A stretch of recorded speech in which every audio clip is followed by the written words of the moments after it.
ಎಲ್ಲರಿಗೂ ನಮಸ್ಕಾರ. ನಾನು ರವಿ. ನಾನು ಈ ಸಭೆಯ ಸರ್ಜೆಂಟ್ ಎಟ್ ಆರ್ಮ್ ಆಗಿ ಕೆಲಸ ಮಾಡ್ತಾ ಇದ್ದೇನೆ ಇಂದಿನ ಸಭೆಯಲ್ಲಿ. ತಮ್ಮೆಲ್ಲರಿಗೂ ನಮ್ಮ ಕನ್ನಡ ಇಂಗ್ಲಿಷ್ ಬೈಲಿಂಗ್ವಲ್ ಕ್ಲಬ್ನ 169ನೇ ವಾರದ ಸಭೆಗೆ ತಮ್ಮೆಲ್ಲರಿಗೂ ಆತ್ಮೀಯ ಸ್ವಾಗತ. ನಮ್ಮ ಒಂದು ಸಭೆ ಒಂದು ಅಚ್ಚುಕಟ್ಟಾಗಿ ಒಂದು ಸರಿಯಾದ ರೀತಿಯಲ್ಲಿ ನಡಿಬೇಕಾದ್ರೆ ಆ ಸಭೆಗೆ ಒಂದಿಷ್ಟು ನಿಯಮಾವಳಿಗಳು ಹಾಗೂ ಒಂದು ಕ್ರಮಬದ್ಧವಾಗಿ ನಡಿಬೇಕಂದ್ರೆ ಒಂದಿಷ್ಟು ನಿಯಮಗಳು ಬೇಕಾಗುತ್ತೆ. ಸೊ ಆ ನಿಯಮಗಳು ಯಾವ್ಯಾವಪ್ಪ ಅಂತ ಅಂದ್ರೆ ನಾನು ಸಭೆ ಮುಂಚೆನೆ ಓದ್ಬಿಡ್ತೀನಿ ಅಥವಾ ಹೇಳ್ತೇನೆ. ಮೊದಲನೇದಾಗಿ ನಾವು ಸೆಕ್ಸ್, ರಿಲಿಜಿಯನ್, ಪೊಲಿಟಿಕ್ಸ್ ಬಗ್ಗೆ ಈ ಸಭೆಯಲ್ಲಿ ಯಾರು ಮಾತಾಡಬಾರ್ದು. ಅದೇ ರೀತಿ ತಾವು ಸಭೆಯಲ್ಲಿ ಏನು ಮಾತಾಡ್ತಿಲ್ಲ ಅಂದ್ರೆ ನೀವು ಮ್ಯೂಟ್ ಆಗಿರಿ. ಅದೇ ರೀತಿ ನಿಮ್ಮ ಏನಾದ್ರು ಸಭೆಯಿಂದ ಹೊರಗಡೆ ಹೋಗ್ತಾ ಇದ್ರೆ ನೀವು ನಿಮ್ಮ ವಿಡಿಯೋನ ಆಫ್ ಮಾಡಿ. ಇಷ್ಟು ಹೇಳ್ತಾ ನಾವೆಲ್ಲ ಈ ಸಭೆಯಲ್ಲಿ ಸೇರಿರೋದು, ವಾರ ಸೇರ್ತಾ ಇರೋದು ನಮ್ಮ ನಾಯಕತ್ವ ಗುಣಗಳು ಹಾಗೂ ನಮ್ಮ ಸಂವಹನ ಕಲೆಗಳನ್ನ ಉತ್ತಮಪಡಿಸ್ಕೊಳ್ಳೋಕ್ಕೋಸ್ಕರ. ಸೊ ಇದರಲ್ಲಿ ಇವತ್ತು ನಾನು ಹಾಗೆ ಒಂದ್ ಕಡೆ ಒಂದು ಉಲ್ಲೇಖ ನೋಡಿದೆ, ಒಂದು ಕೋಟ್ ನೋಡಿದೆ. ಏನಪ್ಪಾ ಅಂತ ಅಂದ್ರೆ, a good leader takes a little more than his share of blame, a little less his share of credit. ಇವರೊಬ್ರು American businessman Arnold Glasow ಅಂತ ಹೇಳಿದ್ದು.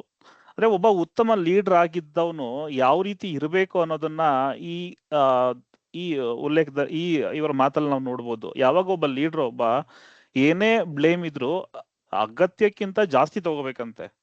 ಅದೇ ಕ್ರೆಡಿಟ್ ಏನಾದ್ರು ಇದ್ರೆ ಸೊ ಅಗತ್ಯಕ್ಕಿಂತ ಕಡಿಮೆನೆ ತಗೋಬೇಕಂತೆ. ಅದು ಉತ್ತಮ ನಾಯಕತ್ವದ ಒಂದು ಲಕ್ಷಣ ಅಂತ ಹೇಳ್ತಾರೆ.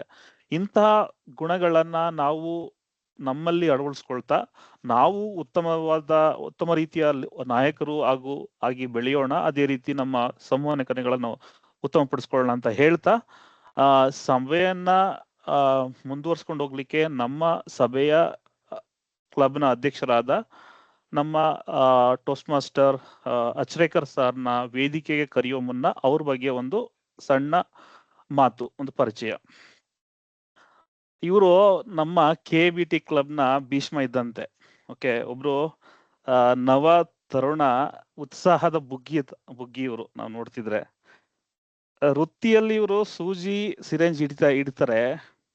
ಪ್ರವೃತ್ತಿಯಲ್ಲಿ ಟೋಸ್ಟ್ ಮಾಸ್ಟರ್ ನಲ್ಲಿ ಮೈಕ್ ಹಿಡಿದಾಗ ಮೈಯನ್ನೇ ಮರೀತಾರೆ ಇವರು. ಇವರ ಉತ್ಸಾಹ ಇಂದಿನ ಯುವಕರಿಗಿಂತ ತುಸು ಹೆಚ್ಚು. ನಾವೆಲ್ಲ ನೋಡಿ ಕಲಿಬೇಕು ಇವರನ್ನು ಇನ್ನೂ ಹೆಚ್ಚು. ಇಷ್ಟು ಹೇಳ್ತಾ ನಮ್ಮ ಅಧ್ಯಕ್ಷರಿಗೆ ಅಧ್ಯಕ್ಷರನ್ನ ವೇದಿಕೆ ಕರೀತಾ ಇದ್ದೇನೆ. ಟೋಸ್ಟ್ ಮಾಸ್ಟರ್ ಅಚ್ರೇಕರ್ ಸರ್, ವೇದಿಕೆ ನಿಮ್ದು.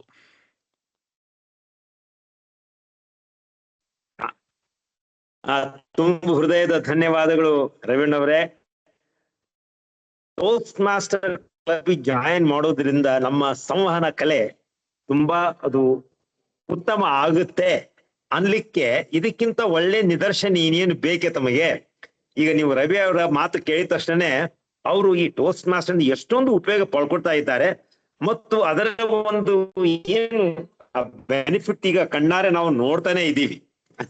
ಅವರ ಮಾತಿನ ಕಲೆ, ಶೈಲಿ ಎಲ್ಲವೂ ಕೂಡ ತುಂಬಾ ಇಂಪ್ರೂವ್ಮೆಂಟ್ ಆಗಿದೆ. ಬಹುಶಃ ಇದೆಲ್ಲವೂ ಟೋಸ್ಟ್ ಮಾಸ್ಟರ್ ಕ್ಲಬ್ನ ಒಂದು ಅನುಗ್ರಹದಿಂದ ಆಗಿದೆ ಅಂತ ಅನ್ಕೋತಾ ಇದ್ದೀನಿ.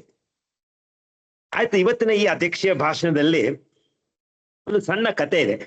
ಒಬ್ಬ ತತ್ವಶಾಸ್ತ್ರಜ್ಞ ಒಂದು ಕಾಲೇಜ್ನಲ್ಲಿ ಆ ಮಕ್ಕಳಿಗೆಲ್ಲ ಅಂದ್ರೆ ಸ್ಟೂಡೆಂಟ್ಸ್ ಕಲಿಸ್ತಾ ಇರ್ತಾನೆ. ಅವನು ಬಂದು ಒಂದು ಗ್ಲಾಸ್ ನಲ್ಲಿ ನೀರು ಹಿಡ್ಕೊಂಡು ನಿಲ್ತಾನೆ. ಅವನು ಹೇಳ್ತಾನೆ, ಈ ಗ್ಲಾಸ್ ಅನ್ನು ನಾನು ಹೀಗೆ ಹಿಡ್ಕೋತಾ ಹೋದ್ರೆ ಏನಾಗ್ಬೋದು ನನಗೆ? ಕೆಲವರು ಹೇಳ್ತಾರೆ, ನಿಮ್ಗೆ ಕೈಗೆ ನಡುಕ ಬರ್ಬೋದು, ಆಮೇಲೆ ಇಲ್ಲ ನಿಮ್ಗೆ ತುಂಬಾ ಶಿವರಿಂಗ್ ಆಗಿ ನಿಮ್ಗೆ ಕೈ ಎಲ್ಲ ವೀಕ್ನೆಸ್ ಅನ್ಸ್ಬಹುದು, ಆಮೇಲೆ ನಿಮ್ಗೆ ಒಂಥರ ಅಶಕ್ತತೆ ಆಗಿ ನೀವು ಬಿಡ್ಬೋದು, ಅದು ಇನ್ನೂ ಗಟ್ಟಿ ಹಿಡ್ಕೊಂಡಂತಂದ್ರೆ ನಿಮ್ಗೆ ಕೈಗೆ ತುಂಬಾ ತೊಂದರೆ ಆಗ್ತಾ ಹೋಗುತ್ತೆ. ಆಮೇಲೆ ಕ್ರಮೇಣ ಅದು ನಿಮ್ಗೆ ಮಾನಸಿಕ ನೆಮ್ಮದಿಯನ್ನು ಕೂಡ ತೆಗೆದು ಬಿಡುತ್ತೆ. ಹಾಗಾದ್ರೆ ನಾನು ಏನ್ ಮಾಡ್ಬೇಕು? ತುಂಬಾ ಸರಳ ಅಲ್ವೇ? ಹಿಡಿದಂತ ಗ್ಲಾಸ್ ಅನ್ನು ನನಗೆ ಕೆಳಗಿಡಬೇಕಷ್ಟೇ. ಅಂದ್ರೆ ಇದಕ್ಕೆ ನಾವು ಹೇಳೋದು ಲೆಟ್ ಗೋ ಅಂತ. ಎಷ್ಟೋ ಸಲ ನಾವು ನಮ್ಮ ಜೀವನದಲ್ಲಿ ಕೆಲವು ಘಟನೆಗಳನ್ನ, ಕೆಲವು ಮಾತುಗಳನ್ನ, ಕೆಲವು ಸಂದರ್ಭಗಳನ್ನ ಅವನು ಮರೆಯೋದೇ ಇಲ್ಲ. ಅವನು ಹಿಡ್ಕೊಂಡೇ ಕೂತ್ಬಿಡ್ತೀವಿ ಅವಾಗ. ಅವನು ಅವತ್ತು ನನಗೆ ಈ ರೀತಿಯ ಹೇಳ್ಬಿಟ್ಟ, ಅದು ಹೇಗೆ ಹೇಳ್ದ ಅವರು, ಅಥವಾ ಅವ್ರು ನನ್ನ ಮನಸ್ಸನ್ನ ನೋಯಿಸಿದ್ರು, ಅದ್ ಯಾಕೆ ನೋಯಿಸಿದ್ರು ಅಂತ ಅದನ್ನೇ ಹಿಡ್ಕೊತಾ ಕೂತ್ಬಿಡ್ತಾರೆ. ಸೊ ಅದನ್ನ ಬಿಟ್ಟು ಕೊಡ್ತಕ್ಕಂತ ಒಂದು ಕಲೆ ಅದು ಬಹಳ ಮುಖ್ಯ ಅಂತ ಹೇಳ್ತೇನೆ. ಒಮ್ಮೆ ಇಬ್ರು ಈ ಬೌದ್ಧ ಭಿಕ್ಷುಗಳು ಒಂದು ನದಿಯನ್ನು ದಾಟಿ ಹೋಗ್ಬೇಕಾಗಿರುತ್ತೆ. ಆವಾಗ ಆ ನದಿಯ ಪಕ್ಕದಲ್ಲಿ ಒಬ್ಬ ಒಳ್ಳೆ ಯುವತಿ ಕೂತಿರ್ತಾಳೆ. ಪಾಪ ಅವಳಿಗೆ ಹೆದರಿಕೆ, ನದಿ ದಾಟ್ಲಿಕ್ಕೆ ಆಗ್ತಾ ಇಲ್ಲ, ಪ್ರವಾಹ ಇದೆ, ಎಲ್ಲಿ ಕೊಚ್ಚಿಕೊಂಡು ಹೋಗ್ತೇನೆ ಅಂತ ಹೇಳಿ ಒಂದು ಭಯ ಇರುತ್ತೆ. ಆವಾಗ ಒಬ್ಬ ಬೌದ್ಧ ಭಿಕ್ಷೆ ಮಾಡ್ತಾನೆ, ಅವಳನ್ನ ತನ್ನ ಹೆಗಲ ಮೇಲೆ ಕೊಂಡಿಸ್ಕೊಂಡ್ಬಿಟ್ಟು ಆ ನದಿಯನ್ನ ಪಾರ್ ಮಾಡಿ ಅವಳಿಗೆ ಆ ಕಡೆ ಬಿಟ್ಟು ತಮ್ಮ ದಾರಿಯಲ್ಲಿ ಹೋಗ್ತಾರೆ. ಮತ್ತೊಬ್ಬ ಬೌದ್ಧ ಪಕ್ಷಿ ಇದು ನೋಡು ಅವನು ತುಂಬಾ ಶಿಸ್ತು ಹೇಳ್ತಾನೆ, ಅರೆ ನಮ್ಗೆ ಕಟ್ಟಪ್ಪಣೆ ಇರುತ್ತೆ, ಒಂದು ಏನು ಆರ್ಡರ್ ಇರುತ್ತೆ ನಮ್ಗೆ ಯಾವಾಗ್ಲೂ, ಅಂದ್ರೆ ಹೆಂಗಸರು ನಾವು ಮುಟ್ಟಬಾರದು, ಅವ್ರ ಕಡೆ ನೋಡಬಾರದು ಅಂತಕ್ಕಂತ ಒಂದು ಕಟ್ಟಳೆ ಇರುತ್ತೆ. ಇದನ್ನ ಇವನು ಮೀರಿ ಮುಟ್ಟೋದ ಅಷ್ಟೆಲ್ಲ ಅವಳು ಹೆಗಲ ಮೇಲೆ ಇಟ್ಕೊಂಡು ಹೋಗ್ಬಿಟ್ನಲ್ಲ ಇವನು ಅಂತ ಹೇಳಿದು ಮನಸ್ಸಲ್ಲಿ ಹಾಗೇ ಇರುತ್ತೆ. ನಡ್ಕೊಂತ ಹೋಗ್ತಾರೆ. ಆಮೇಲೆ ನಮ್ಮ ಸ್ವಲ್ಪ ದೂರ ಹೋದ ನಂತರ ನಾವು ಹೇಳ್ತಾನೆ, ಅಲ್ಲ ನಾನೀಗ ಗುರುಗಳಿಗೆ ಹೇಳಲೇಬೇಕಾಗತ್ತೆ, ನೀನು ಆ ಹೆಂಗಸನ್ನ ಹೆಗಲ ಮೇಲೆ ಇಟ್ಕೊಂಡು ಯಾಕೆ ಹೋದೆ ನೀನು? ಅವಾಗ ಇವನು ಹೇಳ್ತಾನೆ, ನೋಡು ಆ ಹೆಂಗಸನ್ನ ಹೆಗಲ ಮೇಲೆ ಇಟ್ಕೊಂಡು ಅವಳನ್ನು ನಾನು ಆಗ್ಲೇ ಎಂದೋ ಅವಳನ್ನ ಅಲ್ಲಿ ಬಿಟ್ಟು ಬಂದೆ, ಆದ್ರೆ ನೀನು ಇನ್ನೂ ಅವಳನ್ನು ನಿನ್ನ ಹೆಗಲ ಮೇಲೆ ಇಟ್ಕೊಂಡೆ ಬರ್ತಾನೆ ಇದೀಯಾ, ಅದು ನಿನ್ನ ತಲೆಯಿಂದ ಹೋಗ್ತಾನೆ ಇಲ್ಲ. ಸೊ ಅದು ಮುಖ್ಯವಾಗಿ ಹೋಗ್ಬೇಕು. ಅದಕ್ಕೋಸ್ಕರ ಈ ಎರಡು ಚಿಕ್ಕ ಉದಾಹರಣೆಯಿಂದ ನಮ್ಮ ಜೀವನದಲ್ಲಿ ಕೆಲವು ಕಹಿ ಘಟನೆಗಳು ಬಂದೇ ಬರುತ್ತೆ. ಆದ್ರೆ ನಾವೇನ್ ಮಾಡ್ತೀವಿ, ಪದೇ ಪದೇ ಅದನ್ನೇ ಪುನರಾವರ್ತನೆ ಮಾಡ್ತಾ ಹೋಗ್ತೀವಿ, ಅದರ ಬಗ್ಗೆನೇ ಚಿಂತನೆ ಮಾಡ್ತಾ ಹೋಗ್ತೀವಿ. ಏನು ಸಿಗುತ್ತೆ ಅದರಿಂದ? ನಮ್ಗೆ ಏನು ಸಿಗಲ್ಲ. ಅದಕ್ಕೋಸ್ಕರ ನಮ್ಮ ಜೀವನದಲ್ಲಿ ನೆಮ್ಮದಿ ಇರಬೇಕು ಅಂತಂದ್ರೆ ದಟ್ ಆರ್ಟ್ ಆಫ್ ಲೆಟಿಂಗ್ ಗೋ. ಕೆಲವೊಮ್ಮೆ ಅಂತಾರಲ್ಲ, ಫರ್ಗಿವ್ ಅಂಡ್ ಫರ್ಗೆಟ್. ಏನೇ ಆದ್ರೂ ಕೂಡ ಅದನ್ನು ಮರೆಯಬೇಕು, ಅಷ್ಟೇ ಅಲ್ಲದಲ್ಲೇ ನಾವು ಕ್ಷಮಿಸಬೇಕು. ಅದಕ್ಕೋಸ್ಕರ this art of forgiving and forgetting is the key to the happiness ಅಥವಾ ದ ಕಂಟೆಂಟ್ಮೆಂಟ್. ನಾವು ತುಂಬಾ ಸಂತುಷ್ಟರಾಗಿ, ಸುಖವಾಗಿ, ಸಂತೋಷದಿಂದ ಜೀವನ ಮಾಡ್ಬೇಕಂತಂದ್ರೆ ನಮ್ಮಲ್ಲಿ ಈ ಒಂದು ಗುಣ ಇದ್ರೆ, that is art of forgiving and forgetting and letting go. ಇದು ನಮ್ಮದಿದ್ಬಿಟ್ರೆ ತನ್ನಷ್ಟೇ ತಾನೇ ನಮ್ಗೆ ಶಾಂತಿ ನಮ್ಮ ಜೀವನದಲ್ಲಿರುತ್ತೆ, ನಮ್ಮ ಜೀವನ ಕೂಡ ಸುಖಮಯವಾಗಿರುತ್ತೆ. ಇಷ್ಟು ಹೇಳ್ತಾ ಇವತ್ತಿನ 169ನೇ ಈ ಸಭೆಗೆ ತಮಗೆಲ್ಲರಿಗೂ ಮತ್ತೊಮ್ಮೆ ಸುಸ್ವಾಗತವನ್ನು ಕೋರ್ತಾ ಇದ್ದೇನೆ. ಹರ್ಷ ಅವರು ಇದು ಸೆಕೆಂಡ್ ಟೈಮ್ ಅಲ್ವಾ ಬರ್ತಾ ಇರೋದು? ಹರ್ಷ ಅವರೇ, ಹರ್ಷ ನಿಮ್ದು ಮ್ಯೂಟ್ ನಲ್ಲಿ ಇದ್ದೀರಾ? ನಿಮ್ದು ವಿಡಿಯೋ ಆನ್ ಮಾಡಿ.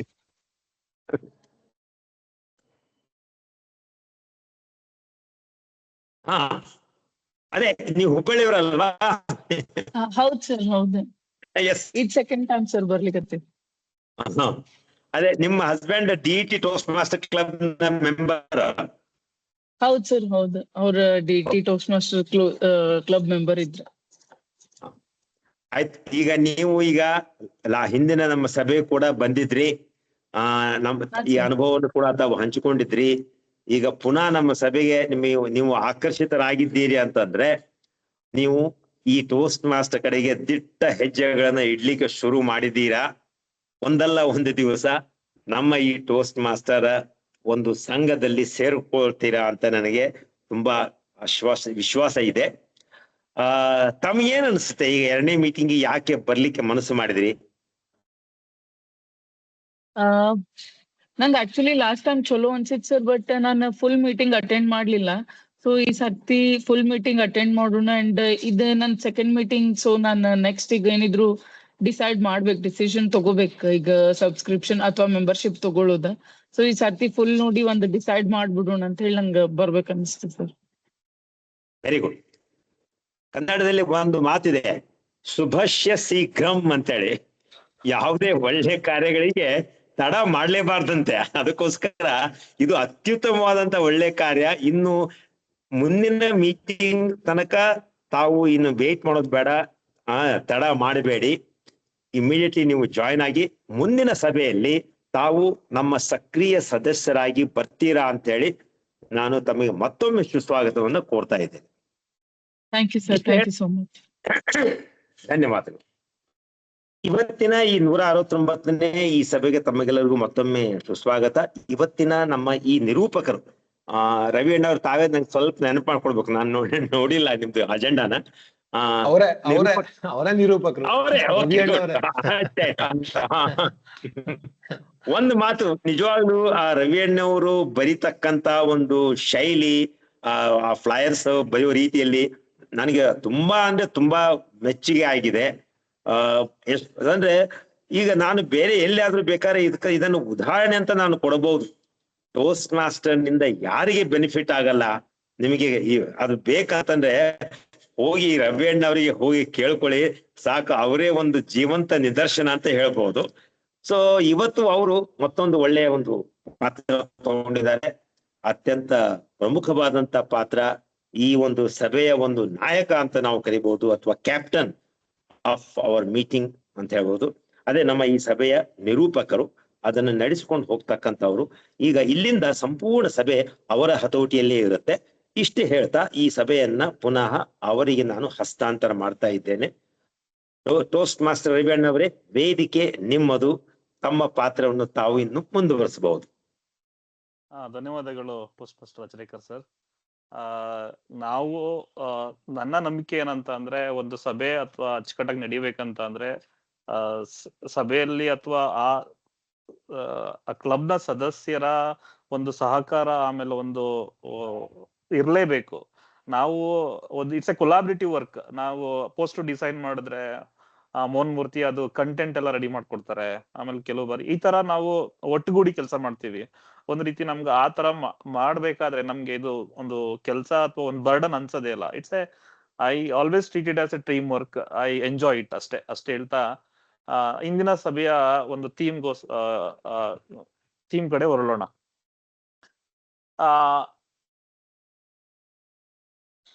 ಸೊ ಇಂದಿನ ಸಭೆಯಲ್ಲಿ ನಿರೂಪಣೆ ವಿಷಯ ನಿಮ್ಗೆಲ್ಲ ಗೊತ್ತಿರಬಹುದು. ಅದೇ ಸ್ಟೀರಿಯೋಟೈಪ್. ಸ್ಟೀರಿಯೋಟೈಪ್ ಈ ಪದವನ್ನ ನೀವು ನಿಮ್ಮ ಕಿವಿ ಮೇಲೆ ಇದು ಬಿದ್ದಿರ್ಬೇಕಲ್ವಾ? ಅಥವಾ ಯಾರಾದ್ರೂ ಅಂದ್ರೆ ಈ ಸ್ಟೀರಿಯೋಟೈಪ್ ಅಂದ್ರೆ ಏನು, ಇದ್ರ ಯಾರಾದ್ರೂ ಒಂದು ಉದಾಹರಣೆ ಏನ್ ಕೊಡ್ತೀರಾ?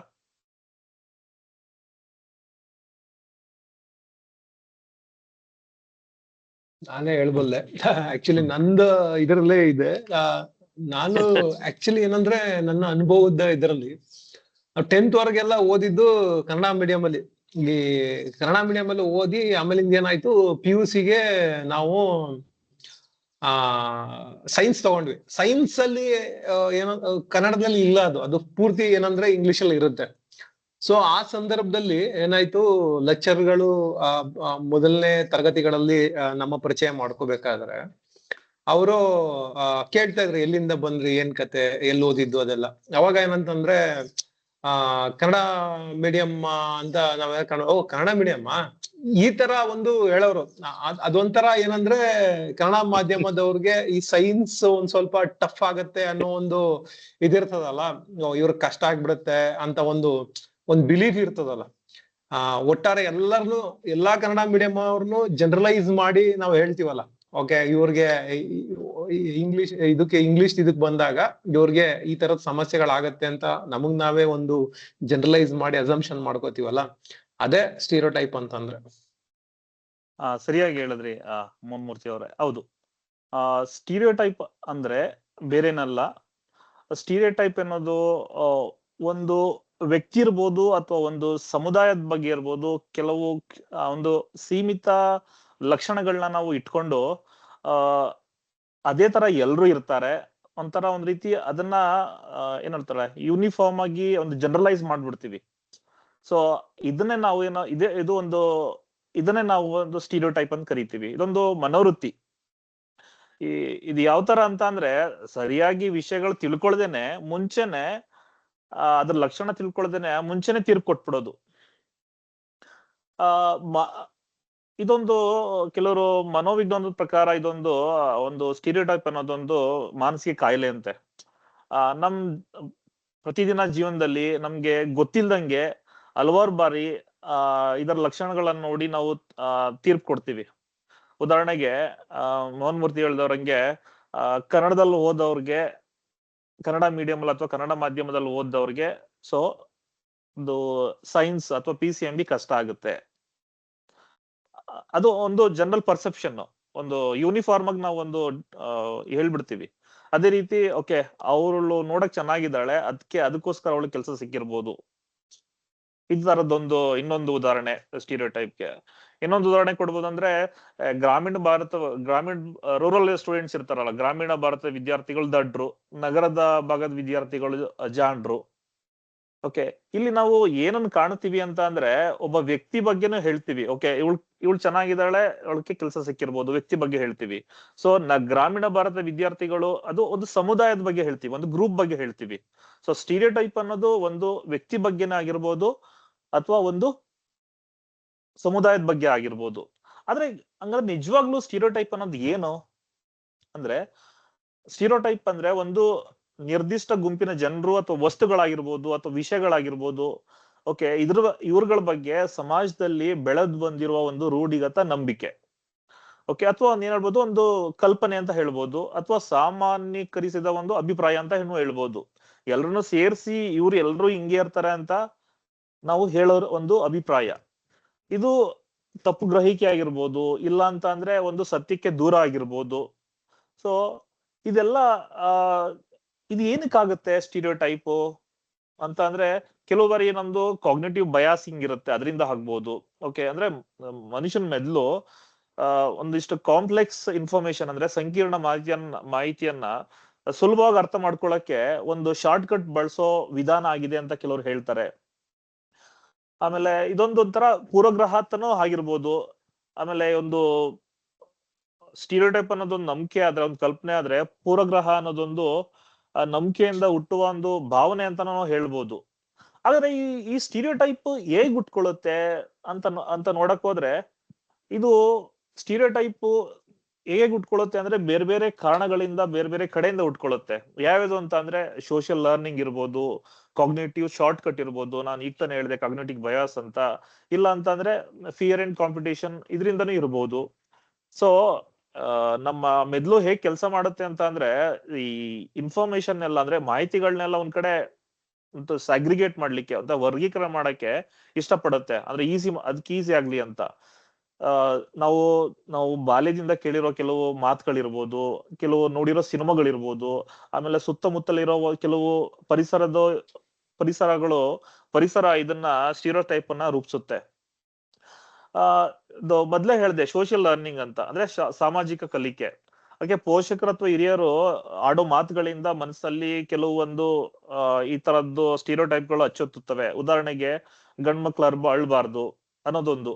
ಅದೇ ರೀತಿ ಈ ಸ್ಟೀರಿಯೋಟೈಪ್ಗಳು ಹೇಗೆ ಉಟ್ಕೊಳ್ಳೋದಕ್ಕೆ ಅನ್ನೋದಕ್ಕೆ ಇನ್ನೊಂದು ಕಾರಣ ಮಾಧ್ಯಮದ ಪ್ರಭಾವ.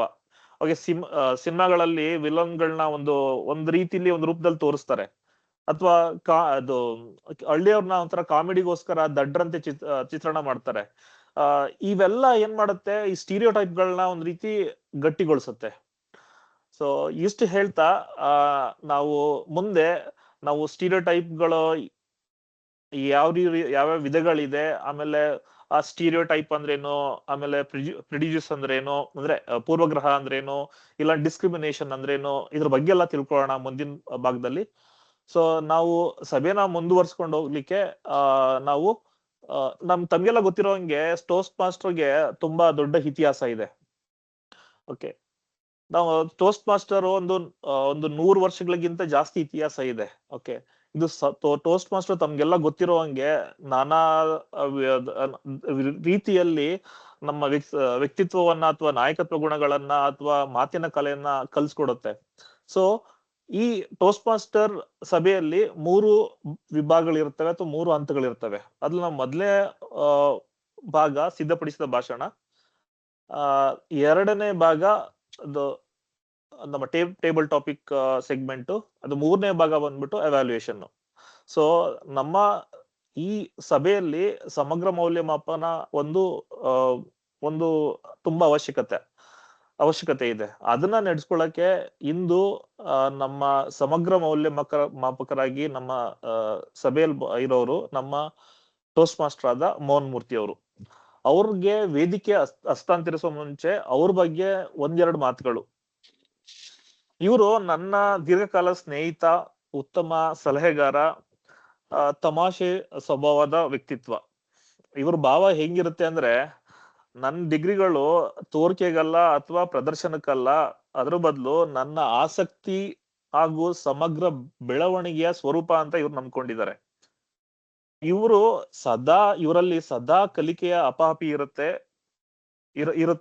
ಪ್ರತಿ ಪ್ರಯತ್ನದಲ್ಲೂ, ಅಂದ್ರೆ ಪ್ರತಿ ಏನೋ ಕೆಲಸದಲ್ಲೂ ಹೊಸದನ್ನು ತರುವಂತಹ ಒಬ್ಬ ಸಹೃದಯ, ಸಜ್ಜನಿಕೆಯ ಸಾಕಾರ ಮೂರ್ತಿ ಅಂತ ನಾವು ಹೇಳ್ಬೋದು. ಇಷ್ಟ ಹೇಳ್ತಾ ನಮ್ಮ ಇಂದಿನ ಸಮಗ್ರ ಮೌಲ್ಯ ಮಾಪಕರಾದ ಟೋಸ್ಟ್ ಮಾಸ್ಟರ್ ಮೋಹನ್ ಮೂರ್ತಿ ಅವ್ರನ್ನ ವೇದಿಕೆ ಕರೀತಾ ಇದ್ದೀನಿ. ವೇದಿಕೆ ನಿಮ್ದು ಮೋಹನ್ ಮೂರ್ತಿ ಅವರೇ. ಧನ್ಯವಾದ ರವಿಕುಮಾರ್. ನಾನು ಮಾತಾಡೋದು ಕೇಳಿಸ್ತಾ ಇದೆ ಅಂತ ಅನ್ಕೊಂಡಿದ್ದೇನೆ.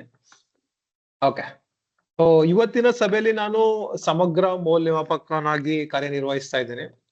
ಮೌಲ್ಯಮಾಪನ ಅಂದ್ರೆ ನಿಮ್ಗೆಲ್ಲ ಗೊತ್ತೇ ಇರುತ್ತೆ. ನಮ್ಮ ಟೋಸ್ಟ್ ಮಾಸ್ಟರ್ ಸಭೆಯಲ್ಲಿ ರವಿಕುಮಾರ್ ಅವರು ಈಗಾಗಲೇ ಹೇಳಿದ ಹಾಗೆ ವಿವಿಧ ಭಾಗಗಳಿರುತ್ತೆ. ಈಗ ಸಿದ್ಧಪಡಿಸಿದ ಭಾಷಣದಲ್ಲಿ ಮಾತಾಡ್ತೀವಿ. ಈಗ ರವಿಕುಮಾರ್ ಅವರು ನಿರೂಪಕರಾಗಿ ಕೂಡ ಮಾತಾಡ್ತಾರೆ.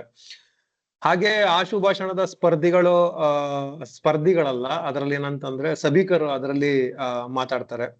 ಅದೇ ರೀತಿ ಆಶು ಭಾಷಣ ಕೂಡ ನಡೆಸ್ತಾರೆ. ಇವೆಲ್ಲ ಒಟ್ಟಾರೆ ಯಾವ ರೀತಿ ನಡೀತಾ ಇದೆ, ಅದರಲ್ಲಿ ಏನಂದ್ರೆ ಉತ್ತಮವಾಗಿರುವಂತಹ ಅಂಶಗಳೇನು, ಆಮೇಲಿಂದ ಇನ್ನೇನಾದ್ರೂ ನಾವು ಉತ್ತಮ ಬೇಕಾದಂತಹ ಅಂಶಗಳಿದೆಯಾ, ಇದನ್ನ ಏನಂತಂದ್ರೆ ನಾನು ನೋಟ್ ಮಾಡ್ಕೋತೀನಿ. ಒಂದು ನನ್ನ ರೋಲ್ ಇದ್ರಲ್ಲಿ ಇದನ್ನ ನೋಟ್ ಮಾಡ್ಕೊಂಡು ಸಭೆಯ ಕಡೆಯಲ್ಲಿ ಅದರ ವರದಿನ ನಿಮ್ ಮುಂದೆ ಪ್ರಸ್ತುತಪಡಿಸ್ತೀನಿ.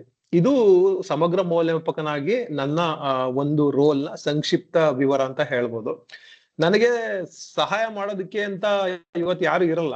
ಅದಕ್ಕೆ ಏನಂತಂದ್ರೆ ನಾನೇ ಸಮಯ ಪಾಲಕನಾಗಿ ಕೂಡ ಕಾರ್ಯನಿರ್ವಹಿಸ್ತಾ ಇದ್ದೀನಿ. ಸಮಯ ಪಾಲಕನಾಗಿ ನನ್ನ ಕಾರ್ಯವೈಖರಿ ಯಾವ ರೀತಿ ಇರುತ್ತೆ ಅಂತಂದ್ರೆ, ಇವತ್ತು ಒಂದು ಸಿದ್ಧಪಡಿಸಿದ ಭಾಷಣ ಇದೆ ಹಾಗೂ ಆಶು ಭಾಷಣ ಇದೆ. ಸಿದ್ಧಪಡಿಸಿದ ಭಾಷಣಕ್ಕೆ 5 ರಿಂದ 7 ನಿಮಿಷಗಳ ಕಾಲಾವಕಾಶ ಇರುತ್ತೆ. 5 ನಿಮಿಷಕ್ಕೆ ನಾನು ನನ್ನ ಬ್ಯಾಕ್ ಗ್ರೌಂಡ್ ನ ಹಸಿರು ಈ ರೀತಿ ಬದಲಾಯಿಸ್ತೇನೆ. 6 ನಿಮಿಷಕ್ಕೆ ಹಳದಿ ಹಾಗೂ 7 ನಿಮಿಷಕ್ಕೆ ಕೆಂಪು, ಈ ರೀತಿ ನನ್ನ ಬ್ಯಾಕ್ ಗ್ರೌಂಡ್ ಬದಲಾಯಿಸ್ತೀನಿ. ಅದೇ ರೀತಿ ಆಶು ಭಾಷಣದ ವಿಷಯಕ್ಕೆ ಬಂದ್ರೆ 1 ರಿಂದ 2 ನಿಮಿಷಗಳ ಕಾಲಾವಕಾಶ ಇರುತ್ತೆ. 1 ನಿಮಿಷಕ್ಕೆ ಹಸಿರು, 1.5 ನಿಮಿಷಕ್ಕೆ ಹಳದಿ ಹಾಗೂ 2 ನಿಮಿಷಕ್ಕೆ ಕೆಂಪು ಬಣ್ಣನ ತೋರಿಸ್ತೀನಿ. ಇದಿಷ್ಟೇ ಅಲ್ಲದೆ ಮೌಲ್ಯಮಾಪನ, ಸಿದ್ಧಪಡಿಸಿದ ಭಾಷಣದ ಮೌಲ್ಯಮಾಪನ ಮಾಡ್ಬೇಕಾದ್ರೆ ಅದಕ್ಕೆ 2 ರಿಂದ 3 ನಿಮಿಷಗಳ ಕಾಲಾವಕಾಶ ಇರುತ್ತೆ. 2 ನಿಮಿಷಕ್ಕೆ ಹಸಿರು, 2.5 ನಿಮಿಷಕ್ಕೆ ಹಳದಿ ಹಾಗೂ 3 ನಿಮಿಷಕ್ಕೆ ಕೆಂಪು ಬಣ್ಣನ ನಾನು ತೋರಿಸ್ತೀನಿ. ಇದಿಷ್ಟೇ ಅಲ್ಲದೆ ಪ್ರತಿಯೊಂದು ವಿಭಾಗಕ್ಕೂ ಸಿದ್ಧಪಡಿಸಿದ ಭಾಷಣ ಇರ್ಬೋದು, ಆಶು ಭಾಷಣ ಇರ್ಬೋದು ಅಥವಾ ಮೌಲ್ಯಮಾಪನ ಇರ್ಬೋದು, ಪ್ರತಿಯೊಂದಕ್ಕೂ 30 ಸೆಕೆಂಡುಗಳ ಕಾಲ ಒಂದು ಗ್ರೇಸ್ ಪೀರಿಯಡ್ ಇರುತ್ತೆ. ಅದನ್ನು ಕೂಡ ಬಳಸ್ಕೊಂಡು ಸಭಿಕರು ಮಾತಾಡ್ಬೋದು. ಇದು ಸಮಯ ಪಾಲಕನಾಗಿ ನನ್ನ ಪಾತ್ರದ ಸಂಕ್ಷಿಪ್ತ ವಿವರ. ಇದಿಷ್ಟನ್ನ ಹೇಳ್ತಾ ಈಗ ಸಭೆನ ಮುಂದುವರಿಸ್ಕೊಂಡು ಹೋಗೋದಕ್ಕೆ ನಮ್ಮ ಇವತ್ತಿನ ನಿರೂಪಕರಾದಂತಹ ರವಿಕುಮಾರ್ ಅವರಿಗೆ ವೇದಿಕೆನ ಹಸ್ತಾಂತರಿಸ್ತಾ ಇದ್ದೇನೆ. ರವಿಕುಮಾರ್ ಅವರೇ, ವೇದಿಕೆ ನಿಮ್ದು. ಧನ್ಯವಾದಗಳು ಟೋಸ್ಟ್ ಮಾಸ್ಟರ್ ಮೋಹನ್ ಮೂರ್ತಿ ಅವರೇ. ನಾನು ಈಗಾಗಲೇ ಸ್ಟೀರಿಯೋಟೈಪ್ ವಿಧಗಳ ಬಗ್ಗೆ ಮಾತಾಡಿದೆ. ಕೆಲವು ಬೇರೆ ಬೇರೆ ತರ ಸ್ಟೀರಿಯೋಟೈಪ್ಗಳಿದೆ. ಓಕೆ, ದೈಹಿಕವಾಗಿ ಫಿಸಿಕಲ್ ಆಗಿ ಸ್ಟೀರಿಯೋಟೈಪ್ ಗಳಿರ್ಬೋದು, ರೂಪ, ಬಣ್ಣ, ಇದ್ರ ಆಧಾರದ ಮೇಲೆ ಅಳಿಬಹುದು. ಸೊ ಅಂದ್ರೆ ಯಾವ ರೀತಿ ಇರುತ್ತೆ ದೈಹಿಕವಾಗಿ ಸ್ಟೀರಿಯೋಟೈಪ್ ಅಂತಂದ್ರೆ ಎತ್ತರ ಆಗಿರೋರು ನಾಯಕರಾಗ್ಬೋದು ಅಂತ, ಆ ತರದ್ ಏನು ಇಲ್ಲ. ಅದೇ ರೀತಿ ಜೆಂಡರ್ ಬೇಸ್ಡ್ ಸ್ಟೀರಿಯೋಟೈಪ್ ಇರ್ಬೋದು. ಅಂದ್ರೆ ಪುರುಷರು ಹಿಂಗೆ ಇರ್ಬೇಕು, ಮಹಿಳೆಯರು ಹಿಂಗೆ ಇರ್ಬೇಕು. ಓಕೆ, ಆ ರೀತಿ ಒಂದು ನಿರೀಕ್ಷೆ ಅನ್ನೋದು ಇರುತ್ತೆ. ಓಕೆ, ಸೊ ಅದು ಸ್ಟೀರಿಯೋಟೈಪ್ ಒಂದು ವಿಧ. ಸೊ ಅಂದ್ರೆ ಪುರುಷರು ಅಳ್ಬಾರ್ದು, ಅಲ್ಲಿ ಜೆಂಟ್ಸ್ ಅಳ್ಬಾರ್ದು ಅಂತನೋ ಇರುತ್ತೆ. ಆಮೇಲೆ ಅವರು ಅಡಿಗೆ ಮಾಡಬಾರ್ದು, ಈ ತರದ್ದೆಲ್ಲ ಇರುತ್ತೆ. ಅವೇನು ಆ ತರದ್ದು ಏನಿಲ್ಲ, ಯಾರಾದ್ರೂ ಮಾಡ್ಬೋದು ಅನ್ನೋದು ಈಗ ಆಗ್ತಾ ಇದೆ, ಆ ರೀತಿ ಬದಲಾಗ್ತಾ ಇದೆ. ಅದೇ ರೀತಿ ವಯಸ್ಸಿನ ಆಧಾರದ ಮೇಲೆ ಸ್ಟೀರಿಯೋಟೈಪ್ ಇರ್ಬೋದು. ಓಕೆ, ಸೊ ಯಾವ ರೀತಿ ಅಂತ ಅಂದ್ರೆ ವಯಸ್ಸಿನ ಆಧಾರದ ಮೇಲೆ ಅವ್ರಿಗೆ ಸಾಮರ್ಥ್ಯ ಇಲ್ವೋ ಅಂತ ನಿರ್ಧರಿಸೋದಿರ್ಬೋದು. ಓಕೆ, ಅಂದ್ರೆ ಇನ್ನು ಅದು ಎಕ್ಸಾಂಪಲ್ ಅಂತ ಅಂದ್ರೆ ಯುವಕರಿಗೆ ಜವಾಬ್ದಾರಿ ಇಲ್ಲ. ಆಮೇಲೆ ದೊಡ್ಡವರು ಅಂದ್ರೆ ಸೀನಿಯರ್ಸ್ ಅಥವಾ ಹಿರಿಯರು ತಂತ್ರಜ್ಞಾನವನ್ನು ಅರ್ಥ ಮಾಡ್ಕೊಳ್ಳಲು ಕಷ್ಟಪಡ್ತಾರೆ. ಅಂದ್ರೆ ಟೆಕ್ನಾಲಜಿ ಅವ್ರ ಅರ್ಥ ಆಗಲ್ಲ, ಅವ್ರಿಗೇನು ಗೊತ್ತಾಗಲ್ಲ ಅನ್ನೋ ತರ ಹೇಳ್ತಾರೆ. ಆ ತರ ಏನಿಲ್ಲ. ಯಾರಾದ್ರೂ ಒಬ್ಬರು ಆಸಕ್ತಿ ತೋರಿ ಅದನ್ನ ಕಲಿಯಕ್ ಪ್ರಯತ್ನ ಪಟ್ರೆ ಅದು ಎಲ್ರಿಗೂ ಅರ್ಥ ಆಗುತ್ತೆ. ಆಮೇಲೆ ಇನ್ನೊಂದು ಸಮುದಾಯದ ಬಗ್ಗೆ ಒಂದು ಸ್ಟೀರಿಯೋಟೈಪ್ ಇರ್ಬೋದು. ಓಕೆ, ಸಮುದಾಯದ ಆಧಾರದ ಮೇಲೆ ವ್ಯಕ್ತಿತ್ವ ಈ ತರ ಇರುತ್ತೆ ಅಂತ ಒಂದು ಜಡ್ಜ್ ಮಾಡ್ಬಿಡ್ತಾರೆ. ಓಕೆ, ಒಂದು ಸಮುದಾಯದವ್ರು ಮಾತ್ರ ಬುದ್ಧಿವಂತರು, ಬೇರೆಯವ್ರಲ್ಲ ಅಂತ ಹೇಳ್ತಾರೆ. ಅದು ಸತ್ಯ ಅಲ್ಲ. ಓಕೆ, ಅದೇ ರೀತಿ ವ್ಯಕ್ತಿ ಆಧಾರಿತ ಅಂದ್ರೆ ಉದ್ಯೋಗದ ಮೇಲೆ ವ್ಯಕ್ತಿತ್ವ ಅಳಿತಾರೆ ಅಲ್ಲಿ. ಓಕೆ, ಯಾವ ರೀತಿ ಒಂದು ಎಕ್ಸಾಂಪಲ್ ಅಂತ ಅಂದ್ರೆ ರಾಜಕಾರಣಿಗಳು ಪ್ರಾಮಾಣಿಕರಲ್ಲ, ಈ ರೀತಿ. ಅದೇ ರೀತಿ ಆರ್ಥಿಕ ಸ್ಥಿತಿ ನೋಡ್ಬಿಟ್ಟು ಒಂದು ಸ್ಟೀರಿಯೋಟೈಪ್ಗಳು ಉಟ್ಕೊಳ್ಳುತ್ತೆ. ಅಂದ್ರೆ ಶ್ರೀಮಂತರು ಒಂದ್ ಸ್ವಲ್ಪ ದುರಾಂಕರಿಗಳು, ಬಡವರು ಸೋಮಾರಿಗಳು ಅಂತ ಒಂದು ಕಲ್ಪನೆ ಇರುತ್ತೆ. ಅದು ಸರಿಯಲ್ಲ. ಅದೇ ರೀತಿ ಶಿಕ್ಷಣ ಆಧಾರಿತ ಅಥವಾ ಎಜುಕೇಶನಲ್ ಬೇಸ್ಡ್ ಸ್ಟೀರಿಯೋಟೈಪ್ಗಳು ಇರ್ತವೆ. ಓಕೆ, ಏನಂತ ಅಂದ್ರೆ ಇಂಗ್ಲಿಷ್ ಮಾತಾಡೋರು ಬುದ್ಧಿವಂತರು ಅಂತ ತಿಳಿಯೋದು. ಕನ್ನಡದಲ್ಲಿ ಓದಿರೋರಿಗೆ ನಾನು ಮೊದಲೇ ಹೇಳ್ದಂಗೆ ಒಂದು ಎಕ್ಸಾಂಪಲ್, ಕನ್ನಡ ಮಾಧ್ಯಮದಲ್ಲಿ ಓದಿರೋರಿಗೆ ಸೈನ್ಸ್ ಅಂದ್ರೆ ಸೈನ್ಸ್ ಎಂಬುದು ಕಬ್ಬಿಣದ ಕಡಲೆ ಅಂತ ಒಂದು ಸ್ಟೀರಿಯೋಟೈಪ್ ಉಟ್ಕೊಂಡಿದೆ. ಅದು ಇಲ್ಲ. ಕನ್ನಡದಲ್ಲಿ ಓದಿರೋರು ಓದಿ ಇಂಗ್ಲಿಷ್ ಸೈನ್ಸ್ ಓದಿ ತುಂಬಾ ಎತ್ತರಕ್ಕೆ ಹೋಗಿರೋರು ಇದ್ದಾರೆ. ಇಷ್ಟು ಕೆಲವು ಸ್ಟೀರಿಯೋಟೈಪ್ ನ ವಿಧಗಳು. ಆಮೇಲೆ ಇನ್ನೊಂದು ಸ್ಟೀರಿಯೋಟೈಪು, ಆಮೇಲೆ ಪ್ರಿಡಿಜ್ಯೂಸ್, ಆಮೇಲೆ ಇನ್ನೊಂದು ಡಿಸ್ಕ್ರಿಮಿನೇಷನ್. ಇವುಗಳ ಮಧ್ಯೆ ಏನ್ ಒಂದಿಷ್ಟು ಎಲ್ಲೋ ಸೇಮೇನಾ, ಏನು ಡಿಫರೆನ್ಸಾ ಅಂತ ಅಂದ್ರೆ, ಸ್ಟೀರಿಯೋಟೈಪ್ ಬೇರೆ, ಸ್ಟೀರಿಯೋಟೈಪ್ ಇಂದ ಈ ಸ್ಟೀರಿಯೋಟೈಪ್ ಅಂತ ಅಂದ್ರೆ ಒಂದು ನಂಬಿಕೆ, ಆ ನಂಬಿಕೆಯಿಂದ ಉಟ್ಕೊಳ್ಳೋದೇ ಒಂದು ಭಾವನೆ. ಆ ಭಾವನೆ ಇಸ್ ನಥಿಂಗ್ ಬಟ್ ಪೂರ್ವಗ್ರಹ ಅಂತ ಹೇಳ್ಬೋದು. ಆಮೇಲೆ ಆ ಭಾವನೆಯಿಂದ ಕೆಲವು ಕ್ರಿಯೆ ಉತ್ಪತ್ತಿ ಆಗುತ್ತೆ, ಅದು ಡಿಸ್ಕ್ರಿಮಿನೇಷನ್ ಅಂತ ಹೇಳ್ಬೋದು. ಒಂದು ಎಕ್ಸಾಂಪಲ್ ಇದಕ್ಕೆ ಏನ್ ಕೊಡ್ಬೇಕು ಅಂದ್ರೆ, ಸ್ಟೀರಿಯೋಟೈಪ್ ಅಂತ ಅಂದ್ರೆ ಇವಾಗ ತುಂಬಾ ವಯಸ್ಸಾಗಿರೋರು, ಓಕೆ, ಅಂದ್ರೆ ತುಂಬಾ ಒಂದು 40-50 ಆಗಿರೋರು, ಅವರು they are not competent enough to work ಅಂತ ಇರುತ್ತೆ. ಅವ್ರು ಕೆಲಸ ಮಾಡಕ್ ಸಾಮರ್ಥ್ಯ ಇಲ್ಲ ಅಂತ ಒಂದು ಮನೋಭಾವ ಅಥವಾ ಒಂದು ಇರುತ್ತೆ. ಓಕೆ, ಅವ್ರಿಗೆ ಒಂದು ಸ್ಟೀರಿಯೋಟೈಪ್ ಉಟ್ಕೊಂಡಿರುತ್ತೆ. ಆವಾಗ ಅವ್ರಿಗೆ ಕೆಲವು ಕಂಪ್ನಿಗಳಲ್ಲಿ ಆ ರೀತಿ ಅಂತ ಪ್ರೊಫೈಲ್ಗಳು ಬಂದಾಗ ಅವರು ಕೆಲವು ಟೈಮು ಅಂತವ್ರನ್ನ ಕನ್ಸಿಡರ್ ಮಾಡಲ್ಲ. ಆತರ ಒಂದು ಭಾವನೆ ಇರುತ್ತೆ. ಆಮೇಲೆ ಅವರು ಇಂಟರ್ವ್ಯೂ ಬಂದ್ರು ಸಹ ಏನ್ ಮಾಡ್ತಾರೆ, ಅವ್ರನ್ನ ರಿಜೆಕ್ಟ್ ಮಾಡ್ತಾರೆ. ಆ ರಿಜೆಕ್ಟ್ ಮಾಡೋದು ಒಂದ್ ರೀತಿ ಡಿಸ್ಕ್ರಿಮಿನೇಷನ್. ಓಕೆ, ಆ ಭಾವನೆ ಇರುತ್ತಲ್ಲ, ಅವರು ಸ್ವಲ್ಪ ವಯಸ್ಸಾದವರು, ಅವರು ಸ್ಪರ್ಧಾತ್ಮಕವಾಗಿ ಕೆಲಸ ಮಾಡಲ್ಲ ಅಂತ ಇರುತ್ತಲ್ಲ, ಅದು ಒಂದ್ ರೀತಿ ಪೂರ್ವಗ್ರಹ. ಇವೆಲ್ಲ ಬೇರೆ ಬೇರೆ. ಓಕೆ, ಸೊ ಇದು ನಾವು ಅರ್ಥ ಮಾಡ್ಕೋಬೇಕು. ಸೊ ಇಷ್ಟು ಹೇಳ್ತಾ ನಮ್ಮ ಸಭೆಯ ಮುಂದಿನ ಹಂತಕ್ಕೆ ನಾವು ಹೋಗೋಣ. ನಮ್ಮ ಸಭೆಯ ಮುಂದಿನ ಹಂತ ಸಿದ್ಧಪಡಿಸಿದ ಭಾಷಣ. ಇಂದು ಸಿದ್ಧಪಡಿಸಿದ ಭಾಷಣವಿದೆ. ಆ ಸಿದ್ಧಪಡಿಸಿದ ಭಾಷಣವನ್ನು ಕೊಡ್ತಾ ಇರೋರು ನಮ್ಮ ಟೋಸ್ಟ್ ಮಾಸ್ಟರ್ ಆದ ಉಮಾನಾಥ್ ಸರ್ ಅವರು. ಆ ಭಾಷಣದ ಮಾರ್ಗದರ್ಶಿಯನ್ನು ಹೇಳಲಿಕ್ಕೆ ನಮ್ಮ ಈ ಭಾಷಣದ ಮೌಲ್ಯಮಾಪಕರಾದ ನಮ್ಮ ಟೋಸ್ಟ್ ಮಾಸ್ಟರ್ ಅಚ್ರೇಕರ್ ಸರ್ನ ವೇದಿಕೆ ಕರೆಯಕ್ಕೆ ನಾನು ಇಷ್ಟಪಡ್ತೇನೆ. ವೇದಿಕೆ ನಿಮ್ದು ಸರ್. ಧನ್ಯವಾದಗಳು ರೇವಣ್ಣ ಅವರೇ. ಇವತ್ತಿನ ಒಂದು ಮೊಟ್ಟ ಮೊದಲನೇ ಭಾಷಣಕಾರರಾಗಿ ನಮ್ಮೆಲ್ಲರಿಗೂ ಚಿರಪರಿಚಿತ ಆಗಿರ್ತಕ್ಕಂತ ಟೋಸ್ಟ್ ಮಾಸ್ಟರ್ ಉಮಾನ್ ಅಂತ ಅವರು ತೆಗೆದುಕೊಂಡಂತ ಒಂದು ಪಾತ್ವೇ ಮೋಟಿವೇಶನಲ್ ಸ್ಟ್ರಾಟಜಿ ಅಂದ್ರೆ ಆ ಪಾತ್ವೇನೆಲ್ಲ ಹೇಳುತ್ತೆ ಯಾವ ರೀತಿ ನಾವು ಮೋಟಿವೇಶನ್ ಮಾಡ್ಬೇಕು ಅಂತ. ಅವರು ಆರಿಸಿಕೊಂಡಂತ ಪಾತ್ವೇ ಕೂಡ ಅಷ್ಟೇ ಚೆನ್ನಾಗಿದೆ. ಯಾಕಂದ್ರೆ ಅವರ ಪ್ರತಿಯೊಂದು ಮಾತಿನಲ್ಲಿ ಕೂಡ ಯಾವಾಗ್ಲೂ ಒಂದು ತರದ ಮೋಟಿವೇಶನ್ ನಾನು ಯಾವಾಗ್ಲೂ ನೋಡ್ತಾ ಇರ್ತೇನೆ. ಸೊ ಇವತ್ತು ಲೆವೆಲ್ 5 ಮತ್ತು ಪ್ರಾಜೆಕ್ಟ್ 2 ತಮ್ಗೆಲ್ಲರಿಗೂ ಗೊತ್ತು. ನಾವು ಈ ಟೋಸ್ಟ್ ಮಾಸ್ಟರ್ ಸಭೆಯನ್ನ ಸೇರೋದು ನಾಯಕತ್ವದ ಗುಣಗಳನ್ನು ಕೂಡ ನಾವು ಬೆಳೆಸ್ಕೊತೀವಿ ಅಂತ ಹೇಳಿ. ಒಬ್ಬ ಒಳ್ಳೆ ನಾಯಕ ಅಂತಂದ್ರೆ ಒಬ್ಬನೇ ಇದ್ದು ನಾಯಕನಾಗಲಿಕ್ಕೆ ಸಾಧ್ಯ ಇಲ್ಲ. ಅವನ ಹಿಂದೆ ಒಂದು ಒಳ್ಳೆ ಒಂದು ಟೀಮ್ ಅದು ಬೇಕು, ಒಂದು ಸಂಘ, ಒಂದು ಅಂದ್ರೆ ಆ ಟೀಮನ್ನ ಯಾವ ರೀತಿ ಚೆನ್ನಾಗಿ ಬೆಳೆಸ್ಕೊಂಡು ಹೋಗ್ಬೇಕು, ಅದು ಒಬ್ಬ ನಾಯಕನ ಒಂದು ಯಶಸ್ಸನ್ನ ಸಾಧಿಸಿ ಅದು ಹೇಳುತ್ತೆ. ಒಂದು ಮಾತಿದೆ, ಸಂಘ ಶಕ್ತಿ ಕಲಿಯುಗೆ ಅಂತ. ಅಂದ್ರೆ ಈ ಒಂದು ಕಲಿಯುಗದಲ್ಲಿ ಸಂಘ ಶಕ್ತಿ, ಈ team power is the the biggest power ಅಂತ ಹೇಳಿ. ಅಂದ್ರೆ ಇಂಡಿವಿಜುವಲ್ ನಾನು ಏನು ಮಾಡೋದಕ್ಕಿಂತ ಒಂದು ಟೀಮ್ ಮಾಡ್ತಕ್ಕಂಥದ್ದು, ಅದೇ alone I can do little and together we can do so much ಅಂತ ಹೇಳಿ. ಅಂದ್ರೆ ಒಬ್ಬರಿಗಿಂತ ಒಂದು ಟೀಮ್ ಇತ್ತು ಅಂತಂದ್ರೆ ನಾವು ಏನೆಲ್ಲ ಸಾಧಿಸಬಹುದು. ಈಗ ಮತ್ತೊಂದು ಉದಾಹರಣೆ ಕೊಡ್ಬೇಕಂತಂದ್ರೆ ಒಂದು ನಮ್ಮ ಸಾಕರ್ ಆಗ್ಲಿ ಅಥವಾ ಕ್ರಿಕೆಟ್ ಆಗ್ಲಿ, ಇವೆಲ್ಲವೂ ಒಂದು ಒಳ್ಳೆಯ ಟೀಮಿನ ಒಂದು ನಿದರ್ಶನಗಳು ಇದ್ದ ಹಾಗೆ.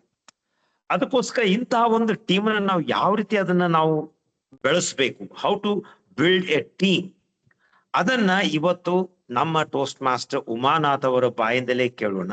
ಯಾವ ರೀತಿಯ ಒಂದು ಒಳ್ಳೆ ಟೀಮ್ ಅನ್ನ ನಾವು ಯಾವ ರೀತಿ ಬೆಳೆಸ್ಬೇಕು, ಅದನ್ನ ನಮ್ಗೆ ಯಾವ ರೀತಿ ಅದನ್ನ ಸಹಾಯಕವಾಗುತ್ತೆ, ಅದು ಮತ್ತು ನಮ್ಮ ಜೀವನದಲ್ಲಿ ಇಷ್ಟು ಒಳ್ಳೆ ಒಂದು ಪಾತ್ರವನ್ನು ಹೇಗೆ ವಹಿಸುತ್ತೆ ಅಂತಕ್ಕಂಥದ್ದನ್ನ ನಾವು ಇವತ್ತು ಇವರ ಭಾಷಣದಲ್ಲಿ ಕೇಳೋಣ. ಇಷ್ಟು ಅವರ ಭಾಷಣದ ಒಂದು ಸಮಯ 5 ರಿಂದ 7 ನಿಮಿಷ. ಸೊ ಇಷ್ಟು ಹೇಳ್ತಾ ಪುನಃ ವೇದಿಕೆಯನ್ನ ನಮ್ಮ ನಿರೂಪಕರಾದಂತ ರವಿಕುಮಾರ್ ಅವರಿಗೆ ಹಸ್ತಾಂತರ ಮಾಡ್ತಾ ಇದ್ದೆ. ಧನ್ಯವಾದಗಳು ಟೋಸ್ಟ್ ಮಾಸ್ಟರ್ ರಾಜಶೇಖರ್ ಸರ್. ನಾವು ನಮ್ಮ ಹಿಂದಿನ ಸಿದ್ಧಪಡಿಸಿದ ಭಾಷಣಕಾರರಾದ ಟೋಸ್ಟ್ ಮಾಸ್ಟರ್ ಉಮಾನಾಥ ಸರ್ನ ವೇದಿಕೆ ಕರೆಯೋ ಮುಂಚೆ ಅವ್ರ ಬಗ್ಗೆ ಒಂದು ಸಣ್ಣ ಕಿರು ಪರಿಚಯ. ಇವರು ಸೌಮ್ಯ ಸ್ವಭಾವದ ವ್ಯಕ್ತಿತ್ವ, ನಮ್ಮ ಕ್ಲಬ್ನ ಮತ್ತೊಬ್ಬ ಚಿರೋ ಯುವಕ ಅಂತ ಕರಿಬಹುದು. ಇವರು ಸಭೆಯಲ್ಲಿದ್ರೆ ಒಂದ್ ರೀತಿ ಪಾಸಿಟಿವ್ ವೈಬ್ಸ್ ಇರುತ್ತೆ.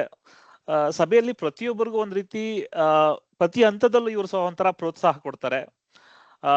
ಇವರು ಉದ್ಯಮಿಯಾಗಿ ಬ್ಯುಸಿ ಆಗಿರ್ಬೋದು, ಇರುವ ಅವರ ಸಣ್ಣ ಒಂದು ಸ್ವಲ್ಪ ಸಮಯದಲ್ಲೇ ಅವ್ರು ಕಲಿಯೋ ಆಸಕ್ತಿ ಇನ್ನೂ ಕುಗ್ಗಿಲ್ಲ. ಓಕೆ, ಇದು ನಮ್ಮೆಲ್ಲರಿಗೂ ಒಂದ್ ರೀತಿ ಪ್ರೇರಣೆ ಆಗುತ್ತೆ. ಇವರನ್ನ ನೋಡಿ ಕಲಿಯೋದು ತುಂಬಾ ಇದೆ, ಸಾಕಷ್ಟಿದೆ.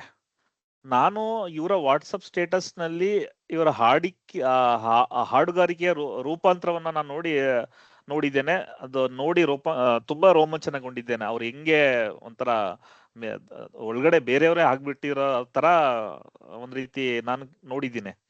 ಸೊ ನೇರವಾಗಿ ನೋಡೋ ಸೌಭಾಗ್ಯ ಇನ್ನೂ ನಮ್ಗೆ ದೊರೆತಿಲ್ಲ, ಇದಕ್ಕಾಗಿ ಎದುರು ನೋಡ್ತಾ ಇದ್ದೇನೆ. ಇಷ್ಟ ಹೇಳ್ತಾ, ಇವರು ಸಹ ಒಂದು ಚೈತನ್ಯದ ಚಿಲುಮೆ ತರ ಇವರು ಇರ್ತಾರೆ. ಇಷ್ಟ ಹೇಳ್ತಾ ನಮ್ಮ ಇಂದಿನ ಸ್ಪೀಕರ್ ಆದ ಅಥವಾ ಸಿದ್ಧಪಡಿಸಿದ ಭಾಷಣ ನೀಡ್ಲಿಕ್ಕೆ ಬರ್ತಿರೋ ನಮ್ಮ ಟೋಸ್ಟ್ ಮಾಸ್ಟರ್ ಉಮಾನಾಥ್ ಸರ್ನ ನಮ್ಮ ಒಂದು ಚಪ್ಪಾಳೆಯೊಂದಿಗೆ ಅವ್ರನ್ನ ವೇದಿಕೆ ಕರೆಯೋಣ. ಆ ವೇದಿಕೆ ನಿಮ್ದು ಸರ್. ಉಮಾನಾಥ್ ಸೌಮ್ಯ ಸ್ವಭಾವ ಅಂತ ಹೇಳಿದ್ದು ನಿಮ್ಮ ಪೂರ್ವಾಗ್ರಹವೇ ಅಲ್ವೇ ಅನ್ನೋದನ್ನ ಇವೆಷ್ಟೇ ಹೋಗದೆ ಇಂದಿನ ಭಾಷಣವನ್ನು ಶುರು ಮಾಡೋಣ. ಎಲ್ಲರಿಗೂ ನಮಸ್ಕಾರ. ಕಳೆದ ವರ್ಷ ಸೆಪ್ಟೆಂಬರ್ನಲ್ಲಿ ನಾನು ಮುಸ್ಸಂಜೆ ಮೆಲೋಡೀಸ್ ಅನ್ನುವಂಥ ಒಂದು ರಸ ಸಂಜೆ ಕಾರ್ಯಕ್ರಮವನ್ನು ನಾನು ನಡೆಸಬೇಕು, ಮತ್ತೆ ಅದಕ್ಕಾಗಿ ಒಂದು ತಂಡವನ್ನು ಕಟ್ತೀನಿ ಅನ್ನೋದ್ರ ಬಗ್ಗೆ ಒಂದು ರೂಪುರೇಷೆಯನ್ನು ನಾನು ಕಳೆದ ಸೆಪ್ಟೆಂಬರ್ನಲ್ಲಿ ಮೊದಲನೇ ಭಾಷಣದಲ್ಲಿ ಕೊಟ್ಟಿದ್ದೆ. ಈ ಪ್ರಾಜೆಕ್ಟ್ ನಲ್ಲಿ 2 ಭಾಷಣ ಇದೆ. 2ನೇ ಭಾಷಣ ಇವೆಂಟ್ ಹೋಸ್ಟ್ ಮಾಡಿದ ಮೇಲೆ ನನ್ನ ಅನುಭವ ಅದನ್ನ ಹಂಚಿಕೊಳ್ಳೋದಕ್ಕೆ ಇಂದಿನ ಈ 2ನೇ ಭಾಷಣ. ಇದೇ ವರ್ಷದ ಜನವರಿ 31ನೇ ತಾರೀಕು ಈ ಮುಸ್ಸಂಜೆ ಮೆಲೋಡೀಸ್ ರಸಸಂಜೆ ಕಾರ್ಯಕ್ರಮವನ್ನ ನನ್ನ ತಂಡದ ಮೂಲಕ ನಿರ್ವಹಿಸಿ ಅದರ ಮೂಲಕ ಆದಂತ ಅನುಭವವನ್ನ ನಿಮ್ಮೊಂದಿಗೆ ಇವತ್ತು ನಾನು ಹಂಚಿಕೊಳ್ತಾ ಇದ್ದೇನೆ. ಈ ಮುಸ್ಸಂಜೆ ಮೆಲೋಡೀಸ್ ಅನ್ನುವಂಥ ಕಾರ್ಯಕ್ರಮ ಸ್ಟಾರ್ಸ್ ಆಫ್ ಗಾರ್ಡೇನಿಯಾ ಅನ್ನುವಂಥ ಒಂದು ಹಾಡುಗಾರರ ಗುಂಪಿನಿಂದ ಹುಟ್ಟಿ ಬಂದಂಥದ್ದು. ಈ ಗುಂಪನ್ನು ಶುರು ಮಾಡಿದ್ದು ನಾನೇ. ಇದರಲ್ಲಿ ಸುಮಾರು ಒಂದು 50 ರಿಂದ 60 ಜನ ಇದ್ದಾರೆ. ಈ ಪ್ರತಿ ವರ್ಷ ಒಂದು ವಾರ್ಷಿಕವಾಗಿ ರಸಸಂಜೆ ಕಾರ್ಯಕ್ರಮವನ್ನು ನಡೆಸಿಕೊಡುವಂಥದ್ದು ನಮ್ಮ ಈ ಒಂದು ಹವ್ಯಾಸ. ಪ್ರತಿಯೊಂದು ಬಾರಿ ಕಳೆದ 3 ವರ್ಷ ನಾನು ಈ ಕಾರ್ಯಕ್ರಮವನ್ನ ಆಯೋಜಿಸಿದಾಗ ನಾನೇ ಎಲ್ಲ ಕೆಲಸ ಕಾರ್ಯಗಳನ್ನು ನಾನೇ ನೋಡ್ತಾ ಇದ್ದೆ. ಯೋಜನೆ ನಾನೇ ಮಾಡೋದು, ನಿರ್ವಹಿಸೋದು ನಾನೇ, ಎಲ್ಲದೂ ನಾನೇ ಮಾಡ್ತಿದ್ದೆ. ಅವಾಗ ಹಲವಾರು ಅಡೆತಡೆಗಳು, ಕೊನೆಯ ಕ್ಷಣದ ಅವಾಂತರಗಳು, ಈ ತರ ಎಲ್ಲ ಸುಮಾರಷ್ಟು ಕಾರ್ಯಕ್ರಮದ ಯಶಸ್ಸಿಗೆ ಹಾನಿ ಮಾಡಿದ್ದನ್ನ ನಾನು ಕಂಡುಕೊಂಡೆ.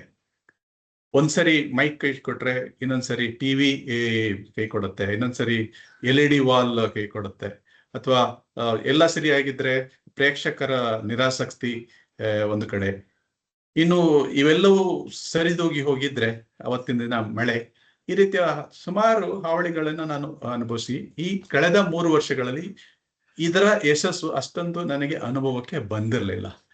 ಅದಕ್ಕೆ ನನಗೊಂದು ತಂಡದ ಅವಶ್ಯಕತೆ ಇದೆ ಅನ್ನುವಂಥದ್ದು ನನಗೆ ಮನದಟ್ಟಾಯಿತು.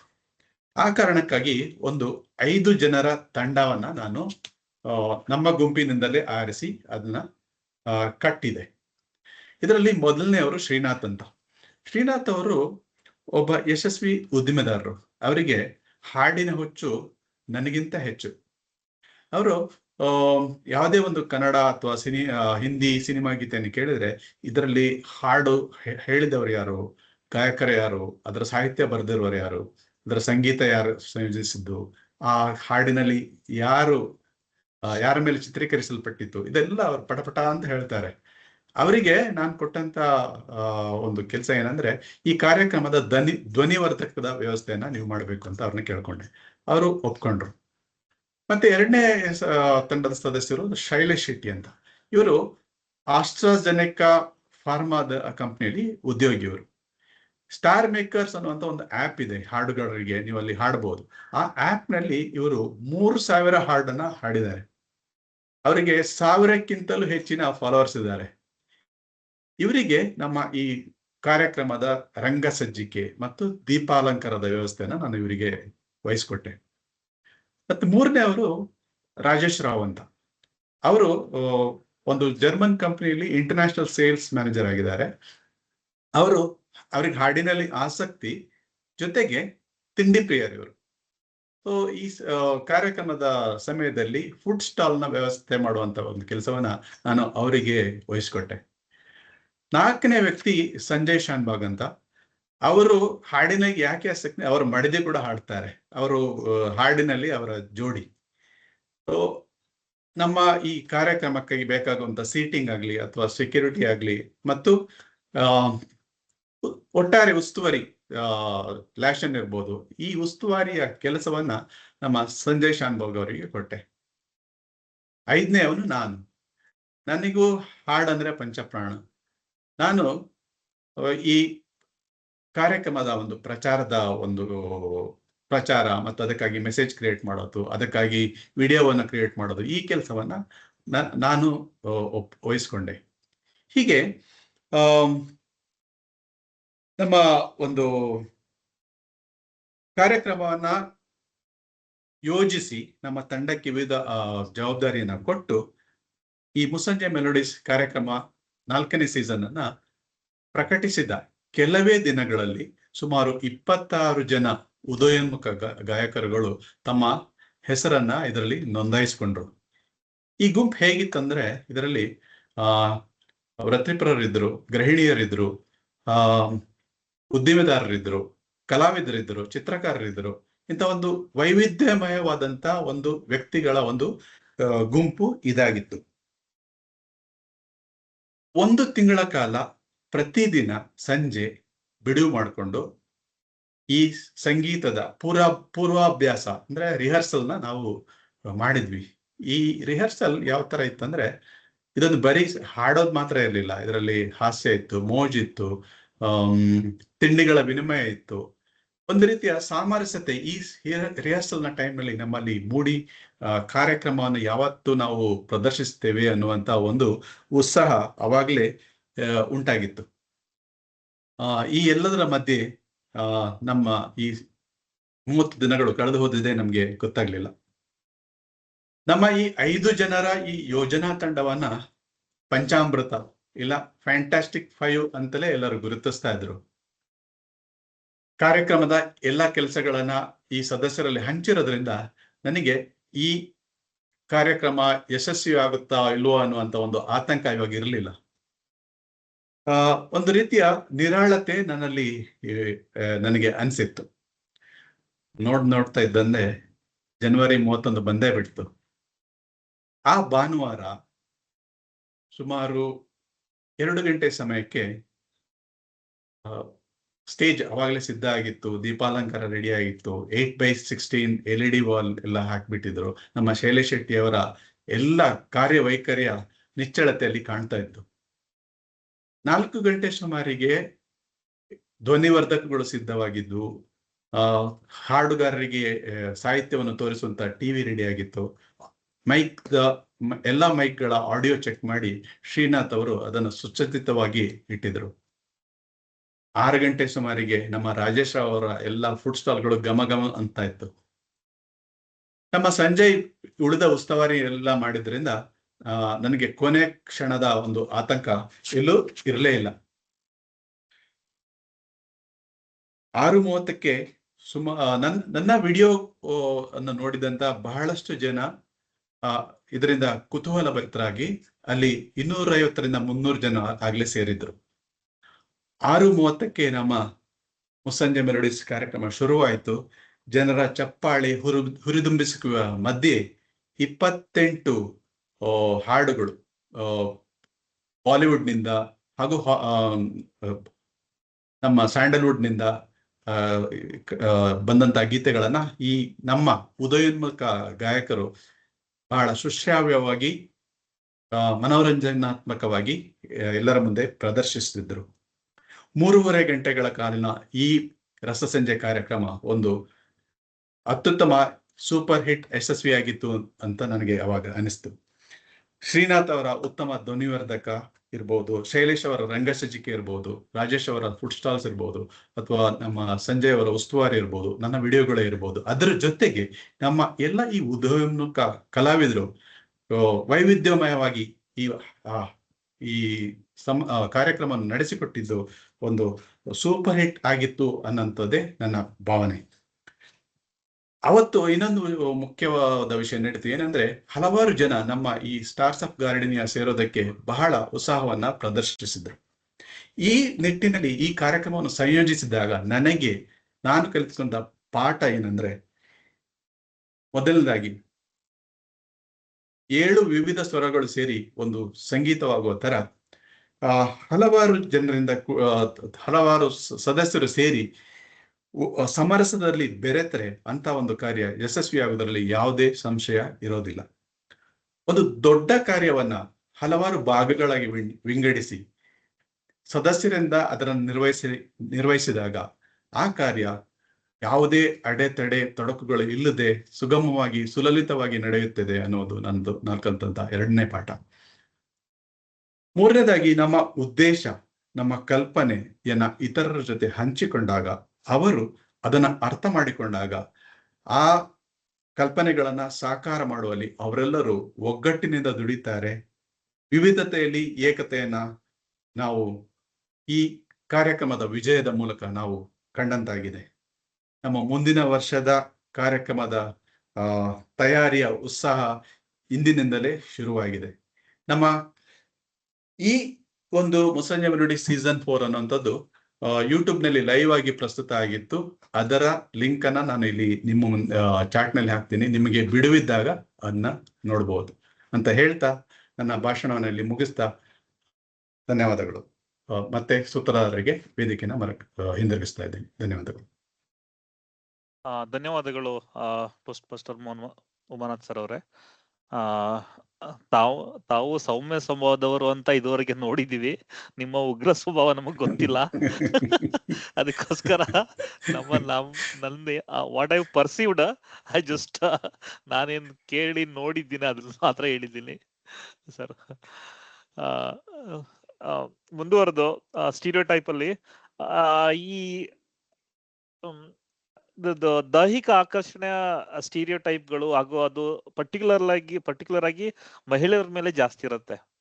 ಇದೊಂದು ತರ ಒಂದ್ ರೀತಿ ಅಪಾಯಕಾರಿ. ಓಕೆ, ಮಹಿಳೆಯರ ವಿಷಯದಲ್ಲಿ ಸಮಾಜ ಯಾವಾಗ್ಲೂ ಅವ್ರ ದೇಹ ಅಥವಾ ರೂಪವನ್ನ ಒಂದ್ ರೀತಿ ಮೌಲ್ಯ ಮಾಡುತ್ತೆ. ಯಾವ ರೀತಿ ಅಂದ್ರೆ ಒಬ್ಳು ಮಹಿಳೆ ಯಶಸ್ಸು ಸಾಧಿಸಿದ್ರೆ ಅವಳ ಶ್ರಮಕ್ಕಿಂತ ಅವಳ ಲುಕ್ಕಿಂದನೇ ಸಿಕ್ತು ಅಂತ ಒಂದ್ ರೀತಿ ಅವಹೇಳನ ಮಾಡ್ಲಾಗುತ್ತೆ. ಅದು ಸರಿಯಲ್ಲ. ಅದೇ ರೀತಿ ಸೌಂದರ್ಯದ ಕೆಲವು ಮಾನದಂಡಗಳಿರ್ತವೆ. ಓಕೆ, ಅಂದ್ರೆ ಮಹಿಳೆ ತನ್ನ ಸಾಮರ್ಥ್ಯದಿಂದ ಮಾಡ್ಲಿಲ್ಲ ಅಥವಾ ಅವಳು ಶ್ರಮ ಮಾಡ್ಲಿಲ್ಲ, ಅದ್ರ ಬದಲು ಅವಳು ಸೌಂದರ್ಯ ಇದೆಯಲ್ಲ ಅದರಿಂದ ಅವಳಿಗೆ ಸಕ್ಸಸ್ ಸಿಕ್ತು ಅಥವಾ ಅವಳಿಗೆ ಯಶಸ್ಸು ಸಿಕ್ತು ಅಂತಾನು ಹೇಳ್ತಾರೆ. ಅದು ಸರಿಯಿಲ್ಲ. ಯಾಕಂದ್ರೆ ಈ ಮಹಿಳೆ ಆಮೇಲೆ ಪುರುಷ 2 ಸಮಾನರು. ಅವ್ರಿಬ್ರಿಗೂ ಶಕ್ತಿ ಇದೆ, ಇಬ್ರು ಇಂಟೆಲಿಜೆನ್ಸ್ ಇದೆ, ಇಬ್ರು ಸಾಧಿಸ್ಬೋದು ಅನ್ನೋದು ಗೊತ್ತಿರೋ ವಿಷಯನೇ. ಆದ್ರೂ ಸಹ ಈ ಅವರ ಬ್ಯೂಟಿ ಅಥವಾ ಅವ್ರ ಸೌಂದರ್ಯದ ಬಗ್ಗೆನೆ ಒಂದ್ ರೀತಿ ಸ್ಟೀರಿಯೋಟೈಪ್ಗಳಿದೆ. ಕೆಲವು ಕಾರ್ಪೊರೇಟ್ ಕ್ಷೇತ್ರಗಳಲ್ಲಿ ಮಹಿಳೆಯರು ಜಾಸ್ತಿ ಗಮನ ಸೆಳೀತಾರೆ. ಅವರು ಪ್ರತಿಯೊಂದು ನಡವಳಿಕೆಗಳು ಸಹ ಒಂದು ಸ್ಟೀರಿಯೋಟೈಪ್ ಕಣ್ಣಿಂದಲೇ ನೋಡ್ಲಾಗುತ್ತೆ. ಅಂದ್ರೆ ಅವರು ಸಕ್ಸಸ್ ಸಿಕ್ಕಿದ್ರೆ ಓಕೆ, ಅವ್ರಿಗೆ ಬೇರೆಯವ್ರು ಸಪೋರ್ಟ್ ಮಾಡಿದ್ರು ಅಥವಾ ಬೇರೆಯವ್ರು ಹೆಲ್ಪ್ ಮಾಡಿದ್ರು, ಅವ್ರಿಗೆ ಬ್ಯೂಟಿ ಇತ್ತು ಅದಕ್ಕೆ ಸಕ್ಸಸ್ ಸಿಕ್ಬಿಡ್ತು ಅಂತ ಹೇಳ್ತಾರೆ. ಅವೆಲ್ಲ ಸರಿ ಇಲ್ಲ. ಅದೇ ರೀತಿ ಈ ಸ್ಟೀರಿಯೋಟೈಪ್ ನ ಕೆಲವು ಕೆಟ್ಟ ಪರಿಣಾಮಗಳು ಅಂದ್ರೆ ನೆಗೆಟಿವ್ ಇಂಪ್ಯಾಕ್ಟ್ ಏನಾಗುತ್ತೆ ಅಂದ್ರೆ, ಇದೊಂದು ಆಕ್ಚುಲಿ ಒಂದು ಸೋಷಿಯಲ್ ಪ್ರಾಬ್ಲಮ್, ಅಂದ್ರೆ ಸಾಮಾಜಿಕ ಸಮಸ್ಯೆ. ಅದಲ್ದೇನೆ ಒಂದು ವ್ಯಕ್ತಿ ಒಂದು ಮಾನಸಿಕ ಆರೋಗ್ಯದ ಮೇಲೂ ಸಹ ಪರಿಣಾಮ ಬೀಳುತ್ತೆ.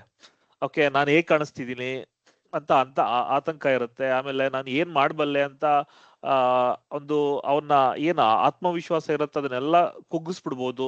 ಅದೇ ರೀತಿ ಒಂದ್ ರೀತಿ ಡಿಪ್ರೆಷನ್ ಅಥವಾ ಇದಕ್ಕೂ ಕಾರಣ ಆಗ್ಬೋದು.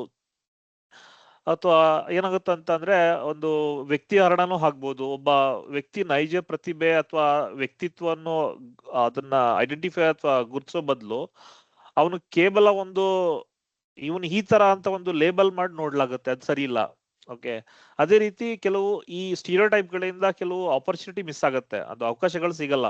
ಓಕೆ, ಸೊ ಸಂದರ್ಶನಗಳಿರ್ಬೋದು, ಕಚೇರಿಗಳಿರ್ಬೋದು, ಆ ವ್ಯಕ್ತಿ ಯಾವ ರೀತಿ ಯಾವ ಊರಿಂದ ಬಂದಿದ್ದಾನೆ, ಅವನ ಭಾಷೆ ಯಾವುದು, ಅವನ ರೂಪ ಯಾವುದು ಅಂತ ನೋಡಿ ಕೆಲವು ಅವನಿಗೆ ಸಿಗ್ಬೇಕಾಗಿರೋ ಸ್ಥಾನಗಳು ಅದು ಸಿಗದೇ ಇರಬಹುದು. ಓಕೆ, ಆಮೇಲೆ ಈ ರೀತಿ ಸ್ಟೀರಿಯೋಟೈಪ್ ಬಿಲ್ಡ್ ಆದ್ರೆ ಅವನು ಆತ್ಮವಿಶ್ವಾಸ ಕುಸಿಬಹುದು. ಓಕೆ, ನಾನು ಈ ಸಮುದಾಯಕ್ಕೆ ಸೇರಿದವ್ರು ಇರ್ಬೋದು, ಅದಕ್ಕೋಸ್ಕರ ನಾನು ಇಷ್ಟೇ, ನಾನು ಇದೇ, ನನ್ಗೆ ಈ ಕೆಲಸ ಸಿಗಲ್ಲ ಅನ್ನೋ ಒಂದು ಸ್ಟೀರಿಯೋಟೈಪ್ ಅವ್ನು ಬಿಲ್ಡ್ ಆಗ್ಬೋದು.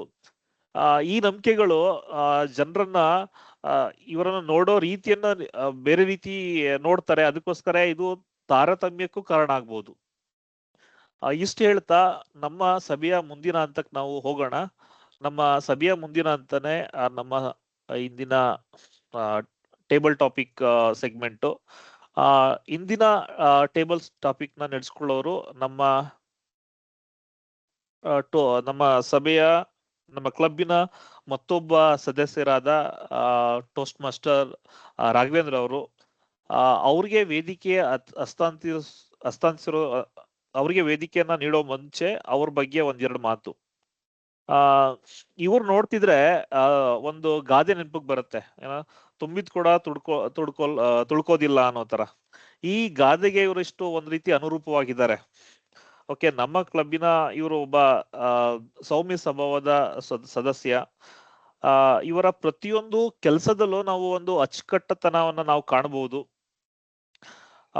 ಇವರು ವೃತ್ತಿಯಲ್ಲಿ ಇಂಜಿನಿಯರ್ ಆದ್ರೂ ಅವರ ಆಸಕ್ತಿ ಸಾಹಿತ್ಯದ ಕಡೆ ಹಾಗೂ ನಿರಂತರ ಕಲಿಕೆ ಕಡೆ ಇದೆ. ಇವರು ಹಲವಾರು ಡಿಗ್ರಿಗಳ ಜೊತೆಗೆ ತಗೊಂಡಿದ್ರು ಸಹ ತುಂಬಾ ಬುಕ್ಸ್ಗಳನ್ನ ಓದಿದ್ದಾರೆ, ಇನ್ನು ಓದ್ತಾ ಇದ್ದಾರೆ. ಅದೇ ರೀತಿ ಇವರ ಕವನ ಲೇಖನಗಳನ್ನ ಬರೆದಿದ್ದಾರೆ. ಓಕೆ, ಇಂಥ ಒಂದು ಬಹುಮುಖ ಪ್ರತಿಭೆಯ ವ್ಯಕ್ತಿತ್ವದ ನಮ್ಮ ಟೋಸ್ಟ್ ಮಾಸ್ಟರ್ ರಾಘವ್ರನ್ನ ಇಂದು ಟೇಬಲ್ ಟಾಪಿಕ್ ಸೆಗ್ಮೆಂಟ್ ನಡೆಸ್ಕೊಳ್ಳೋಕೆ ಕರೆಯಲು ನನಗೆ ಹರ್ಷ ಆಗ್ತಾ ಇದೆ. ಟೋಸ್ಟ್ ಮಾಸ್ಟರ್ ರಾಘವೇಂದ್ರ ಅವರೇ, ವೇದಿಕೆ ನಿಮ್ದು. ಧನ್ಯವಾದಗಳು ರವಿಕುಮಾರ್ ಅವರೇ, ತುಂಬಾ ಚೆನ್ನಾಗಿ ಪರಿಚಯ ಮಾಡಿಕೊಟ್ರಿ. ಈಗ ಆಶುಭಾಷಣ ಬಗ್ಗೆ ಸ್ವಲ್ಪ ವಿವರಣೆ ಹೇಳ್ತೀನಿ. ಏನಪ್ಪ ಅಂದ್ರೆ ಆಶುಭಾಷಣ ಅಂದ್ರೆ ಇಂಗ್ಲಿಷಲ್ಲಿ ಟೇಬಲ್ ಟಾಪಿಕ್ ಅಂತ ಕರಿತೀವಿ. ಸೊ ಇದ್ರದ ಅವಧಿ 1 ರಿಂದ 2 ನಿಮಿಷ ಮಾತಾಡಬೇಕು. ಆಶುಭಾಷಣ ಅಂದ್ರೆ ಏನಪ್ಪಾ ಅಂದ್ರೆ ಯಾವುದೇ ಸಿದ್ಧತೆ ಇಲ್ದಲೆ ತಕ್ಷಣದಲ್ಲೇ ಸ್ಪಷ್ಟವಾಗಿ ಮತ್ತು ಆತ್ಮವಿಶ್ವಾಸದಿಂದ ಮಾಡೋ ಭಾಷಣ. ಸೊ ಆಶುಭಾಷಣ ಅಂದ್ರೆ ಏನು ಅಂದ್ರೆ, ಈಗ ಅದನ್ನ ಕೇಳಿದ ತಕ್ಷಣ 1-2 ನಿಮಿಷದಲ್ಲಿ ನಿಮ್ಮ ಮನಸ್ಸಿಗೆ ಬಂದ ಆಲೋಚನೆಗಳನ್ನ ಸರಳವಾಗಿ ಆರಂಭ, ಮಧ್ಯ ಅಂತ ಮತ್ತೆ ಅಂತ್ಯ ಅಂತ ಹೊಂದಿಸಿ ಮಾಡೋ ಭಾಷಣ. ಸೊ ಇದರಲ್ಲಿ ನಿಖರವಾದ ಉತ್ತರಕ್ಕಿಂತ ಸ್ಪಷ್ಟ ಅಭಿವ್ಯಕ್ತಿ ಅನ್ನೋದು ಮುಖ್ಯ ಆಗುತ್ತೆ. ಇದ್ರ ಉದ್ದೇಶ ಏನಪ್ಪಾ ಅಂದ್ರೆ ಆತ್ಮವಿಶ್ವಾಸ ಹೆಚ್ಚಿಸೋದು, ಮತ್ತೆ ತಕ್ಷಣ ಯೋಚಿಸೋ ಸಾಮರ್ಥ್ಯ ಹೆಚ್ಚಿಸೋದು, ಮತ್ತೆ ಸಾರ್ವಜನಿಕವಾಗಿ ಮಾತಾಡೋ ಭಯನ ಕಡಿಮೆ ಮಾಡೋದು. ಅದ್ರ ಜೊತೆಗೆ ನಮ್ಮ ಆಲೋಚನೆಗಳನ್ನ ಕ್ರಮಬದ್ಧವಾಗಿ ಹೇಳೋದನ್ನ ಕಲಿಸೋದು. ಸೊ ಹಾಗಾಗಿ ಆಶುಭಾಷಣ ಅನ್ನೋದು ನಮ್ಮ ಸರ್ವಾಂಗೀಣ ಅಭಿವೃದ್ಧಿಗೆ ಸಹಾಯ ಮಾಡುತ್ತೆ, ನಮ್ಮ ಸಂವಹನ ಕಲೆಯಲ್ಲಿ ಸರ್ವಾಂಗೀಣ ಅಭಿವೃದ್ಧಿಗೆ ಸಹಾಯ ಮಾಡುತ್ತೆ ಅನ್ನೋದನ್ನ ಹೇಳ ಬಯಸ್ತೇನೆ. ಸೊ ಈಗ ಇವತ್ತಿನ ಶುಭಾಷಣದ ವಿಷಯದ ಬಗ್ಗೆ ಬರೋದಾದ್ರೆ, ಈಗ ತಾನೇ ನಾವು ಯುಗಾದಿ ಮುಗಿಸ್ಕೊಂಡು ಬಂದಿದ್ದೀವಿ. ಅಂದ್ರೆ ಈಗ ಎಲ್ರಿಗೂ ಯುಗಾದಿ ಹಬ್ಬದ ಶುಭಾಶಯಗಳು ಮತ್ತೊಮ್ಮೆ. ಯುಗಾದಿ ಹಬ್ಬ ಬರೋದು ಒಂದೊಂದು ವರ್ಷಕ್ಕೊಂದ್ಸಲ. ಹಾಗಾಗಿ ಈ ಸಲದ ಹಬ್ಬ ವಿಶೇಷತೆ ಏನಪ್ಪಾ ಅಂತ ಹೇಳಿದ್ರೆ, ಅಂದ್ರೆ ನಾನು ಹೇಳ್ತಾ ಇರೋದು ನಮ್ಮ ಗ್ರೂಪಲ್ಲಿ ಮಾತ್ರ. ಏನಪ್ಪಾ ಅಂದ್ರೆ ಎಲ್ಲದಕ್ಕಿಂತ ವಿಭಿನ್ನವಾಗಿ ಆಚರಿಸ್ಬೇಕು ಅಂತ ಹೇಳಿ ಉಮಾನಂದ್ ಸರ್ ಅವರು ಯೋಚನೆ ಮಾಡ್ತಾರೆ. ಯಾಕಪ್ಪ ಅಂದ್ರೆ ಅವ್ರೇನ್ ಮಾಡ್ತಾರೆ ಅಂದ್ರೆ, ಈ ಸಲ ಎಲ್ರು ನಮ್ಮ ಮನೆ ಕರೆಯೋಣ ಊಟಕ್ಕೆ, ಹಬ್ಬಕ್ಕೆ ಅಂತ ಹೇಳಿ ಎಲ್ಲರನ್ನು ಆಹ್ವಾನಿಸಿರ್ತಾರೆ. ಆಗ ಪೂಜೆ ಎಲ್ಲ ಮುಗಿಯುತ್ತೆ. ಆಮೇಲೆ ಅವರು ನೆನಪಿಸ್ಕೊತಾರೆ, ಇದು ಬೇವು ಬೆಲ್ಲ ಹಂಚೋ ಸಮಯ. ಆಗ ನೆನಪಾಗುತ್ತೆ ಅವ್ರಿಗೆ, ಅಯ್ಯೋ ಹಿಂದಿನ ದಿನ ಬೆಲ್ಲ ತರಕ್ ಕೇಳಿದ್ರು ನಮ್ಮ ಪತ್ನಿ, ತರೋದಕ್ಕೇನೋ ಲಿಸ್ಟ್ ಕೊಟ್ಟಿದ್ದೆ, ಆದ್ರೆ ಅವ್ರು ಕೊಟ್ಟಿರ್ಲಿಲ್ಲ, ಅದ್ ಮರ್ತೋಗ್ಬಿಟ್ಟಿದೆ, ಇವಾಗ ಬೆಲ್ಲ ಇಲ್ಲ. ಈಗ ಎಲ್ಲರಿಗೂ ಬೇವು ಬೆಲ್ಲ ಹಂಚ್ಬೇಕು. ಅದನ್ನ ಹೇಗ್ ಡಿಫೆಂಡ್ ಮಾಡ್ಕೋತಾರ ಅನ್ನೋದನ್ನ ಉಮಾನಾಥ್ ಅವರು ಹೇಳ್ತಾರೆ. ಧನ್ಯವಾದಗಳು. ಯುಗಾದಿ ದಿನ ಎಲ್ಲರೂ ಬಂದ್ಬಿಟ್ಟಿದ್ದಾರೆ. ಬೆಲ್ಲ ಇಲ್ಲ, ಬೇವು ಮಾತ್ರ ಇದೆ. ಸೊ ಏನ್ ಮಾಡೋದಪ್ಪ ಅಂತ ಯೋಚನೆ ಮಾಡ್ತೀವಿ. ಇವಾಗೇನು ತುಂಬಾ ಯೋಚನೆ ಮಾಡ್ಬೇಕಂತ ಇಲ್ಲ, ಆದ್ರೂ ಒಂದು ಬ್ಲಿಂಕಿಟ್ ನಲ್ಲಿ ಅಥವಾ ನಮ್ಮ ಇನ್ಸ್ಟಾಮಾರ್ಟ್ ನಲ್ಲಿ ನಾವು ಆರ್ಡರ್ ಮಾಡಿದ್ರೆ ಒಂದು 10-15 ನಿಮಿಷದಲ್ಲಿ ಬೆಲ್ಲ ಬಂದ್ಬಿಡುತ್ತೆ. ಆದ್ರೂ ಈ 10-15 ನಿಮಿಷ ಏನಪ್ಪಾ ಮಾಡೋದು ಅಂತ ಯೋಚನೆ ಮಾಡಿದ್ರೆ ಅವಾಗೊಂದು ಐಡಿಯಾ ಬಂತು. ಎಲ್ಲರಿಗೂ ಒಂದೊಂದು ಟೇಬಲ್ ಟಾಪಿಕ್ ಕೊಟ್ಬಿಡೋಣಪ್ಪ. 10 ನಿಮಿಷ ನಡೆಸ್ಬೇಕಂದ್ರೆ ಒಂದು 7-8 ಜನ ಬಂದಿದ್ದಾರೆ. 7-8 ಜನ 2 ನಿಮಿಷ ಅಂದ್ರೆ ಒಂದೊಂದು ನಿಮಿಷ ಮಾತಾಡಿದ್ರು ಕೂಡ 8 ನಿಮಿಷ ಅಲ್ಲೇ ಆಗುತ್ತೆ. ಆಮೇಲೆ ನಾನ್ ಮಾತಾಡೋದು, ಒಂದು ವಿಷಯ ಹೇಳೋದು ಎಲ್ಲ ಸೇರಿ 10 ನಿಮಿಷ ಆಗುತ್ತೆ ಅಂತ ಅನ್ಕೊಂಡು ಬ್ಲಿಂಕಿಟ್ ನಲ್ಲಿ ಆರ್ಡರ್ ಮಾಡಕ್ ಹೋದ್ರೆ ಬ್ಲಿಂಕಿಟ್ ಅಲ್ಲಿ ಬೆಲ್ಲ ಇಲ್ಲ. ಇನ್ಸ್ಟಾಮಾರ್ಟ್ ನೋಡಿದ್ರೆ ಅಲ್ಲೂ ಬೆಲ್ಲ ಇಲ್ಲ. ಎಲ್ಲಾ ಕಡೆ ಬೆಲ್ಲ ಆರ್ಡರ್ ಮಾಡ್ಬಿಟ್ಟು ಯಾವ ಇನ್ಸ್ಟಾಮಾರ್ಟ್ ಅಲ್ಲೂ ಬೆಲ್ಲ ಸಿಗ್ತಾ ಇಲ್ಲ. ಇನ್ನೇನಪ್ಪ ಮಾಡೋದು? ಈ ಕಡೆ ಟೇಬಲ್ ಟಾಕ್ ಕೊಡಂಗೂ ಇಲ್ಲ, ಆ ಕಡೆ ಬೆಲ್ಲ ತರಂಗೂ ಇಲ್ಲ. ಆವಾಗ ಮನಸ್ಸಿಗೆ ಹೊಳೆದಿದ್ದು ಏನಂದ್ರೆ, ಇವರಿಗೆ ನಮ್ಮ ಮುಸ್ಸಂಜೆ ಮೆಲೋಡೀಸ್ ನಾಯಕರ ವಿಡಿಯೋ ಲಿಂಕ್ ಕೊಟ್ಬಿಟ್ಟು, ನೋಡ್ತಾ ಇರಿ ನಾನು ಇವಾಗ ಬಂದೆ ಅಂತ ಹೇಳ್ಬಿಟ್ಟು ನಮ್ಮ ಪಕ್ಕದ ರೋಡ್ ನಲ್ಲಿರೋ ಅಂಗಡಿಗೆ ಹೋಗ್ಬಿಟ್ಟು ಬೆಲ್ಲ ತಂದ್ಬಿಟ್ಟು ಅದನ್ನ ಪುಡಿ ಮಾಡಿ ಕೊಡೋತ್ತಿಗೆ ಇವ್ರೇನೋ ಹಾಡು ನೋಡ್ತಾನೆ ಇದ್ದಾರೆ. ಎಲ್ಲಿ ಉಮಾನಾಥ್ ಹಾಡು ಬರುತ್ತೆ ಅಂತ. ಉಮಾನಾಥ್ ಹಾಡು 40 ನಿಮಿಷದ ನಂತರ ಇದೆ. ಅಷ್ಟೊತ್ತಿಗೆ ನಮ್ಮ ಹೆಂಡತಿ ಎಲ್ಲ ಇದನ್ನ ರೆಡಿ ಮಾಡಿದ್ದನ್ನ ಕೊಟ್ಬಿಟ್ಟು, ನೋಡಪ್ಪ ನಿಮ್ಗೆ ಈ ಹಾಡು ತೋರಿಸಿ ಬೋರ್ ಮಾಡಿದ ಇದಕ್ಕೆಲ್ಲ ಬೆಲ್ಲ ಇರ್ಲಿಲ್ಲ ಅದಕ್ಕೆ ಅಂತ ನಿಜ ಹೇಳಿಕೊಂಡು ಅಲ್ಲಿಗೆ ಯುಗಾದಿಯ ಮುಂದಿನ ಕಾರ್ಯಕ್ರಮಗಳಿಗೆ ಸಿದ್ಧರಾದೀವಿ ಅಂತ ಹೇಳ್ತಾ ವೇದಿಕೆಯನ್ನ ನಮ್ಮ ಸೂತ್ರಧಾರಿಗೆ ಮತ್ತೆ ವಾಪಸ್ ಕೊಡ್ತಾ ಇದ್ದೀವಿ. ಧನ್ಯವಾದಗಳು. ಧನ್ಯವಾದಗಳು ಮನೋಜ್ ಸರ್ ಅವರೇ, ತುಂಬಾ ಚೆನ್ನಾಗಿ ಹೇಳಿದ್ರಿ. ನಮ್ಮ ಆಡಿಯನ್ಸ್ ಏನಿದ್ದಾರೆ ಅವ್ರಿಗೆಲ್ಲ ಬೆಲ್ಲದ ಬಗ್ಗೆ ಬದಲಿಗೆ ನಿಮ್ಮ ಹಾಡುಗಳನ್ನ ಕೊಟ್ಟು ಸ್ವಲ್ಪ ಹೊತ್ತಿಗೆ ಸಮಾಧಾನ ಮಾಡಿ, ಆ ನಂತರ ಸಂಪ್ರದಾಯಗಳನ್ನ ಫಾಲೋ ಮಾಡ್ತೀವಿ ಅಂತ ಹೇಳಿ ಚೆನ್ನಾಗಿ ನಿಮ್ಮ ವಾದವನ್ನು ಮಂಡಿಸಿದ್ರಿ. ಸೊ ಈಗ ಹಬ್ಬದ ದಿನ ಊಟ ಮಾಡೋ ಸಮಯ.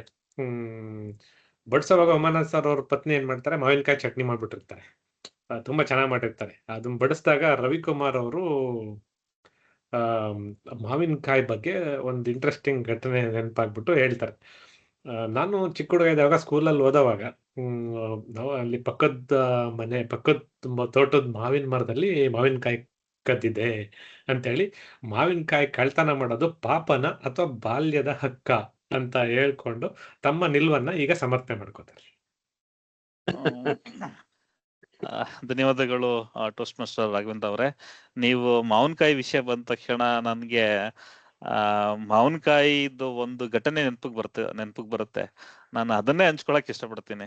ಈಗ ನಾವು 10ನೇ ತರಗತಿಲಿ ನಾವು ಒಂದು ಟ್ಯೂಷನ್ಗೆ ಹೋಗ್ತಾ ಇದ್ವಿ. ಅದ್ ಮನೆಯಿಂದ ಸ್ವಲ್ಪ ದೂರ ಇತ್ತು. ಹಂಗೆ ಅಲ್ಲಿ ಒಂದಿನ ಏನಾಯ್ತು, ಹೋಗ್ತಾ ಮಾತಾಡ್ಕೊಂಡು ಹೋಗೋದು, ಬರೋದು, ತಲಾಟೆ ಮಾತಾಡ್ಕೊಂಡು ಬರೋದು, ಹಂಗೆಲ್ಲ ಮಾಡ್ತಿದ್ವಿ. ಒಂದ್ 4-5 ಜನ ಇದ್ವಿ.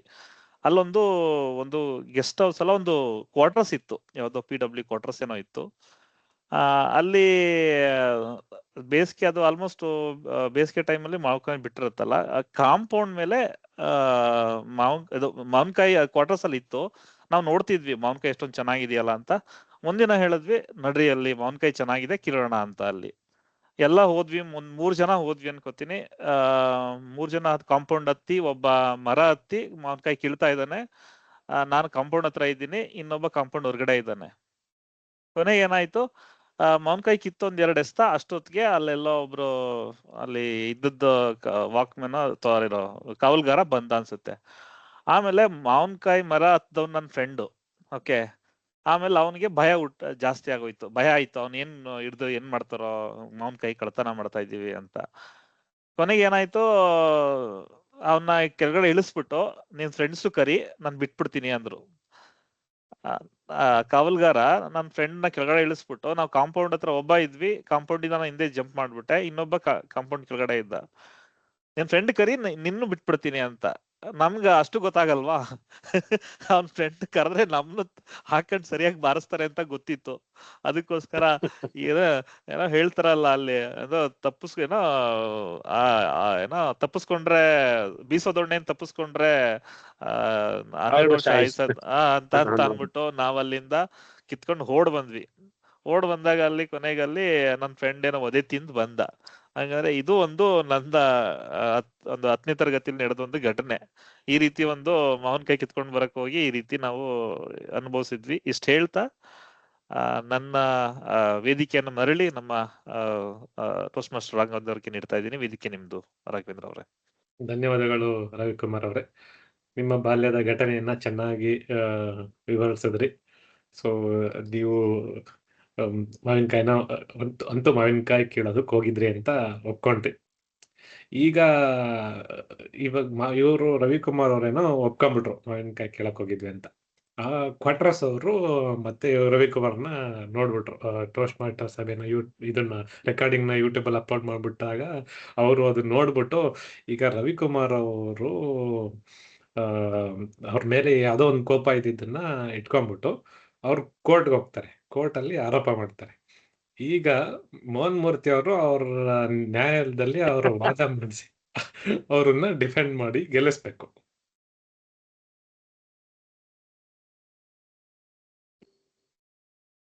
ಮ್ಯೂಟಲ್ ಇದ್ದೀರಾ? ಮ್ಯೂಟಲ್ ಇದ್ದೀರಾ? ಸೊ ಈಗ ಕೋರ್ಟ್ಗೆ ಹೋದ್ರೆ ಏನಾಗತ್ತೆ ಅಂದ್ರೆ, ಲೀಗಲ್ ಸ್ಟ್ಯಾಂಡ್ ಪಾಯಿಂಟ್ ಅಲ್ಲಿ ಯಾವ್ದೇ ಒಂದು ಅಪರಾಧಕ್ಕೆ ಇಷ್ಟು ಡ್ಯೂರೇಷನ್ ಒಳಗಡೆ ಕೋರ್ಟ್ಗೆ ಹೋಗ್ಬೇಕಂತ ಇರ್ತದೆ, ಕಂಪ್ಲೇಂಟ್ ಕೊಡ್ಬೇಕಂತ ಇರ್ತದೆ. ರವಿಕುಮಾರ್ ಅವ್ರ ಕೇಸಲ್ಲಿ ಅವರು ಬಾಲ್ಯದಲ್ಲಿ ಇದ್ದಾಗ ಆಗಿದ್ದು ಘಟನೆ ಅಂತಂದ್ರೆ, ಈಗ ಒಂದು 70-80 ವರ್ಷದ ಹಿಂದಿನ ಘಟನೆ ಅವ್ರು ಹೇಳ್ತಾ ಇರೋದು ಈಗ. ಆಯ್ತಾ? ಅವ್ರಿಗೆ ಅಷ್ಟು ವಯಸ್ಸಾಗಿಲ್ಲ, 70-80 ವರ್ಷ ಅಷ್ಟು ಹಿಂದಿನ ಘಟನೆಗಳು ಏನಂತಂದ್ರೆ ಕೋರ್ಟ್ ಅಲ್ಲಿ ಸ್ಟ್ಯಾಂಡ್ ಆಗಲ್ಲ, ಅದಕ್ಕೆ ಕಂಪ್ಲೇಂಟೇ ಕೊಡಕ್ ಆಗಲ್ಲ ನಾವು. ಅದಕ್ಕೆ ಕಾಂಡನೇಷನ್ ಡಿಲೇ ಅಂತ ಏನೋ ಒಂದು ವರ್ಡ್ ಇದೆ, ಲೀಗಲ್ ಟರ್ಮ್ ಅದು ಮಾಡ್ತಿದೆ ಈಗ. ಸೊ ಅದು ವರ್ಕ್ ಆಗಲ್ಲ, ಅದು ಒಂದು.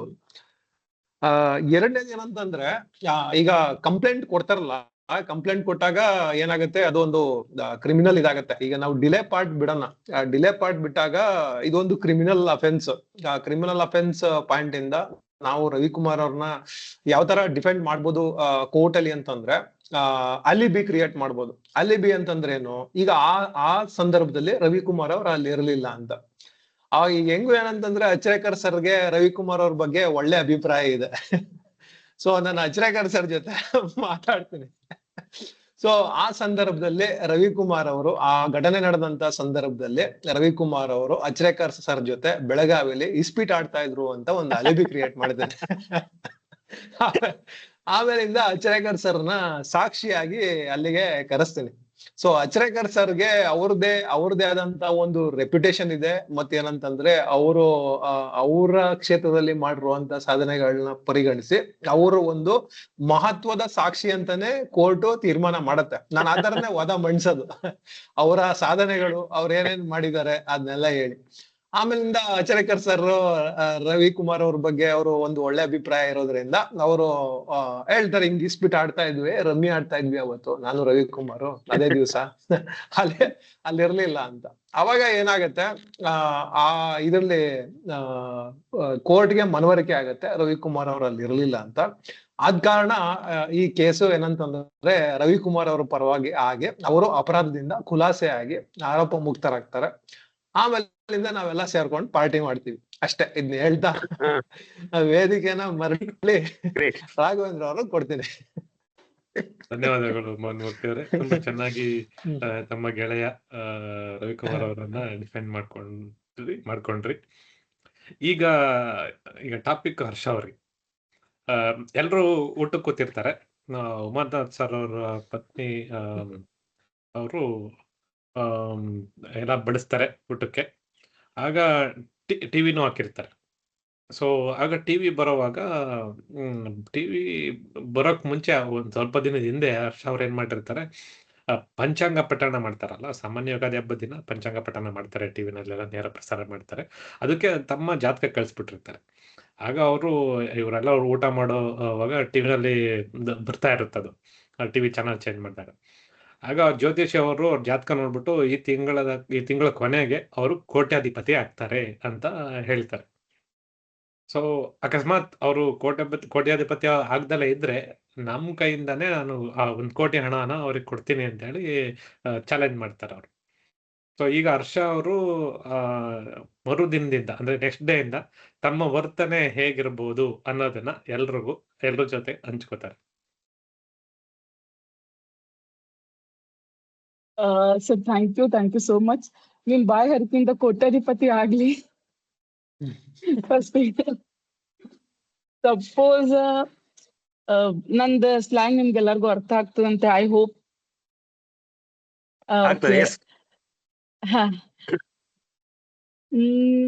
ನಂಗೂ ಗೊತ್ತಿಲ್ಲ ಸರ್, ನಾ ಇನ್ನೂ ಇಲ್ಲಿವರೆಗೂ ಅಂತೂ ಕೋಟ್ಯಾಧಿಪತಿ ಆಗಿಲ್ಲ.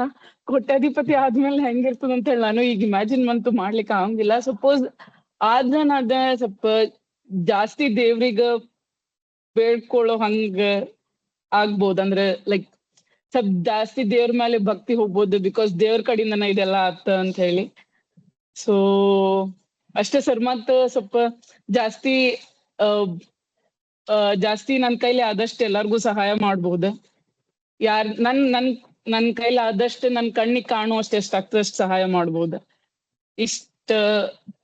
Thank you sir. ಇಷ್ಟ ನನ್ ಕಡೆ ಐ ಥಿಂಕ್ ಈಗ ಸದ್ ನನ್ ತಲೆಯೊಳಗ ಅಷ್ಟ ಹೊಳಿಲಿಗತ್ತದ. So thank you so much sir. ಧನ್ಯವಾದಗಳು ಹರ್ಷ ಅವರೇ, ತುಂಬಾ ಚೆನ್ನಾಗಿ ಮಾತಾಡಿದ್ರಿ. ಈಗ ಸಡನ್ ಆಗಿ 1 ಕೋಟಿ ಯಾರಿಗಾರ ಸಿಕ್ಕಿದ್ರೆ ನಾನು ಮನೆ ತಗೋತೀನಿ, ಅಥವಾ ಬೇರೆ ಖರ್ಚು ಮಾಡ್ತೀನಿ, ಚೆನ್ನಾಗಿ ಪಾರ್ಟಿ ಮಾಡ್ತೀನಿ ಅಂತ ಹೇಳೋ ಬದ್ಲಿ ನೀವು ಬೇರೆಯವ್ರಿಗೆ ಉಪಯೋಗ ಆಗುತ್ತೆ ಅನ್ನೋ ತರ ನೋಡ್ಕೋತೀನಿ ಅಂತೆಲ್ಲ ಹೇಳಿದ್ರಿ. ತುಂಬಾ ಚೆನ್ನಾಗಿ ಹೇಳಿದ್ರಿ. ಸೊ ಈಗ ಮುಂದೆ ಇನ್ನ ಎಲ್ಲರೂ ಊಟಕ್ಕೆ ಕೂತ್ಕೊಂಡಿರ್ತಾರೆ. ಈಗ ಈಗಾಗ್ಲೇ ಹೇಳ್ದಂಗೆ ಉಮಾನಾಥ್ ಸರ್ ಅವ್ರ ಪತ್ನಿ ಬಡಿಸ್ತಾ ಇರ್ತಾರೆ. ಈ ಅವಾಗೇನಾಗುತ್ತೆ, ಹಪ್ಪಳ, ಸಂಡಿಗೆ, ಪಲ್ಯ, ಕೋಸಂಬರಿ, ಒಬ್ಬಟ್ಟು, ಈಗ ಎಲ್ಲಾ ತಿನಿಸುಗಳಿಗೆ ಹಾಕಿರ್ತಾರೆ ಬಳೆ ಎಲೆನಲ್ಲಿ. ಈಗ ಎಲ್ಲ ತಿನಿಸುಗಳಿಗೆ ಜೀವ ಬಂದ್ಬಿಡುತ್ತೆ. ಆಗ ಅದರಲ್ಲೆಲ್ಲ ಡಾಮಿನೇಟಿಂಗ್ ತಿನಿಸು ಅಂದ್ರೆ ಒಬ್ಬಟ್ಟು. ಆ ಒಬ್ಬಟ್ಟು ಏನಪ್ಪಾ ಅಂದ್ರೆ ಮಾತಾಡಕ್ ಶುರು ಮಾಡುತ್ತೆ. ಸೊ ಆಗ ಅಚ್ರೇಕರ್ ಸರ್ ಅವರು ಆ ಒಬ್ಬಟ್ಟಿನ ಜಾಗದಲ್ಲಿ ನಿಂತ್ಕೊಂಡು ತನ್ನ ಬದಲು ಪಲ್ಯ ಅಥವಾ ಕೋಸಂಬರಿಯನ್ನ ತಿನ್ರಿ ಅಂತ ಹೆಂಗ್ ಒಪ್ಪಿಸ್ತದೆ ಒಬ್ಬಟ್ಟು ಅನ್ನೋದನ್ನ ವಿವರಿಸ್ತಾರೆ. ಓಕೆ, ಧನ್ಯವಾದಗಳು ರಾಘವೇಂದ್ರ ಅವರೇ. ಒಬ್ಬಟ್ಟು ಅಂದ್ರೆ ಅದೇ ಹೋಳಿಗೆ ಟೈಪ್ ಸ್ವೀಟ್ ಅಲ್ವ? ಸೊ ಈಗ ಸ್ವೀಟಿಗೆ ಅದಕ್ಕೆ ಮಾರು ಹೋಗ್ತಕ್ಕಂಥ ಜನರು ಯಾರು ಇಲ್ಲ. ಸ್ವೀಟ್ ಕಂಡ ತಕ್ಷಣ ಎಲ್ರ ಬಾಯಲ್ಲಿ ನೀರು ಇರುತ್ತೆ, ಎಲ್ರಿಗೂ ಅದು ಕಂಟ್ರೋಲ್ ಕೂಡ ಇರಲ್ಲ, ಸಾಕಷ್ಟು ತಿಂತಾ ಹೋಗ್ತಾರೆ. ಸೊ ಈಗ ಒಬ್ಬಟ್ಟಿನ ಜಾಗದಲ್ಲಿ ನಾನಿತ್ತು ಅವ್ರಿಗೆ ಹೇಳ್ತೀನಿ, ನೋಡಿಪ್ಪ ನಾನು ನೀನ್ ಎದುರುಗಡೆ ಇದ್ದೀನಿ, ನನ್ನನ್ನು ಕಂಡ್ರೆ ನಿಮ್ಗೆ ತುಂಬಾ ಆಕರ್ಷಣೆ ಆಗುತ್ತೆ, 1 ಅಲ್ಲ 2 ಅಲ್ಲ 3 ಅಲ್ಲ ತಗೋತಾ ಹೋಗ್ತೀರಾ. ಆದ್ರೆ ಸ್ವಲ್ಪ ನಿಮಗೆ ಆರೋಗ್ಯದ ಬಗ್ಗೆ ಸ್ವಲ್ಪ ಕಾಳಜಿ ಇರಲಿ, ನನ್ನನ್ನು ಮಿತವಾಗಿ ತಗೊಂಡ್ರೆ ಮಾತ್ರ ನಿಮ್ಮ ಆರೋಗ್ಯ ಚೆನ್ನಾಗಿರುತ್ತೆ. ನನಗಿಂತಲೂ ಹೆಚ್ಚು ಆರೋಗ್ಯ ಬೇಕು ಅಂತಂದ್ರೆ ಪಕ್ಕದಲ್ಲೇ ಕೋಸಂಬರಿ ಇದೆ, ಪಲ್ಯ ಇದೆ, ಅದರಲ್ಲಿ ಸಾಕಷ್ಟು ವಿಟಮಿನ್ ಇದೆ, ಅವೆಲ್ಲ ಇದೆ. ಅವುಗಳನ್ನ ಕಡೆಗಣಿಸ್ಬೇಡಿ, ಅವುಗಳನ್ನು ಕೂಡ ಅಷ್ಟೇ ರುಚಿಯಾಗಿ ತಗೊಳ್ಳಿ. ನಾನು ರುಚಿಯೇ ಇರಬಹುದು, ಆದ್ರೆ ಈ ನ್ಯೂಟ್ರಿಷನಲ್ ಪಾಯಿಂಟ್ ಇಂದ ವಿಟಮಿನ್ಸ್ ನಿಂದ ನಾನು ಅದ್ರಲ್ಲಿ ತುಂಬಾ ಪೋರ್, ನಾನು ಏನು ಕೊಡ್ಲಿಕ್ಕೆ ಸಾಧ್ಯ ಇಲ್ಲ.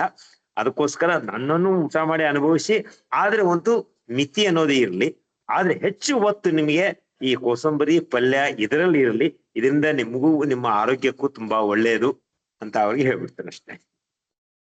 ಧನ್ಯವಾದಗಳು ಅಚ್ರೇಕರ್ ಸರ್, ತುಂಬಾ ಚೆನ್ನಾಗಿ ಹೇಳಿದ್ರಿ. ಒಬ್ಬಟ್ಟಿನ ದೃಷ್ಟಿಯಿಂದ ನಿಂತ್ಕೊಂಡು ಹೆಂಗಿದ್ರು ಗೊತ್ತು ಇವ್ರು ನನ್ನ ಬಿಡೋದಿಲ್ಲ ಅಂತ, ಆದ್ರೂನು ಅಕ್ಕಪಕ್ಕದವ್ರನ್ನ ಅಂದ್ರೆ ಕೋಸಂಬರಿ ಪಲ್ಯ ತಿಂದ್ರೆ ಆರೋಗ್ಯಕ್ಕೆ ಒಳ್ಳೆಯದು ತುಂಬಾ ಅಂತ ಹೇಳಿ ಚೆನ್ನಾಗಿ ಕನ್ವಿನ್ಸ್ ಮಾಡೋ ರೀತಿಯಲ್ಲಿ ಹೇಳಿದ್ರಿ. ಸೊ ಇವತ್ತಿನ ಆಶುಭಾಷಣ ಇದು ಆಶುಭಾಷಣದ ಸರದಿಯಲ್ಲಿ ಎಲ್ರೂ ತಮ್ಮ ತಮ್ಮ ನಿಗದಿತ ಅವಧಿಗಳಲ್ಲಿ ಚೆನ್ನಾಗಿ ಭಾಷಣ ಮಾಡಿದ್ರಿ. ಈಗ ಆಶುಭಾಷಣನ ಮುಗಿಸಿ ನಾನು ವೇದಿಕೆಯನ್ನ ಮರಳಿ ರವಿಕುಮಾರ್ ಅವರಿಗೆ ಕೊಡ್ತಾ ಇದ್ದೀನಿ. ಧನ್ಯವಾದಗಳು ಟೋಸ್ಟ್ ಮಾಸ್ಟರ್ ರಾಘವೇಂದ್ರ ಅವರೇ. ನಮ್ಗೆ ಒಂದ್ ರೀತಿ ಬೇರೆ ರೀತಿ ಈ ರೀತಿನೂ ನಮ್ಮ ಆಶುಭಾಷಣನ ನಡೆಸ್ಬೋದು ಅನ್ನೋದೊಂದು ಒಂದು ಒಂದು ಒಂದು ದಾರಿನ ತೋರ್ಸಿದ್ರಿ, ಒಂದು ದಾರಿನ ಹುಟ್ಟಾಕಿದ್ರಿ. ನಮ್ಗೆ ನಿಜವಾಗ್ಲೂ ಒಂದ್ ರೀತಿ ಖುಷಿ ಆಗ್ತಾ ಇದೆ. ಹೋದ್ವಾರ ಟೋಸ್ಟ್ ಮಾಸ್ಟರ್ ಮೋಹನ್ ಮೂರ್ತಿ ಅವರು ಒಂದು ಪ್ರಯತ್ನ ಮಾಡಿದ್ರು, ನೀವೊಂದು ಪ್ರಯತ್ನ ಮಾಡಿದ್ರಿ. ಇಂಥ ಪ್ರಯತ್ನಗಳು ಇನ್ನೂ ಮುಂದೆ ಸಾಗ್ಲಿ ಅಂತ ಹೇಳ್ತಾ ನಾವು ಮುಂದಿನ ಹಂತಕ್ಕೆ ಹೋಗೋಣ. ಈ ಟೈಪ್ಗಳು ಇಷ್ಟೊಂದು ನಮ್ಮ ನಡುವೆ ನಮ್ಮ ಸಮಾಜದಲ್ಲಿ ಇದೆ ಅಂದ್ರೆ, ಈ ಗಳಿಂದ ನಾವು ಹೇಗ್ ಹೊರಗಡೆ ಬರಬೇಕು, ಸೊಲ್ಯೂಷನ್ಸ್ ಏನು ಅಂತಂದ್ರೆ, ಈ ಸಮಯದಲ್ಲಿ ನಾನು ಒಂದು ಘಟನೆ ನಾನು ಹೇಳಲಿಕ್ಕೆ ಇಷ್ಟಪಡ್ತೇನೆ. ಒಂದು ಪ್ರಸಿದ್ಧ ವ್ಯಕ್ತಿಗಳಿದ್ರೆ ಅವರು ಇಂಥ ಗಳನ್ನ ಹೋಗ್ಲಾಡ್ಸಿಕ್ಕೆ ಪ್ರಯತ್ನ ಪಡ್ಬೋದು. ಅದಕ್ಕೆ ಒಂದು ಉದಾಹರಣೆ ಅಂತ ಅಂದ್ರೆ, ಏಡ್ಸ್ ರೋಗಿ ಮುಟ್ಟಿದ್ರೆ ಏಡ್ಸ್ ಬರುತ್ತೆ ಅಂತ ಒಂದು ನಂಬಿಕೆ ರೂಢಿಗತವಾಗಿತ್ತು. ಓಕೆ, ಅದನ್ನ ಹೋಗ್ಲಾಡ್ಸ್ಲಿಕ್ಕೆ ಇಂಗ್ಲೆಂಡ್ ನ ರಾಣಿ ಪ್ರಿನ್ಸೆಸ್ ಡಯಾನಾ ಅವರು 1987ರಲ್ಲಿ ಒಂದು ಗ್ಲೌಸ್ ಇಲ್ದೇನೆ ಒಬ್ಬ ಏಡ್ಸ್ ರೋಗಿಯನ್ನ ಮುಟ್ಟಿ ಈ ರೀತಿ ತಪ್ಪು ಕಲ್ಪನೆಗಳು ಇರಬಾರ್ದು ಅನ್ನೋ ಒಂದು ತಪ್ಪು ಕಲ್ಪನೆನ ಹೋಗ್ಲಾಡ್ಸಿಕ್ ಪ್ರಯತ್ನ ಪಟ್ರು. ಇಂಥ ಘಟನೆಗಳಿಂದ ಕೆಲವು ಸ್ಟೀರಿಯೋಟೈಪ್ಗಳು ಇದೆಯಲ್ಲ, ಅವೆಲ್ಲ ಹೋಗುತ್ತೆ. ಆಮೇಲೆ ಇನ್ನೊಂದು ಏನಂತ ಅಂದ್ರೆ, ವ್ಯಕ್ತಿಗಳ ಜೊತೆ ಇನ್ನೊಂದು ಯಾವ ರೀತಿ ಸ್ಟೀರಿಯೋಟೈಪ್ ಇಂದ ಹೊರಗಡೆ ಬರ್ಬೋದು ಅಂತ ಅಂದ್ರೆ, ಇಂಡಿವಿಜುವಲ್ ಇಂಟ್ರಾಕ್ಷನ್ ಅಥವಾ ವ್ಯಕ್ತಿಗಳ ಸಂಪರ್ಕದಿಂದ ಹೊರಗಡೆ ಬರ್ಬೋದು. ಯಾವ ತರ ಅಂತ ಅಂದ್ರೆ, ಈ ಒಂದು ಗುಂಪು ಅವ್ರ ಬಗ್ಗೆ ಮೊದ್ಲೇ ಒಂದು ಜಡ್ಜ್ಮೆಂಟ್ ಅಥವಾ ತೀರ್ಪು ಮಾಡೋ ಬದಲು ಆ ವ್ಯಕ್ತಿಗಳ ಜೊತೆ ಮುಕ್ತವಾಗಿ ಮಾತಾಡ್ಬೋದು. ಓಕೆ, ಅವ್ರನ್ನ ಅರ್ಥ ಮಾಡ್ಕೋಬಹುದು. ಓಕೆ, ಅವರ ಜನರೊಂದಿಗೆ ಅವ್ರನ್ನ ಒಂದ್ ರೀತಿ ಬೆರೆಯಕ್ಕೆ ಬೆಳೆಸ್ಬೋದು, ಸಂಬಂಧ ಬೆಳೆಸಕ್ ಬಿಡ್ಬೋದು. ಓಕೆ, ಆಮೇಲೆ ಜೊತೆಗೆ ಅದ್ರ ಬಗ್ಗೆ ತಿಳ್ಕೊಳ್ಳೋದು ಅಂದ್ರೆ ಸ್ವಯಂ ಶಿಕ್ಷಣ ಪಡೆಯೋದ್ರ ಮೂಲಕನೂ ಸಹ ಈ ಪೂರ್ವಾಗ್ರಹದ ಬಗ್ಗೆ ಅಥವಾ ಈ ತಪ್ಪು ಕಲ್ಪನೆನ ಹೋರಾಡಿಸ್ಬೋದು. ಆಮೇಲೆ ನೆಕ್ಸ್ಟ್ ಬೇರೆ ಯಾವ ದಾರಿಗಳಿದೆ ಅಂತ ಅಂದ್ರೆ, ಒಂದು ವಿಮರ್ಶಾತ್ಮಕ ಯೋಚನೆಗಳಿಂದ ನಾವು ಒಂದು ಇಂಥ ತಪ್ಪು ಕಲ್ಪನೆಗಳನ್ನ ಹೋಗ್ಲಾಡಿಸ್ಬೋದು. ಓಕೆ, ಸೊ ಯಾವ ರೀತಿ ಅಂತ ಅಂದ್ರೆ, ನಮ್ ಕೇಳ್ಬರೋ ವಿಷಯ ಕೆಲವು ಸರಿ ಈ ತರ ಇರುತ್ತೆ, ಎಲ್ರು ಹೀಗೆ ಇರ್ತಾರೆ ಅಂತ ಸ್ಟೀರಿಯೋಟೈಪ್ಗಳು ಇರುತ್ತೆ. ಅಂತ ತಪ್ಪು ನಂಬಿಕೆಗಳನ್ನ ಅದನ್ನ ಪ್ರಶ್ನಿಸ್ಬೋದು.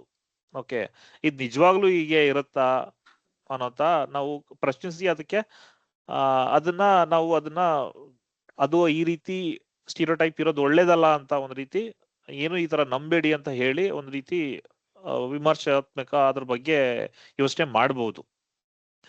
ಅದೇ ರೀತಿ ಬೇರೆ ಸಂಸ್ಕೃತಿ ಇರ್ಬೋದು, ಭಾಷೆ ಇರ್ಬೋದು. ಓಕೆ, ಇಂಥ ವೈವಿಧ್ಯಮಯ ಜನರ ಜೊತೆ ಸೇರಿ ಅವ್ರ ಬಗ್ಗೆ ತಿಳ್ಕೊಂಡು ಅವ್ರನ್ನ ಗೌರವಿಸಿದ್ರೆ ಈ ಸ್ಟೀರಿಯೋಟೈಪ್ಗಳು ಹೋಗುತ್ತೆ. ಜೊತೆಗೆ ಮಕ್ಕಳಿಗೆ ಸಮಾನತೆ ಕಲಿಸ್ಬೋದು. ಅಂದ್ರೆ ಲಿಂಗ ನಿರ್ದಿಷ್ಟ ಆಟಿಕೆಗಳು ಅಥವಾ ಬಣ್ಣದ ಸ್ಟೀರಿಯೋಟೈಪ್ಗಳನ್ನು ಮಕ್ಕಳಲ್ಲಿ ಬೇರೂರದಂಗೆ ನಾವು ತಡೆ ಹಿಡಿಬಹುದು. ಅವ್ರಿಗೆ ಇವನ್ನೆಲ್ಲ ಸಹ ನಾವು ಅವರ ಚೈಲ್ಡ್ಹುಡ್ ಡೇಸ್ ಇಂದಾನೆ ಅವ್ರಿಗೆ ತಿಳಿಸ್ಕೊಡ್ಬೋದು. ಓಕೆ, ಅದೇ ರೀತಿ ಕೆಲವೆಲ್ಲ ಕಾಲಕ್ಕೆ ತಕ್ಕಂತೆ ನಾವು ಕೆಲವು ವಿಷಯಗಳನ್ನ ಬಿಡ್ಬೇಕಾಗತ್ತೆ. ಯಾವ್ಯಾವ ವಿಷಯಗಳಂತ ಅಂದ್ರೆ, ಓಕೆ, ಕೆಲವು ಕೆಲವು ವಿಷಯ ಎಲ್ಲ ಹಳತಾಗಿರುತ್ತೆ. ಹಳತಾಗಿರೋ ವಿಷಯಗಳನ್ನೆಲ್ಲ ನಾವು ಇಂದಿನ ಆಧುನಿಕ ಯುಗದಲ್ಲಿ ಅವನ್ನೆಲ್ಲ ಬಿಟ್ಟು ಮುಂದೆ ಹೋಗ್ಬೋದು. ಆಮೇಲೆ ಇನ್ನೊಂದ್ ರೀತಿ ಏನ್ ಮಾಡ್ಬೋದು ಅಂತ ಅಂದ್ರೆ ಮಾಹಿತಿನ ಪರಿಶೀಲಿಸ್ಬೋದು. ಓಕೆ, ಈ ಸ್ಟೀರಿಯೋಟೈಪ್ಗಳು ನಿಜಾನಾ ಇಲ್ವಾ, ಈ ಸತ್ಯನಾ ಅಂತೆಲ್ಲ ಪರಿಶೀಲಿಸಿ ಅದನ್ನ ಬಿಟ್ಟು ಮುಂದೆ ಹೋಗ್ಬೋದು. ಇದ್ರ ಜೊತೆಗೆ ಇನ್ನೂ ಕೆಲವು ದಾರಿಗಳಿಂದ ನಾವು ಈ ಸ್ಟೀರಿಯೋಟೈಪ್ ಗಳಿಂದ ಹೊರಗಡೆ ಬರಕ್ಕೆ ಪ್ರಯತ್ನ ಪಡಬಹುದು. ಎಲ್ರು ಪ್ರಯತ್ನ ಪಡಿ ಅಂತ ಹೇಳ್ತಾ ನಾನು ಸಭೆನ ಮುಂದಿನ ಹಂತಕ್ಕೆ ನಾವು ಹೋಗೋಣ. ನಮ್ಮ ಸಭೆಯ ಮುಂದಿನ ಹಂತ ಬಂದ್ಬಿಟ್ಟು ನಮ್ಮ ಸಮಗ್ರ ಮೌಲ್ಯಮಾಪನ. ಇಂದಿನ ಸಮಗ್ರ ಮೌಲ್ಯಮಾಪನಕರಾಗಿರೋರು ನಮ್ಮ ಟೋಸ್ಟ್ ಮಾಸ್ಟರ್ ಮೋಹನ್ ಮೂರ್ತಿ ಅವರು. ಅವರನ್ನ ತಮ್ಮ ಈ ಸಮಗ್ರ ಮೌಲ್ಯಮಾಪನದ ವರದಿ ನೀಡಲಿಕ್ಕೆ ಅವ್ರನ್ನ ವೇದಿಕೆ ಕರೀತಾ ಇದ್ದೀನಿ. ವೇದಿಕೆ ನಿಮ್ದು ಟೋಸ್ಟ್ ಮಾಸ್ಟರ್ ಮೋಹನ್ ಮೂರ್ತಿ ಅವರೇ. ಧನ್ಯವಾದ ರವಿಕುಮಾರ್. ಮೊದಲಿಗೆ ಸಿದ್ಧಪಡಿಸಿದ ಭಾಷಣದ ಮೌಲ್ಯಮಾಪನ ನೋಡೋಣ. ಸಿದ್ಧಪಡಿಸಿದ ಭಾಷಣನ ಮೌಲ್ಯಮಾಪನ ಮಾಡೋದಕ್ಕೆ ನಮ್ಮ ಅಚ್ರೇಕರ್ ಸರ್ನ ನಾನು ವೇದಿಕೆ ಕರೀತಾ ಇದ್ದೇನೆ. ಅಚ್ರೇಕರ್ ಸರ್, ವೇದಿಕೆ ನಿಮ್ದು. ಧನ್ಯವಾದಗಳು ಮೋಹನ್ ಮೂರ್ತಿ ಅವರೇ. ಇವತ್ತಿನ ಒಂದು ಸಿದ್ಧಪಡಿಸಿದ ಭಾಷಣ ಟೋಸ್ಟ್ ಮಾಸ್ಟರ್ ಉಮಾನಾಥ್ ಅವರು ಕೊಟ್ಟಿದ್ದು ಟೀಮ್ ಬಿಲ್ಡಿಂಗ್ ತುಂಬಾ ಸೊಗಸಾಗಿ ತಾವು ಹೇಳಿದ್ರಿ. ಯಾವ ರೀತಿ ತಮ್ಮ ಒಂದು ಕನಸು ಮುಸ್ಸಂಜೆಯ ಮೆಲೋಡಿಸ್ ಈ ರಸ ಸಂಜೆಯನ್ನ ತಮಗೆ ಮಾಡ್ಲಿಕ್ಕೆ ಮನಸ್ಸು ಬಂತು. ಮೊಟ್ಟ ಮೊದಲು ತಾವೇ ಎಲ್ಲವನ್ನು ಮಾಡ್ತಾ ಹೋದ್ರಿ. ಸಾಕಷ್ಟು ಅಡೆತಡೆಗಳನ್ನ, ಹಾನಿಗಳನ್ನ, ತೊಂದರೆಗಳನ್ನ ತಾವು ಅನುಭವಿಸಿದ್ರಿ. ಆಮೇಲೆ ಇದಕ್ಕೆ ಯಾವ ರೀತಿ ಪರಿಹಾರ ಕಂಡುಹಿಡಿಬೇಕು ಅಂತ ಹೇಳಿ ತಾವು ತಮ್ಮದೇ ಆದ ಒಂದು 5 ಜನರ ಒಂದು ತಂಡವನ್ನ ತಾವು ನೆರವೇರಿಸಿದ್ರಿ, ಆರಿಸ್ಕೊಂಡ್ರಿ. ಪ್ರತಿಯೊಬ್ರು ಒಂದೊಂದು ಕೆಲಸವನ್ನ ಕೊಟ್ರಿ.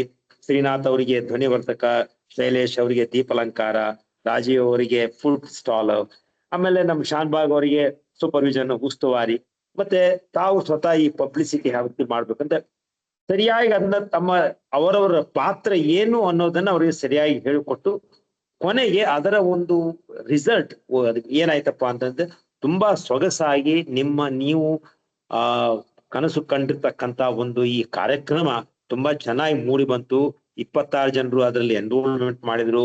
ಆಮೇಲೆ ನೀವು ಮೊದಲೇ ಅದನ್ನ 2 ಗಂಟೆಯಿಂದ ಶುರು ಮಾಡಿ ಎಲ್ಲವನ್ನ ತಯಾರಿ ಮಾಡಿಕೊಂಡು ಅತ್ಯಂತ ಅದ್ಭುತವಾಗಿ ತಮ್ಮ ಈ ಒಂದು ಕಾರ್ಯಕ್ರಮವನ್ನು ತಾವು ಮಾಡಿದ್ರಿ. ನಾನು ಇದಕ್ಕೆ ಮುಖ್ಯವಾದಂತ ಕಾರಣ ಏನಪ್ಪಾ ಅಂತಂದ್ರೆ ಒಂದು ಟೀಮ್ ಬಿಲ್ಡಿಂಗ್ ಅಥವಾ ಒಳ್ಳೆ ಒಂದು ಟೀಮ್ ಇತ್ತು ಅಂತಂದ್ರೆ ನಾವು ಏನೆಲ್ಲ ನಾವು ಸಾಧಿಸಬಹುದು ಅಂತಕ್ಕದನ್ನ ತುಂಬಾ ಸೊಗಸಾಗಿ ಹಂತವಾಗಿ ತುಂಬಾ ಚೆನ್ನಾಗಿ ವಿವರಣೆ ಮಾಡಿ ಎಲ್ರಿಗೂ ಹೇಳಿದ್ರಿ. ಇದೆಲ್ಲ ಹೇಳುವಷ್ಟು ಬಹಳ ಏನಿಲ್ಲ. ಇದನ್ನೇ ಸ್ವಲ್ಪ ಫೈನ್ ಟ್ಯೂನಿಂಗ್ ಅಂತ ನಾವೇನ್ ಹೇಳ್ತೀವಲ್ಲ ಅದನ್ನ ಬೇಕಾದ್ರೆ ನಾವು ಮಾಡ್ಬೋದು. ನಾವು ಅನ್ಬೋದು, ನನಗೊಂದು ದೊಡ್ಡ ಕನಸಿತ್ತು ಮುಸ್ಸಂಜೆ ಮೆಲೋಡಿಸ್ ಅಂತ ಒಂದು ರಸ ಸಂಜೆ ಕಾರ್ಯಕ್ರಮ ಮಾಡ್ಬೇಕು ಅಂತ ಹೇಳಿ. ನಾನು ಅದಕ್ಕೊಂದು ಕೈ ಹಾಕಿದೆ. ಆದ್ರೆ ನಾನು ಮಾಡಿದ ತಪ್ಪೇನಪ್ಪ ಅಂದ್ರೆ ಎಲ್ಲವನ್ನೂ ನಾನೇ ಮಾಡ್ಕೊಂತ ಹೋದೆ. ಕೊನೆಗೆ ಏನಾಯ್ತು ಗೊತ್ತಾ? ಅಯ್ಯೋ, ಫ್ಲಾಪ್ ಶೋ. ತುಂಬಾ ಹಾನಿ ಆಯ್ತು, ತುಂಬಾ ತೊಂದರೆ ಆಯ್ತು, ಮಾನಸಿಕ ನೆಮ್ಮದಿನೂ ಹೋಯ್ತು. ಆವಾಗ ಕೂತ್ಕೊಂಡು ನಾನು ವಿಚಾರ ಮಾಡಿದೆ, ನಾನು ಏನೋ ಒಂದು ಕಾರ್ಯಕ್ರಮ ಮಾಡ್ಬೇಕಪ್ಪ ಅಂತಂದ್ರೆ 5 P ಅದನ್ನ ನೆನಪು ಪಡ್ಕೋಬೇಕು. ಏನಪ್ಪಾ ಅಂದ್ರೆ ಒಂದು perception, planning, preparation, practice and performance. ಮೊದಲು ಪರ್ಸೆಪ್ಷನ್ ಎಲ್ಲಪ್ಪ, ನನಗೆ ಕರೆಕ್ಟ್ ಆಗಿ ಏನ್ ಮಾಡ್ಬೇಕು, ನಾನು ಏನು ಸಾಧಿಸ್ಬೇಕು ಅಂತಕ್ಕಂಥದ್ದು ನಿಶ್ಚಯವಾಗಿರ್ಬೇಕು. ಆಮೇಲೆ ನಾವು ಪ್ಲಾನಿಂಗ್ ಮಾಡ್ಬೇಕು. ಆ ಪ್ಲಾನಿಂಗ್ ನಲ್ಲಿ ಮಾತ್ರ ಮುಖ್ಯವಾಗಿ ಡೆಲಿಗೇಷನ್ ಬಹಳ ಇಂಪಾರ್ಟೆಂಟ್. ಪ್ರತಿಯೊಂದು ಕೆಲಸಕ್ಕೆ ನಾನೇ ಮಾಡೋ ಬದಲು ಆ ಡೆಲಿಗೇಷನ್ ಮಾಡಬೇಕಾದ್ರೂ ಕೂಡ right person for the right job, ಅಂದ್ರೆ ಆ ಮನುಷ್ಯನಿಗೆ ಆ ಕೆಲಸ ಹೊಂದಾಣಿಕೆ ಆಗುವ ಕೊಟ್ಟರೆ ಮಾತ್ರ ನಮ್ಗೆ ಅದು ಯಶಸ್ಸು ಸಿಗುತ್ತೆ. ಆಮೇಲೆ ಅದಕ್ಕೆ ಸಾಕಷ್ಟು ತಯಾರಿ, ಪ್ರಿಪ್ರೇಷನ್. ತಾವು 3 ತಿಂಗಳಿಂದ ಮೊದಲೇ ನಾವು ಪ್ರತಿ ತಿಂಗಳು ತಾವು ಕೂಡ್ತಾ ಇದ್ರಿ, ಒಳ್ಳೆ ಪ್ರಿಪ್ರೇಷನ್ ಮಾಡಿದ್ರಿ, ಆಮೇಲೆ ಪ್ರಾಕ್ಟೀಸ್ ಮಾಡಿದ್ರಿ, ನಂತರ ಪರ್ಫಾರ್ಮೆನ್ಸ್ ಫೈನಲ್ ಸ್ಟೇಜ್ ಬಂತು. ಇದೆಲ್ಲ ನಾವು ಸಮರ್ಪಕ ಒಂದಕ್ಕೊಂದು ಹೊಂದಾಣಿಕೆಯಿಂದ ನಾವು ಮಾಡಿದಕ್ಕೋಸ್ಕರ ಇದರ ಒಂದು ರಿಸಲ್ಟ್, ಫಲಿತಾಂಶ ಏನಪ್ಪಾ ಅಂತಂದ್ರೆ ನಮ್ಮ ಎಂಟೈರ್ ಕಾರ್ಯಕ್ರಮ ಅತಿ ಒಳ್ಳೇದಾಗಿ ಬಂತು. ಅದಕ್ಕೋಸ್ಕರ ನಾನು ಹೇಳ್ದಪ್ಪ ಅಂದ್ರೆ team building is the only key to success. So the full form of team, TEAM ಏನಪ್ಪಾ ಅಂತಂದ್ರೆ together every one achieves more ಅನ್ನೋದಕ್ಕೆ ಇದು ಒಂದೇ ಒಳ್ಳೆ ಉದಾಹರಣೆ. ನನ್ನ ಸ್ವತಃ ಜೀವನದಲ್ಲಿ ನಾನು ಕಂಡುಕೊಂಡೆ ಅಂತಕ್ಕಂಥ ಒಂದು ಮೆಸೇಜ್ ಅನ್ನು ತಾವು ಕೊಡ್ಬೋದಾಯ್ತು ಅಷ್ಟೇ, ಮತ್ತೆ. ಸೊ ಇಷ್ಟ ಹೇಳ್ತಾ ಒಳ್ಳೆ ಸೊಗಸಾಗಿ ಬಂದಂತ ಭಾಷಣ ಅಂತ ನಾನು ಹೇಳ್ತೇನೆ. ಧನ್ಯವಾದ ಅಚ್ರೇಕರ್ ಸರ್. ಇವಾಗ ಸಮಗ್ರ ಮೌಲ್ಯಮಾಪನದ ಸರದಿ. ಈ ಸಭೆ ಇವತ್ತು 3:05 ಪ್ರಾರಂಭ ಆಯ್ತು. ಅದು 5 ಮಿನಿಟ್ಸ್ ಎಲ್ಲ ಓಕೆ ಅಂತ ಅನ್ಕೋತೀನಿ ನಾನು ಒಂದು ಆನ್ಲೈನ್ ಮೀಟಿಂಗ್ ಮಾಡ್ಬೇಕಾದ್ರೆ. ರವಿಕುಮಾರ್ ಅವರು, ಅನಿಲ್ ಕುಮಾರ್ ಅವರು ಎಸ್ ಎ ಮಾಡ್ಬೇಕಾಗಿತ್ತು, ಕಡೆ ನಿಮಿಷದಲ್ಲಿ ಅದು ಸ್ವಲ್ಪ ಬದಲಾವಣೆ ಆಗಿದ್ರಿಂದ ರವಿಕುಮಾರ್ ಅವರು ಎಸ್ ಎ ರೋಲ್ ತಗೊಂಡ್ರು. ಇದು ಬಹಳ ಮುಖ್ಯ. ಏನಂದ್ರೆ ಒಂದು ಈ ತರದ್ದೊಂದು ನಾವು ನಿರೀಕ್ಷೆ ಮಾಡಿಲ್ದೇ ಇರೋದು ಆದಾಗ ಅಲ್ಲಿ ನಾವು ಪಿಚಿನ್ ಆಗಿ ಆ ಜವಾಬ್ದಾರಿನ ಹೊಣೆಗಾರಿಕೆನ ಹೊರ್ತೀವಲ್ಲ, ಅದು ನಾಯಕತ್ವದ ಒಂದು ಗುಣ. ಅದನ್ನ ರವಿಕುಮಾರ್ ಅವರು ಇವತ್ತು ಏನಂದ್ರೆ ಸಮರ್ಥವಾಗಿ ಮಾಡಿದ್ದಾರೆ.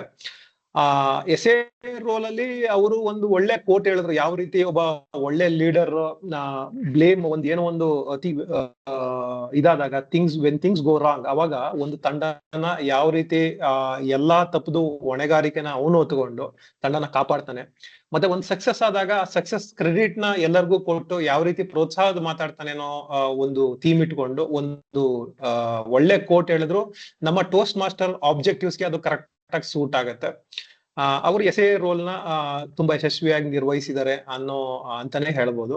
ಅದಾದ್ಮೇಲೆ ಅವರು ಒಂದು ವಿಭಿನ್ನ ರೀತಿಯಲ್ಲಿ ಅಚ್ರೇಕರ್ ಸರ್ನ ಪರಿಚಯ ಮಾಡಿದ್ರು. ಅಚ್ರೇಕರ್ ಸರ್ ಅವರ ಅಧ್ಯಕ್ಷೀಯ ಭಾಷಣದಲ್ಲಿ ಎಂದಿನಂತೆ ಒಳ್ಳೆ ಮೆಸೇಜ್ ಕೊಟ್ರು. ಇವತ್ತು ಅವ್ರು ತಗೊಂಡಿದ್ದು ಲೆಟ್ ಗೋ ಅನ್ನೋ ಒಂದು ಮೆಸೇಜ್. ಅದ್ರಲ್ಲಿ 2 ಕಥೆಗಳು ಹೇಳಿದ್ರು. ಒಂದು ಒಬ್ಬ ತತ್ವಶಾಸ್ತ್ರಜ್ಞಂದು, ಅದು ಒಂದು ಗ್ಲಾಸ್ ಇಟ್ಕೊಂಡು, ಒಂದು ಗ್ಲಾಸ್ ಅಲ್ಲಿ ನೀರಿಟ್ಕೊಂಡು ಅದು ಸ್ವಲ್ಪ ಏನಾಗತ್ತೆ ಅದನ್ನ ಹಂಗೆ ಕ್ಯಾರಿ ಮಾಡ್ತಾ ಇದ್ರೆ ಅಂತ. ಎಷ್ಟೋ ಸತಿ ಹಂಗಾಗತ್ತೆ. ನಾವೇನಂದ್ರೆ ಏನೋ ಒಂದು ಆಗ್ಬಿಟ್ಟಿರ್ತದೆ ಘಟನೆ, ಕಹಿ ಘಟನೆ, ಅದನ್ನ ಮನ್ಸಲ್ಲಿ ಇಟ್ಕೊಬಿಟ್ಟಿರ್ತೀವಿ. ಈ ನಮ್ಮಲ್ಲಿ ಒಂದು ಒಳ್ಳೆ ಫ್ರೇಸ್ ಇದೆ ಇದಕ್ಕೆ, ಮಡಿಲಲ್ಲಿರೋ ಕೆಂಡ ಅಂತ. ಮಡಿಲಲ್ಲಿರೋ ಕೆಂಡ ಅದ್ ಏನ್ ಮಾಡುತ್ತೆ ಅಂದ್ರೆ ಫಸ್ಟ್ ನಮ್ನೇ ಸುಡೋದು, ಆಮೇಲಿಂದ ಏನಂತಂದ್ರೆ ಹೊರಗಡೆದು.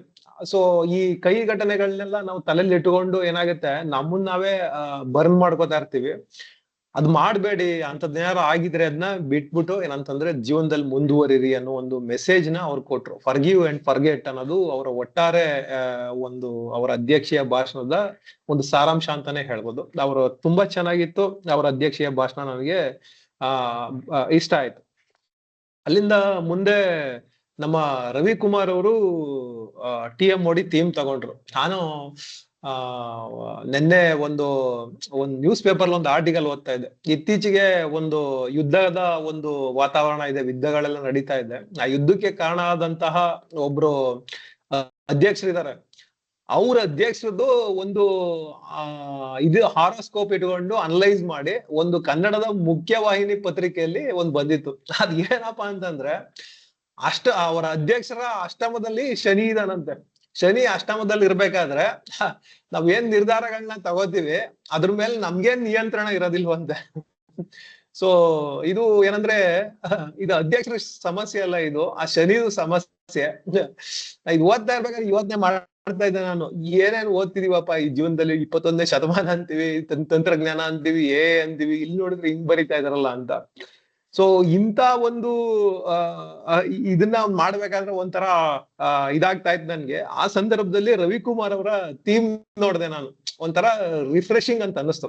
ಆ ಸ್ಟೀರಿಯೋ ಟೈಪ್ ಇರ್ಬೋದು, ಆಮೇಲೆ ಏನಂತಂದ್ರೆ ಬಯಾಸ್, ನಮ್ಮ ಪೂರ್ವಗ್ರಹಗಳಿರ್ಬೋದು, ಇದಕ್ ಸಂಬಂಧಪಟ್ಟಂಗೆ ಒಂದು ವೈಜ್ಞಾನಿಕ ವಿಶ್ಲೇಷಣೆಗಳನ್ನ ಕೊಟ್ಟುಕೊಂಡು ಇದು ಯಾಕೆ ಬರುತ್ತೆ, ಏನ್ ಕತೆ ಅಂತೆಲ್ಲ ಹೇಳಿ ಅದರಿಂದ ನಾವು ಆಚೆ ಯಾವ ತರ ಬರ್ಬೋದು ಅನ್ನೋದನ್ನ ಥೀಮ್ ಆಗಿ ಇಟ್ಕೊಂಡು ಒಂದು ವೈಜ್ಞಾನಿಕ ವಿಷಯ ಇರ್ಬೋದು ಅಥವಾ ಇನ್ನೊಂದು ಈ ತರದ ಮಾಹಿತಿ ಪೂರ್ಣ ವಿಷಯನ ಥೀಮ್ ಆಗಿ ಇಟ್ಕೊಂಡು ಎಕ್ಸಿಕ್ಯೂಟ್ ಮಾಡೋದು ಅಷ್ಟು ಸುಲಭ ಅಲ್ಲ. ಅದು ಎಂಗೇಜ್ ಮಾಡ್ಬೇಕು, ಇಲ್ಲ ಅಂತಂದ್ರೆ ಲೆಕ್ಚರರ್ ತರ ಆಗ್ಬಿಡ್ತದೆ. ಸೊ ಆ ವಿಷಯದಲ್ಲಿ ನಮ್ಮ ರವಿಕುಮಾರ್ ಅವರು ಯಶಸ್ವಿಯಾಗಿದ್ದಾರೆ. ಉತ್ತಮ ಮಾಹಿತಿಗಳನ್ನ ಕೊಟ್ಟಿದ್ದಾರೆ, ನಮ್ಗೆ ಕನೆಕ್ಟ್ ಆಗುವಂತ. ಉದಾಹರಣೆಗೆ ಅವ್ರು ಹೇಳಿದ್ರೆ ಏನಂತಂದ್ರೆ ಸ್ಟೀರಿಯೋಟೈಪ್ ಹೆಂಗ್ ಫಾರ್ಮ್ ಆಗುತ್ತೆ ನಮ್ಮಲ್ಲಿ ಅಂತ. ಒಂದು ಚಲನಚಿತ್ರಗಳಿರ್ಬೋದು, ಅದನ್ನ ಎಕ್ಸಾಂಪಲ್ ಕೊಟ್ರು. ಚಲನಚಿತ್ರಗಳಲ್ಲಿ ಹಳ್ಳಿಯವ್ರನ್ನ ಒಂಥರ ಇದ್ರ ರೀತಿ ಕಾಮಿಡಿ ಇದ್ರಲ್ಲಿ ತೋರ್ಸೋದು, ಆಮೇಲಿಂದ ಸೋಷಿಯಲ್ ಲರ್ನಿಂಗ್ ಅಂತ ಹೇಳಿದ್ರು, ಆಮೇಲೆ ಪೋಷಕರ ಮಾತುಗಳಿರ್ಬೋದು, ಲೆಕ್ಚರರ್ ಮಾತುಗಳಿರ್ಬೋದು, ಈ ತರದ್ದೆಲ್ಲ ಯಾವ ರೀತಿ ನಮ್ಗೆ ಸ್ಟೀರಿಯೋಟೈಪ್ ಆಗೋದಕ್ಕೆ ಪ್ರಭಾವ ಬೀರುತ್ತೆ ಅಂತ ಎಲ್ಲ ಹೇಳಿದ್ರು. ಅದು ಚೆನ್ನಾಗಿ ಕನೆಕ್ಟ್ ಆಯ್ತು. ಆಮೇಲಿಂದ ಅವರಲ್ಲಿ ನನ್ಗೆ ಇನ್ನೊಂದು ಇಷ್ಟ ಆಗಿದ್ದೇನಂದ್ರೆ ಅವರು ಒಂದು ರಿಯಲ್ ಇದನ್ನ ಕೊಡ್ತಾ ಇದ್ರು ಎಕ್ಸಾಂಪಲ್ಗಳನ್ನ. ಉದಾಹರಣೆಗೆ ಈ ಪ್ರಿನ್ಸೆಸ್ ಡಯಾನಾ ಸ್ಟೀರಿಯೋಟೈಪ್ ನ ಹೋಗಲಾಡ್ಸೋದಕ್ಕೆ ಈಗ ಏಡ್ಸ್ ಪೀಡಿತ ರೋಗಿಗಳ ಸಂಬಂಧಪಟ್ಟಂಗೆ ಸಮಾಜದಲ್ಲಿ ಒಂದು ಸ್ಟೀರಿಯೋಟೈಪ್ ಇತ್ತು, ಅದಕ್ಕೆ ಅವರು ಪ್ರಿನ್ಸೆಸ್ ಡಯಾನಾದು ಒಂದು ಉದಾಹರಣೆ ಕೊಟ್ರು. ಆಮೇಲೆ ಉದ್ಯೋಗದಲ್ಲಿ ಯಾವ ರೀತಿ ಮಹಿಳೆಯರಿಗೆ ಅವರು ನಿಜವಾಗ್ಲೂ ಅವರ ಒಂದು ಕೇಪಬಿಲಿಟಿಯಿಂದ ಮುಂದೆ ಬಂದಿದ್ರು, ಯಾವ ರೀತಿ ನಮ್ಮ ಸಮಾಜ ಒಂದು ಅವರ ಸೌಂದರ್ಯಕ್ಕೆ ಮಹತ್ವ ಕೊಟ್ಟು ಅವರ ಕೇಪಬಿಲಿಟಿನ ಅಲ್ಲಗಳೆಯುತ್ತೆ ಅನ್ನೋ ಒಂದು ಸ್ಟೀರಿಯೋಟೈಪ್ ಇದ್ರ ಬಗ್ಗೆ ಚೆನ್ನಾಗಿ ಎಕ್ಸ್ಪ್ಲೈನ್ ಮಾಡಿದ್ರು. ಅದಷ್ಟು ನನ್ಗೆ ಇಷ್ಟ ಆಯ್ತು. ಅವರು ಒಂದು ವಿಷಯ ಅವ್ರು ಆಡ್ ಮಾಡ್ಬೋದಿತ್ತು, ಏನಪ್ಪಾ ಅಂತಂದ್ರೆ ಈಗ ಮನುಷ್ಯನಲ್ಲಿ ಸ್ಟೀರಿಯೋಟೈಪ್ ಹೆಂಗ್ ಬಂತು, ಈಗ ನಾವು ಪ್ರಕೃತಿಯಲ್ಲಿ ನೀವು ನೋಡಿದಾಗ ಈಗ ಸ್ಟೀರಿಯೋಟೈಪ್ ಕ್ರಿಯೇಟ್ ಆಗೋದಕ್ಕೆ ಒಂದು ಕಾರಣ ಇರ್ಬೇಕಲ್ಲ. ಅಂದ್ರೆ ಸ್ಟೀರಿಯೋಟೈಪ್ ಅನ್ನೋದು ಒಂದು ಕಾನ್ಸೆಪ್ಟ್ ಹೆಂಗ್ ಬಂತು ಹ್ಯೂಮನ್ ಎವಲ್ಯೂಷನ್ ಅಲ್ಲಿ ಅನ್ನೋದನ್ನ ಒಂಚೂರು ಟಚ್ ಮಾಡ್ಬೋದಿತ್ತು. ಅದು ಏನಂದ್ರೆ ಬೇಸಿಕಲಿ ನಾವು ಯಾವ ರೀತಿ ಎವಾಲ್ವ್ ಆಗಿದೀವಿ ಅಂತಂದ್ರೆ, ನಮ್ಗೆ ನಾವು ಬ್ರೈನ್ ಸ್ವಲ್ಪ ಲೇಜಿ, ನಮ್ಮ ಮೆಂಟಲ್ ಎನರ್ಜಿನ ಯಾವಾಗ್ಲೂ ಕನ್ಸರ್ವ್ ಮಾಡೋದಕ್ಕೆ ನೋಡುತ್ತೆ. ಸೊ ಅದಕ್ಕೆ ಅದು ಪೂರ್ತಿ ವಿಷಯಗಳನ್ನ ತಗೊಂಡು ಅನಲೈಸ್ ಮಾಡಕ್ ಹೋಗಲ್ಲ. ಅದು ಒಂದು ಪ್ಯಾಟ್ರನ್ ಡಿಟೆಕ್ಷನ್ ಮಾಡೋದು. ಒಂದು ಪ್ಯಾಟ್ರನ್ ಸಿಕ್ಕಿದ ತಕ್ಷಣ ಏನಂತಂದ್ರೆ ಅದು ಕನ್ಕ್ಲೂಡ್ ಎಷ್ಟು ಬೇಗ ಸಾಧ್ಯನೋ ಅಷ್ಟು ಬೇಗ ಕನ್ಕ್ಲೂಡ್ ಮಾಡ್ಬೇಕದು. ಸೊ ಆ ರೀತಿ ಮಾನಸಿಕ ಶಕ್ತಿನ ಸಂರಕ್ಷಣೆ ಮಾಡೋದಕ್ಕೋಸ್ಕರ ಏನಂತಂದ್ರೆ ಪೂರ್ತಿ ಮಾಹಿತಿ ಇಲ್ದೇನೆ ಒಂದು ಅರ್ಧಂಬರ್ಧ ಮಾಹಿತಿ ಒಳಗೆ ಅದನ್ನ ಏನಂತಂದ್ರೆ ಕನ್ಕ್ಲೂಡ್ ಮಾಡಕ್ ಟ್ರೈ ಮಾಡ್ತಾ ಇರತ್ತೆ. ಸೊ ಅದು ಒಂದು ಕಾರಣ. ಇನ್ನೊಂದು ಏನಪ್ಪಾ ಅಂತಂದ್ರೆ, ನಾವು ಒಂದು ಈಗ ತುಂಬಾ ಹಿಂದೆ ಮನುಷ್ಯ ಒಂದು ಇದ್ರಲ್ಲಿ ಇರ್ಬೇಕಾದ್ರೆ ಏನಂದ್ರೆ ಇನ್ನು ಆದಿಮಾನವ ಅಂತ ಏನ್ ಕರಿತೀವಿ, ಆ ಇದ್ರಲ್ಲಿ ಇರ್ಬೇಕಾದ್ರೆ ಅವನು ಸುತ್ತಮುತ್ತ ಎಲ್ಲ ಓಡಾಡ್ತಾ ಇರ್ಬೇಕಾದ್ರೆ ಅವನಿಗೆ ತುಂಬಾ ಅಪಾಯಗಳು ಇರ್ತಿತ್ತು. ಈಗ ಒಂದು ಹಾವು ಸಡನ್ ಆಗಿ ಬಂದ್ಬಿಟ್ರೆ, ಆಮೇಲೆ ಏನಂತಂದ್ರೆ ಒಂದು ಹುಲಿ ಬರ್ತಾ ಇದ್ರೆ ಅದನ್ನ ಅವನು ಏನಂದ್ರೆ ಒಂದು ಹುಲಿ ಅಲ್ಲಿ ದೂರದಲ್ಲಿ ಒಂದ್ ಸ್ವಲ್ಪ ಹುಲಿ ತರ ಕಾಣಿಸ್ತಾ ಇದೆ, ಹಾವು ಬರ್ತಾ ಇದೆ ಅಂದ್ರೆ ಸಡನ್ ಆಗಿ ನನ್ಗೆ ಅಪಾಯ ಅಂತ ಅವನ್ ತಲೆ ಒಳಗ್ ಬರ್ಬೇಕು. ಅವ್ನ್ ಕೂತ್ಕೊಂಡು ಅನಲೈಸ್ ಮಾಡ್ತಾ ಕೂತ್ಕೊಂಡ್ರೆ ಅದು ಅವನ್ ಆಗಲ್ಲ, ಅದು ಅವ್ನ ಏನಂದ್ರೆ ಸರ್ವೈವೇ ಆಗಲ್ಲ. ಸೊ ಈ ಸ್ಟೀರಿಯೋಟೈಪ್ ಇದೆಯಲ್ಲ, ಅದು ಏನಂದ್ರೆ ಒಂದು ಸರ್ವೈವಲ್ ಮೆಕ್ಯಾನಿಸಮ್ ಆಗಿ ಹ್ಯೂಮನ್ಸ್ ಅಲ್ಲಿ ಬಂದಿದೆ ಅದು. ಅದು ಇನ್ನೊಂದು ಥರ್ಡ್ ಒನ್ ಏನಪ್ಪಾ ಅಂತಂದ್ರೆ, ಅವಾಗ ಟ್ರೈಬ್ ಸೋಷಿಯಲ್ ಐಡೆಂಟಿಟಿ ಥಿಯರಿ ಅಂತ ಕರೀತಾರೆ. ಅವಾಗ ಟ್ರೈಬ್ ರೀತಿ ಇರ್ತಿದ್ದ ಅವನು, ಒಂದು ಗುಂಪು ಮಾಡ್ಕೊಂಡು ಇರ್ತಿದ್ದ. ಅವಾಗ ಏನಂದ್ರೆ ನಮ್ ಗುಂಪು ಮೇಲೂ ಇನ್ನೊಂದು ಗುಂಪು ಕೀಳು ಅನ್ನೋ ಒಂದು ಭಾವನೆಗಳಲ್ಲಿ ಅವನು ಇರ್ತಾ ಇದ್ದ. ಆ ಟ್ರೈಬ್ ಮೈಂಡ್ ಸೆಟ್ ಏನಂತಂದ್ರೆ ಹಂಗೆ ಕಂಟಿನ್ಯೂ ಆಗಿದೆ ಅದು. ಸೊ ಈ ಕಾರಣಗಳಿಂದ ಏನಂತಂದ್ರೆ ಆ ಸ್ಟೀರಿಯೋಟೈಪ್ ಅನ್ನೋದು 21ನೇ ಶತಮಾನದಲ್ಲೂ ನಮ್ಮಲ್ಲಿ ಇದೆ. ಈ ನಾಗರಿಕತೆ ಅನ್ನೋದು ಏನಂದ್ರೆ ಕಳೆದ ಒಂದು 500 ವರ್ಷಗಳಲ್ಲಿ ತುಂಬಾ ಎವಾಲ್ವ್ ಆಗ್ಬಿಟ್ಟಿದೆ. 500 ಅಲ್ಲ, ಒಂದು 200-250 ವರ್ಷದಿಂದ ಎವಾಲ್ವ್ ಆಗ್ಬಿಟ್ಟಿದೆ. ಬಟ್ ನಮ್ಮ ಮಿದುಳು ಅದಕ್ ತಕ್ಕಂಗೆ ಇನ್ನೂ ಎವಾಲ್ವ್ ಆಗಿಲ್ಲ. ಸೊ ನಾವು ಹಳೆ ಇದ್ರಲ್ಲಿ ನಾವು ಯಾವಾಗ ಆದಿಮಾನವನಲ್ಲಿ ಏನು ನಡೀತಾ ಇತ್ತೋ ಅದೇ ತರದ್ದು ನಮ್ ಮೈಂಡ್ ಸೆಟ್ ಇವಾಗಿದೆ. ಇವತ್ತಿನ 21ನೇ ಶತಮಾನಕ್ಕೆ ತಕ್ಕಂಗೆ ಈ ನಾವು ಸ್ಟೀರಿಯೋಟೈಪ್ಗಳ ಇದು ಬದಲಾವಣೆ ಆಗಿದೆ. ಇದು ಅಗತ್ಯ ಇಲ್ಲ ಈಗ. ಬಟ್ ಅಗತ್ಯ ಇಲ್ಲ ಅಂತಂದ್ರು ನಮ್ಮ ಮಿದುಳಲ್ಲಿ ಇರುವಂತ ಕೆಲವೊಂದು ಲೋಪ ದೋಷಗಳಿಂದ ನಾವೇನಂತಂದ್ರೆ ಅದನ್ನ ಬೆಳೆಸ್ಕೊಂಡಿದೀವಿ. ಇದು ಈ ಪಾಯಿಂಟ್ ಒಂಚೂರು ಹೇಳ್ಬೇಕಾಗಿತ್ತು. ಇದೊಂದು ಹೇಳಿದ್ರೆ ಅದು ಒಂಥರ ಫುಲ್ ಕಾಂಪ್ರಹೆನ್ಸಿವ್ ಅಂತ ಅನ್ಸೋದು, ಯಾಕೆ ಬಂತು ಅನ್ನೋದು. ಇದಕ್ಕೆ ನನ್ಗೆ ಒಟ್ಟಾರೆ ಅದು ಇಷ್ಟ ಆಯ್ತು. ಮತ್ತೆ ಇವತ್ತಿನ 21ನೇ ಶತಮಾನಕ್ಕೆ ಇದು ಕರೆಕ್ಟ್ ಆಗಿ ಇವತ್ತು ನಾವು ಏನ್ ನೋಡ್ತಾ ಇದೀವಿ ಟೆಕ್ನಾಲಜಿ ಇದ್ರಲ್ಲಿ, ಈಗ ಸೋಷಿಯಲ್ ಮೀಡಿಯಾ ಪ್ಲಾಟ್ಫಾರ್ಮ್ ಗಳಲ್ಲಿ ಇರ್ಬೋದು, ಯಾವ ರೀತಿ ಈ ನಮ್ಮಲ್ಲಿ ಪ್ರತಿಯೊಬ್ಬರಲ್ಲೂ ಸ್ಟೀರಿಯೋಟೈಪ್ ಇದ್ದೇ ಇರ್ತದೆ, ಕೆಲವೊಂದು ಭಾವನೆಗಳು. ಅದನ್ನ ಯಾವ ರೀತಿ ಬೇರೆಯವರು ಒಂದು ಫಾಲ್ಸ್ ನರೇಟಿವ್ ನ ಬಿಲ್ಡ್ ಮಾಡಿ ಎಕ್ಸ್ಪ್ಲಾಯ್ಟ್ ಮಾಡ್ತಾ ಇರ್ತಾರೆ. ಒಂದು ರಾಜಕಾರಣದಲ್ಲಿರ್ಬೋದು, ಅಥವಾ ಜ್ಯೋತಿಷ್ಯ ಇದ್ರಲ್ಲಿರ್ಬೋದು, ಅಥವಾ ದೇವಮಾನವರ ಇದ್ರಲ್ಲಿರ್ಬೋದು, ಈ ತರದ್ ಎಕ್ಸ್ಪ್ಲಾಯ್ಟ್ ಮಾಡ್ತಾ ಇರ್ತಾರೆ. ಇಂಥದೊಂದು ದಿನಮಾನದಲ್ಲಿ ನಾವು ಜೀವನ ಮಾಡ್ತಿದ್ದಾಗ ಈ ರೀತಿ ಸ್ಟೀರಿಯೋಟೈಪ್ ಬಗ್ಗೆ ಒಂದು ವೈಜ್ಞಾನಿಕ ಕಾರಣಗಳನ್ನ ಕೊಟ್ಟು ಬೆಳಕು ಚೆಲ್ಲುವ ಒಂದು TM ಮೋಡಿ ಥೀಮ್ ಇದೆಯಲ್ಲ, ಇದು ಬಹಳ ಮಹತ್ವದ್ದು ಅನ್ನೋದೇ ನನ್ನ ಭಾವನೆ. ರವಿಕುಮಾರ್ ಅವರು ತುಂಬಾ ಚೆನ್ನಾಗಿ ನಡ್ಸ್ಕೊಟ್ರು. ರವಿಕುಮಾರ್ ಅವ್ರಿಗೆ ನನ್ನ ಧನ್ಯವಾದ. ಸೊ ಅಲ್ಲಿಂದ ಮುಂದೆ ನಮ್ಮ ಸಿದ್ಧಪಡಿಸಿದ ಭಾಷಣ ನಾವು ನಮ್ಮ ಉಮಾನಾಥ್ ಸರ್ ಅವರ ಒಂದು ಹಾಡುಗಳ ಬಗ್ಗೆ ಅವ್ರಿಗಿರುವಂತ ಒಂದು ಪ್ರೀತಿ, ಅವರ ಅಭಿರುಚಿ ಅದೆಲ್ಲ ಗೊತ್ತಿರೋದ್ರಿಂದ ಇದು ಈ ಅವರ ಪ್ರೀವಿಯಸ್ ಭಾಷಣ ನಾನು ಕೇಳಿದ್ದೆ. ಅದು ಏನಂತಂದ್ರೆ ಮುಸ್ಸಂಜೆ ಮೆಲೋಡಿ ಈ ತರ ಮಾಡ್ಬೇಕು ಅಂತ ಅನ್ಕೊಂಡಿದೀವಿ ಅಂತ ಅನ್ಕೊಂಡು ಅದಾದ್ಮೇಲೆ ಏನಾಯ್ತು ಅನ್ನೋದನ್ನ ಚೆನ್ನಾಗಿ ಎಕ್ಸ್ಪ್ಲೈನ್ ಮಾಡಿದ್ರು. ಯಾವ ರೀತಿ ಒಂದು ತಂಡ ಕಟ್ಟಿದ್ರೆ ನಾವು ಅನ್ಕೊಂಡಂತ ಕನಸುಗಳನ್ನ ಸಾಧಿಸ್ಬೋದು ಅನ್ನೋದನ್ನ. ಅದು ಇಷ್ಟ ಆಯ್ತು ನನ್ಗೆ. ಅದ್ರ ಮೌಲ್ಯಮಾಪನ ಕೂಡ ಅಷ್ಟೇ ಅತ್ಯುತ್ತಮವಾಗಿತ್ತು. ಅದನ್ನ ಯಾವ ರೀತಿ ಒಂದು ಭಾಷಣದಲ್ಲಿ ಇನ್ನೂ ಎಫೆಕ್ಟಿವ್ ಆಗಿ ಹೇಳ್ಬೋದು ಅನ್ನೋದನ್ನ ನಮ್ಮ ಅಚ್ರೇಕರ್ ಸರ್ ಚೆನ್ನಾಗಿ ಅವರ ಮೌಲ್ಯಮಾಪನದಲ್ಲಿ ಕಟ್ಟಿಕೊಟ್ರು. ನಮ್ಮ ಉಮಾನಾಥ್ ಸರ್ಗೆ ಮತ್ತೆ ಅಚ್ರೇಕರ್ ಸರ್ ಇಬ್ರು ದಿಗ್ಗಜರಿಗೂ ಏನಂತಂದ್ರೆ ಧನ್ಯವಾದ. ಅಲ್ಲಿಂದ ಮುಂದೆ ನಮ್ಮ ಟೇಬಲ್ ಟಾಪಿಕ್ ಇವತ್ತು ಸ್ವಲ್ಪ ನಮ್ಮ ಇವರು ರಾಘವೇಂದ್ರ ಅವರು ವಿನೂತನವಾಗಿ ನಡೆಸಿದ್ರು, ವಿಭಿನ್ನವಾಗಿತ್ತು. ಇದರಲ್ಲಿ ನಮ್ಮ ಲಿಟ್ರೇಚರ್ ಪರಿಭಾಷೆಯಲ್ಲಿ ಮ್ಯಾಜಿಕಲ್ ರಿಯಲಿಸಂ ಅಂತ ಕರೀತಾರೆ. ಅದ್ರಲ್ಲಿ ಎಲ್ಲಾ ಮಾತಾಡಕ್ ಸ್ಟಾರ್ಟ್ ಮಾಡ್ತವೆ. ಇದ್ರಲ್ಲಿ ಒಬ್ಬಟ್ಟು ಮಾತಾಡ್ತಾ ಇತ್ತು ಅವರು ಒಂದು ಸಿನಾರಿಯೋದಲ್ಲಿ. ಇದೊಂಥರ ಸಖತ್ ಒಂದು ಸೃಜನಶೀಲತೆ, ಅದು ಅವರ ಸೃಜನಶೀಲತೆನ ತೋರ್ಸುತ್ತೆ. ಭಾಗವಹಿಸಿದವ್ರು ಎಲ್ಲರೂ ಚೆನ್ನಾಗಿ ಮಾತಾಡಿದ್ರು. ನಮ್ಮ ಉಮಾನಾಥ್ ಸರ್ ಇರ್ಬೋದು, ಪ್ರತಿಯೊಬ್ರು ಚೆನ್ನಾಗಿ ಮಾತಾಡಿದ್ರು. ಎಲ್ಲರನ್ನು ಮಾತಾಡೋದಕ್ಕೆ ಪ್ರೇರೇಪಿಸಿದ್ರು ಅವರ ಕೊಟ್ಟಂತ ಟಾಪಿಕ್ಗಳು. ಅದ್ರಲ್ಲಿ ನನ್ಗೆ ಇವರು ಹರ್ಷಾ ಮೇಡಮ್ ಮಾತಾಡಿದ್ದು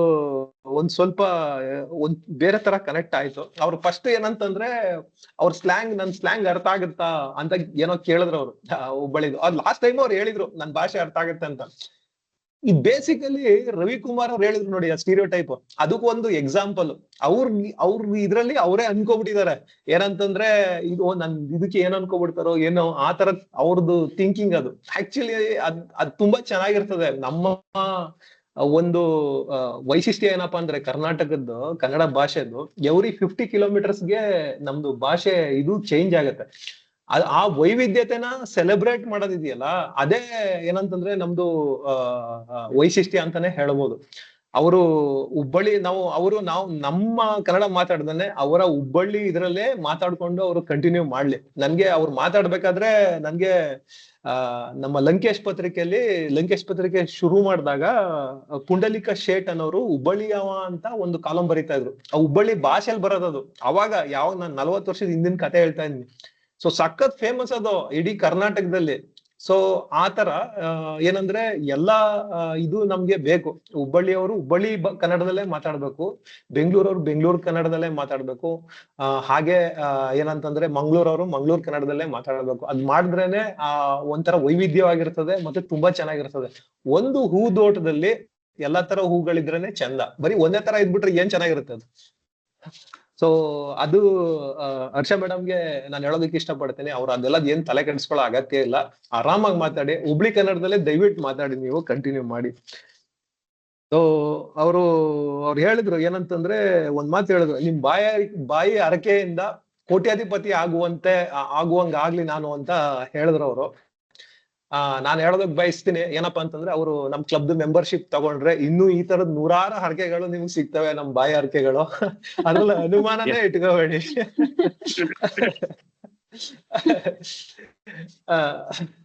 ಆಮೇಲಿಂದ ಇನ್ನೊಂದು ನನ್ಗೆ ಇಷ್ಟ ಆಗಿದ್ದು ಅಚ್ರೇಕರ್ ಸರ್ ಹೇಳಿದ್ದು ಯಾವ್ದು, ಅದು ಒಬ್ಬಟ್ಟನ್ನ ಡಾಕ್ಟರ್ ಒಬ್ಬಟ್ಟು ಮಾಡ್ಬಿಟ್ರು ಅವರು. ಚೆನ್ನಾಗಿ ಒಬ್ಬಟ್ಟು ಮೂಲಕ ಹೆಂಗೆ ನಮ್ಮ ಆರೋಗ್ಯನ ಇಂಪ್ರೂವ್ ಮಾಡ್ಕೋಬಹುದು ಅಂತ ಅವರು ಚೆನ್ನಾಗಿ ಹೇಳಿದ್ರು. ಅದು ಇಷ್ಟ ಆಯ್ತು ನನ್ಗೆ. ಒಟ್ಟಾರೆ ನಮ್ಮ ಟೇಬಲ್ ಟಾಪಿಕ್ ಸೆಷನ್ ನಮ್ಮ ರಾಘವೇಂದ್ರ ಅವರ ಸೃಜನಶೀಲತೆ ಇರ್ಬೋದು, ಅಥವಾ ನಮ್ಮ ಸಭಿಕರ ಭಾಗವಹಿಸುವಿಕೆಯಿಂದ ಇರ್ಬೋದು, ಇವೆಲ್ಲಾ ಕಾರಣಗಳಿಂದ ತುಂಬಾ ಸೊಗಸಾಗಿ ಮೂಡ್ ಬಂತು. ಅದಕ್ಕಾಗಿ ರಾಘವೇಂದ್ರ ಅವ್ರಿಗೆ ಮತ್ತೆ ನಮ್ಮೆಲ್ಲ ಸದಸ್ಯರಿಗೆ, ಸಭಿಕರಿಗೆ ನಾನು ಧನ್ಯವಾದ ಹೇಳ್ತೀನಿ.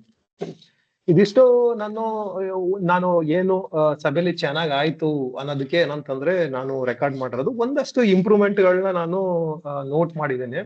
ಅದರಲ್ಲಿ ಒಂದು ಇಂಪ್ರೂವ್ಮೆಂಟ್ ಏನಪ್ಪ ಅಂತಂದ್ರೆ, ಇಂಪ್ರೂವ್ಮೆಂಟ್ ಅಲ್ಲ, ಒಂದ್ ಸಣ್ಣ ಇದು ಏನಾಯ್ತು, ರವಿಕುಮಾರ್ ಅವರು ಹೇಳ್ಬೇಕಾದ್ರೆ ಹೇಳಿದ್ರು ಏನಂತಂದ್ರೆ, ಮಹಿಳೆಯರು ಯಾರಾದ್ರೂ ಇದಾದ್ರೆ ಅವ್ರ ಅಟ್ರಾಕ್ಟಿವ್ ಇದಾರೆ, ಅವ್ರಿಗೆ ಕೆಲಸ ಈಸಿಯಾಗಿ ಸಿಗುತ್ತೆ ಅಂತ. ಅದ್ ಆಕ್ಚುಲಿ ಏನಂತಂದ್ರೆ ಇದಲ್ಲ, ಏನಂದ್ರೆ ಸ್ಟೀರಿಯೋಟೈಪ್ ಅಲ್ಲ, ಅದು ಬಯಾಸ್. ಸೊ ಸ್ಟೀರಿಯೋಟೈಪ್ ಅನ್ನೋದು ನಮ್ಮ ಕಾಗ್ನೇಟಿವ್ ಅಂದ್ರೆ ಐಡಿಯಾಗೆ ಸಂಬಂಧಪಟ್ಟಿದ್ದು. ಬಯಾಸ್ ಅನ್ನೋದು ಒಂದ್ ಸ್ವಲ್ಪ ಆಕ್ಷನ್ ರಿಲೇಟೆಡ್ ಆಗಿ ಬರ್ತದೆ. ಸೊ ಅದೊಂದು. ಆಮೇಲಿಂದ ಅವರು ಇನ್ನೊಂದು ಹೇಳಿದ್ರು, ಇವ್ರನ್ನ ಅಚ್ರೇಕರ್ ನಮ್ಮ ಸಿದ್ಧಪಡಿಸಿದ ಭಾಷಣದ ಮಾರ್ಗಸೂಚಿನ ಪರಿಚಯ ಮಾಡ್ಕೊಡೋದಕ್ಕೆ ಅಚ್ರೇಕರ್ ಸರ್ನ ಕರೆದಾಗ ಅವರು ಏನಂತಂದ್ರೆ ಮಾರ್ಗದರ್ಶಿ ಪರಿಚಯ ಮಾಡ್ಕೊಡಿ ಅಂತ ಹೇಳಿದ್ರು. ಅದು ಮಾರ್ಗದರ್ಶಿ ಅಲ್ಲ, ಅದು ಮಾರ್ಗಸೂಚಿ ಅಂತ ಆಗ್ಬೇಕು. ಅದೊಂದು. ಆಮೇಲಿಂದ ಉಮಾನಾಥ್ ಸರ್ ಅವರ ಸಿದ್ಧಪಡಿಸಿದ ಭಾಷಣ ಸ್ವಲ್ಪ ಲೆಂತ್ ಆಯ್ತದು. ಲೆಂತ್ ಅಂದ್ರೆ 10 ನಿಮಿಷ 4 ಸೆಕೆಂಡ್ ತಗೊಳ್ತು. ನಮ್ಮ ಟೋಸ್ಟ್ ಮಾಸ್ಟರ್ ನಿಯಮಗಳ ಪ್ರಕಾರ ಅದೇನಂದ್ರೆ 7 ನಿಮಿಷ 30 ಸೆಕೆಂಡ್ ನಮ್ಗೆ ಕಾಲಾವಕಾಶ ಇರೋದು. ಅದ್ರ ಕಡೆ ಸ್ವಲ್ಪ ಅವರು ಉಮಾನಾಥ್ ಸರ್ ಗಮನ ಕೊಡ್ಬೇಕು. ಇದಿಷ್ಟು ನನ್ನ ಒಟ್ಟಾರೆ ಸಮಗ್ರ ಮೌಲ್ಯಮಾಪನದ ವರದಿ.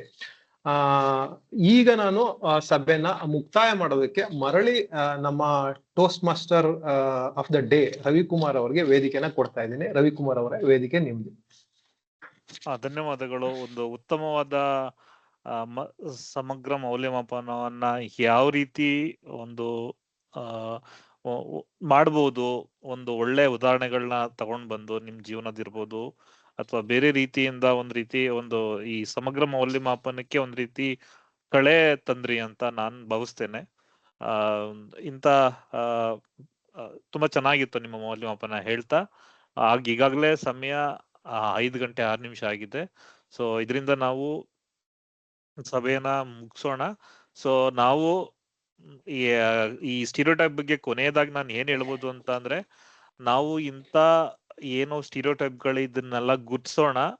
ಆಮೇಲೆ ನಾವು ಇದನ್ನ ಹೋಗ್ಲಾಡ್ಸಿಕ್ಕೆ ನಾವು ಪ್ರಯತ್ನ ಪಡೋಣ ಅಂತ ಹೇಳ್ತಾ ಸಭೆಯನ್ನ ಮುಗಿಸೋಕ್ಕಿಂತ ಮುಂಚೆ ನಮ್ಮ ಅಧ್ಯಕ್ಷರಿಗೆ ನಮ್ಮ ವೇದಿಕೆಯನ್ನ ಮರಳಿ ನೀಡ್ತಾ ಇದ್ದೇನೆ. ವೇದಿಕೆ ನಿಮ್ದು ಅಚರೇಕರ್ ಸರ್. ಸರ್ ಮ್ಯೂಟಲ್ ಮಾತಾಡ್ತಾ ಇದ್ರಿ. ಧನ್ಯವಾದಗಳು ರವಿಕುಮಾರ್ ಅವರೇ. ಇವತ್ತಿನ ಸಭೆ ಕೂಡ ಎಂದಿನಂತೆ ತುಂಬಾ ಸಾಕಷ್ಟು ಕಲಿಯುವ ವಿಷಯ ಇತ್ತು ಅದರಲ್ಲಿ. ಇವತ್ತು ನಮ್ಮ ಜ್ಞಾನ ಭಂಡಾರದಲ್ಲಿ ಇನ್ನೂ ಕೆಲವಷ್ಟು ಜ್ಞಾನಗಳು ಮತ್ತು ಬಂದು ಸೇರ್ಕೋತಾ ಹೋದ್. ಸರ್ವಜ್ಞ ನಿಮ್ಗೆ ಗೊತ್ತಿರ್ಬೇಕು. ಯಾವಾಗ ಕೆಲವರು ಕೇಳಂತೆ ಸರ್ವಜ್ಞ ನಿನಗೆ ಎಲ್ಲವೂ ಗೊತ್ತಿದೆಯಲ್ಲಪ್ಪ, ನಿನಗೆ ಸರ್ವಜ್ಞ ಅಂತಂದೇ ಕರೀತಾರೆ, ನೀನು ಈ ಸರ್ವಜ್ಞ ಹೇಗಾದೆ ನೀನು ಅಂತ ಕೇಳಿದಾಗ ಸರ್ವಜ್ಞ ತನ್ನ ಧಾಟಿಯಲ್ಲೇ ಹೇಳ್ತಾನೆ, ಸರ್ವಜ್ಞನೆಂಬುವನು ಗರ್ವದಿಂದಾದನೆ, ಸರ್ವರೋಳು ಒಂದು ನುಡಿ ಕಲಿತು ಆದ ಪರ್ವತವೇ ಸರ್ವಜ್ಞ ಅಂತೇಳಿ. ಅಂದ್ರೆ ನಾವು ಸರ್ವಜ್ಞ ಆಗ್ಬೇಕಂತಂದ್ರೆ ಪ್ರತಿಯೊಬ್ಬರ ಕಡೆಯೂ ನಾವು ಲಕ್ಷ್ಯ ಕೊಟ್ರೆ ಪ್ರತಿಯೊಬ್ಬರ ಕಡೆಯಿಂದ ನಾವು ಒಂದಲ್ಲ ಒಂದು ಕಲಿತಾನೇ ಹೋಗ್ಬಹುದು. ಸರ್ವಜ್ಞ ಕೂಡ ಮಾಡಿದ್ದು ಹಾಗೆ. ಕುಂಬಾರನ ಹತ್ರ ಹೋಗಿ ಒಂದು ವಿಷಯ ಕಲಿತಾನೆ, ಚಪ್ಪಲು ಹೊಲಿನ ಹತ್ರ ಅಲ್ಲಿ ನಿಂತ್ಕೊಂಡು ಒಂದು ವಿಷಯ ಕಲಿತಾನೆ, ಅಡಿಗೆ ಮಾಡ್ತಕ್ಕಂಥ ಹೆಣ್ಮಗಳ ಮುಂದ್ಗಡೆ ನಿಂತು ಒಂದು ವಿಷಯ ಕಲಿತಾನೆ. ಹಾಗೆ ಪ್ರತಿಯೊಂದು ಹೆಜ್ಜೆಯಲ್ಲಿ ನನಗೆ ಕಲಿಬೇಕು ಅಂತಕ್ಕಂಥ ಒಂದು ಆಸಕ್ತಿ ಇತ್ತು. ಹಾಗಾಗಿ ಪ್ರತಿಯೊಂದು ಹೆಜ್ಜೆಯಲ್ಲಿ ಕೂಡ ನಾನು ಕಲಿತಾ ಹೋಗ್ತಾ ಇದ್ದೆ. ಅದಕ್ಕೋಸ್ಕರ ನಾನು ಸರ್ವಜ್ಞ ಆದೆ ಅಂತ ಹೇಳಿ. ಹಾಗಾಗಿ ಇಂಥ ಒಂದು ಈ ಟೋಸ್ಟ್ ಮಾಸ್ಟರ್ ಸಭೆಗಳು ನಮಗೂ ಕೂಡ ಒಂದಲ್ಲ ಒಂದು ದಿವಸ ಸರ್ವಜ್ಞನನ್ನಾಗಿ ಪರಿವರ್ತನೆ ಮಾಡ್ಲಿ ಅಂತ ಒಂದು ಆಶೆಯನ್ನ ವ್ಯಕ್ತಪಡಿಸುತ್ತಾ ಎಲ್ರಿಗೂ ಮತ್ತೊಮ್ಮೆ ಸುಸ್ವಾಗತ ಧನ್ಯವಾದಗಳನ್ನು ಕೋರ್ತಾ ಇವತ್ತಿನ ಈ ಸಭೆಯನ್ನ ಮುಕ್ತಾಯ ಮಾಡ್ತೇನೆ. ಅದಕ್ಕಿಂತ ಮೊದಲು ಹರ್ಷ ಅವರೇ, ತಾವು ತಮಗೆ ಏನು ಕೆಲವು ಶಬ್ದಗಳಲ್ಲಿ ಇವತ್ತಿನ ಒಂದು ಸಭೆಯ ಬಗ್ಗೆ ತಮ್ಮ ಅನಿಸಿಕೆ ಏನು ಹೇಳ್ಬೋದಾ? ಸರ್ ಆಕ್ಚುಲಿ ನಂಗ್ ಖರೇನೋ ಬಹಳ ಚಲೋ ಅನಿಸ್ಲಿಕತ್ತದ. ಬಿಕಾಸ್ ನಾನ್ ಇಷ್ಟು ದಿನ ನಂದು DET ಟೋಸ್ಟ್ ಮಾಸ್ಟರ್ ಕ್ಲಬ್ ಒಳಗ್ ನಾವೆಲ್ಲರೂ ಸಣ್ಣೋರ ಇದ್ವಿ. ಹಾರ್ಡ್ಲಿ 2 ಜನ ಅಷ್ಟೇ ದೊಡ್ಡೋರ್ ಇರ್ತಿದ್ರು. ಬಟ್ ಇಲ್ಲೇ ಎಲ್ಲಾ ದೊಡ್ಡೋರ್ ಜೊತೆ ಸೇರಿ ನಂಗ್ ಜಾಸ್ತಿ ನಾಲೆಡ್ಜ್ ಸಿಗ್ಲಿಕತ್ತದ ಅಂತಂದ್ರೆ, ಆಕ್ಚುಲಿ ಈಗ ಊಟಕ್ಕೆ ಹೊಂಟಿದ್ದೆ. ಸೊ ನನ್ ಮನೆಯವ್ರಂದ್ರೆ ಲೆಫ್ಟ್ ಮಾಡ್ಬಿಡು, ಈಗ ಸದ್ದು ಊಟ ಮಾಡಿ ಬಂದ್ ಆಮೇಲೆ ಮತ್ ಜಾಯಿನ್ ಮಾಡುವಂತೆ ಅಂತ ಹೇಳಿ. ಸೊ ಅವ್ರಿಗೆ ನಾ ಅಂದೆ, ಇಲ್ಲ ನಾವ್ ಆಮೇಲೆ ಊಟ ಮಾಡ್ತೀನಿ, ಬಿಕಾಸ್ ನಂಗೆ ಅವ್ರದ್ದು ನಾಲೆಡ್ಜ್ ಎಲ್ಲ ಕೇಳೋದದ, ನಂಗೆ ಕಲ್ಕೊಳ್ಳೋದದ, ಇನ್ನ ಬಹಳ ಇಂಟ್ರೆಸ್ಟಿಂಗ್ ಅದ ಇದು ಮೀಟಿಂಗ್ ಆಕ್ಚುಲಿ ಅಂತ ಹೇಳಿ. ಸೊ ನಂಗ್ ಖರೇನ ಬಹಳ ಖುಷಿ ಅನಸ, ಸ್ವಲ್ಪ ಜಾಸ್ತಿ ನಾಲೆಡ್ಜ್ ಸಿಗ್ಲಿಕತ್ತದ ಅಂತ ಅನಸ. ಸೊ ಕಾಶ್ ಕಲ್ಕೋತ್ ಹೋಗ್ತೇನಿ ಅಂತ ಹೇಳಿ. ಸೊ ಥ್ಯಾಂಕ್ ಯು ನಿಮ್ಗೆಲ್ಲರಿಗೂ. ಸೊ ನಂದ್ ಆಫೀಸ್ ಟೈಮಿಂಗ್ಸ್ ಏನ್ರ ನಂಗೆ ಲಿಟ್ರಲಿ ಈಗ ಸ್ವಲ್ಪ ಏನೋ ಚೇಂಜ್ ಮಾಡ್ಲಿಕತ್ತಾರ. ಇಫ್ ಅದೇನ್ರ ಟೈಮಿಂಗ್ಸ್ ಅಡ್ಜಸ್ಟ್ ಆತಂತಂದ್ರ ನಾ ಫಸ್ಟ್ ಮಾಡೋ ಕೆಲಸ ಮೆಂಬರ್ಶಿಪ್ ತಗೊಳ್ಳೋದು. ಸೊ ನೆಕ್ಸ್ಟ್ ವೀಕ್ ಅನ್ನೋದ್ರಾಗ ನಂಗೆ ಗೊತ್ತಾಗ್ತದ ನಾನ್ ಏನ್ ಅನ್ನೋದು ನಾನ್ ಗ್ಯಾರಂಟಿ ನಾನ್ ಡಿಸೈಡ್ ಮಾಡಿ ಅದಕ್ಕೆ ಮುಂದಿನ ಸ್ಟೆಪ್ಸ್ ತಗೋತೇನೆ. Thank you sir, thank you so much everyone. ಆಯ್ತು ಹರ್ಷ, ತಮಗ್ ಚಲೋ ಅನಿಸ್ತದ ಅಂತಂದ್ರೆ ಮತ್ ತಡ ಯಾಕೆ ಮಾಡ್ತೀರಿ, ಬಂದ್ ಸೇರ್ಕೊಂಡ್ಬಿಡ್ರಲ್ಲ. ಹ್ಞೂ ಸರ್, ನಾನು ಅದನ್ನ ಯೋಚನೆ ಮಾಡ್ಲಿಕತ್ತೀನಿ. ಸರಿ ಆಯ್ತು, ಇಷ್ಟ ಹೇಳ್ತಾ ಎಲ್ರಿಗೂ ಮತ್ತೊಮ್ಮೆ ಧನ್ಯವಾದ ಹೇಳ್ತಾ ಇವತ್ತಿನ ಸಭೆಯನ್ನ ಮುಕ್ತಾಯ ಮಾಡುವ. ಧನ್ಯವಾದಗಳು. ಥ್ಯಾಂಕ್ ಯು ಸರ್, ಬಾಯ್. ಧನ್ಯವಾದ. ಧನ್ಯವಾದಗಳು.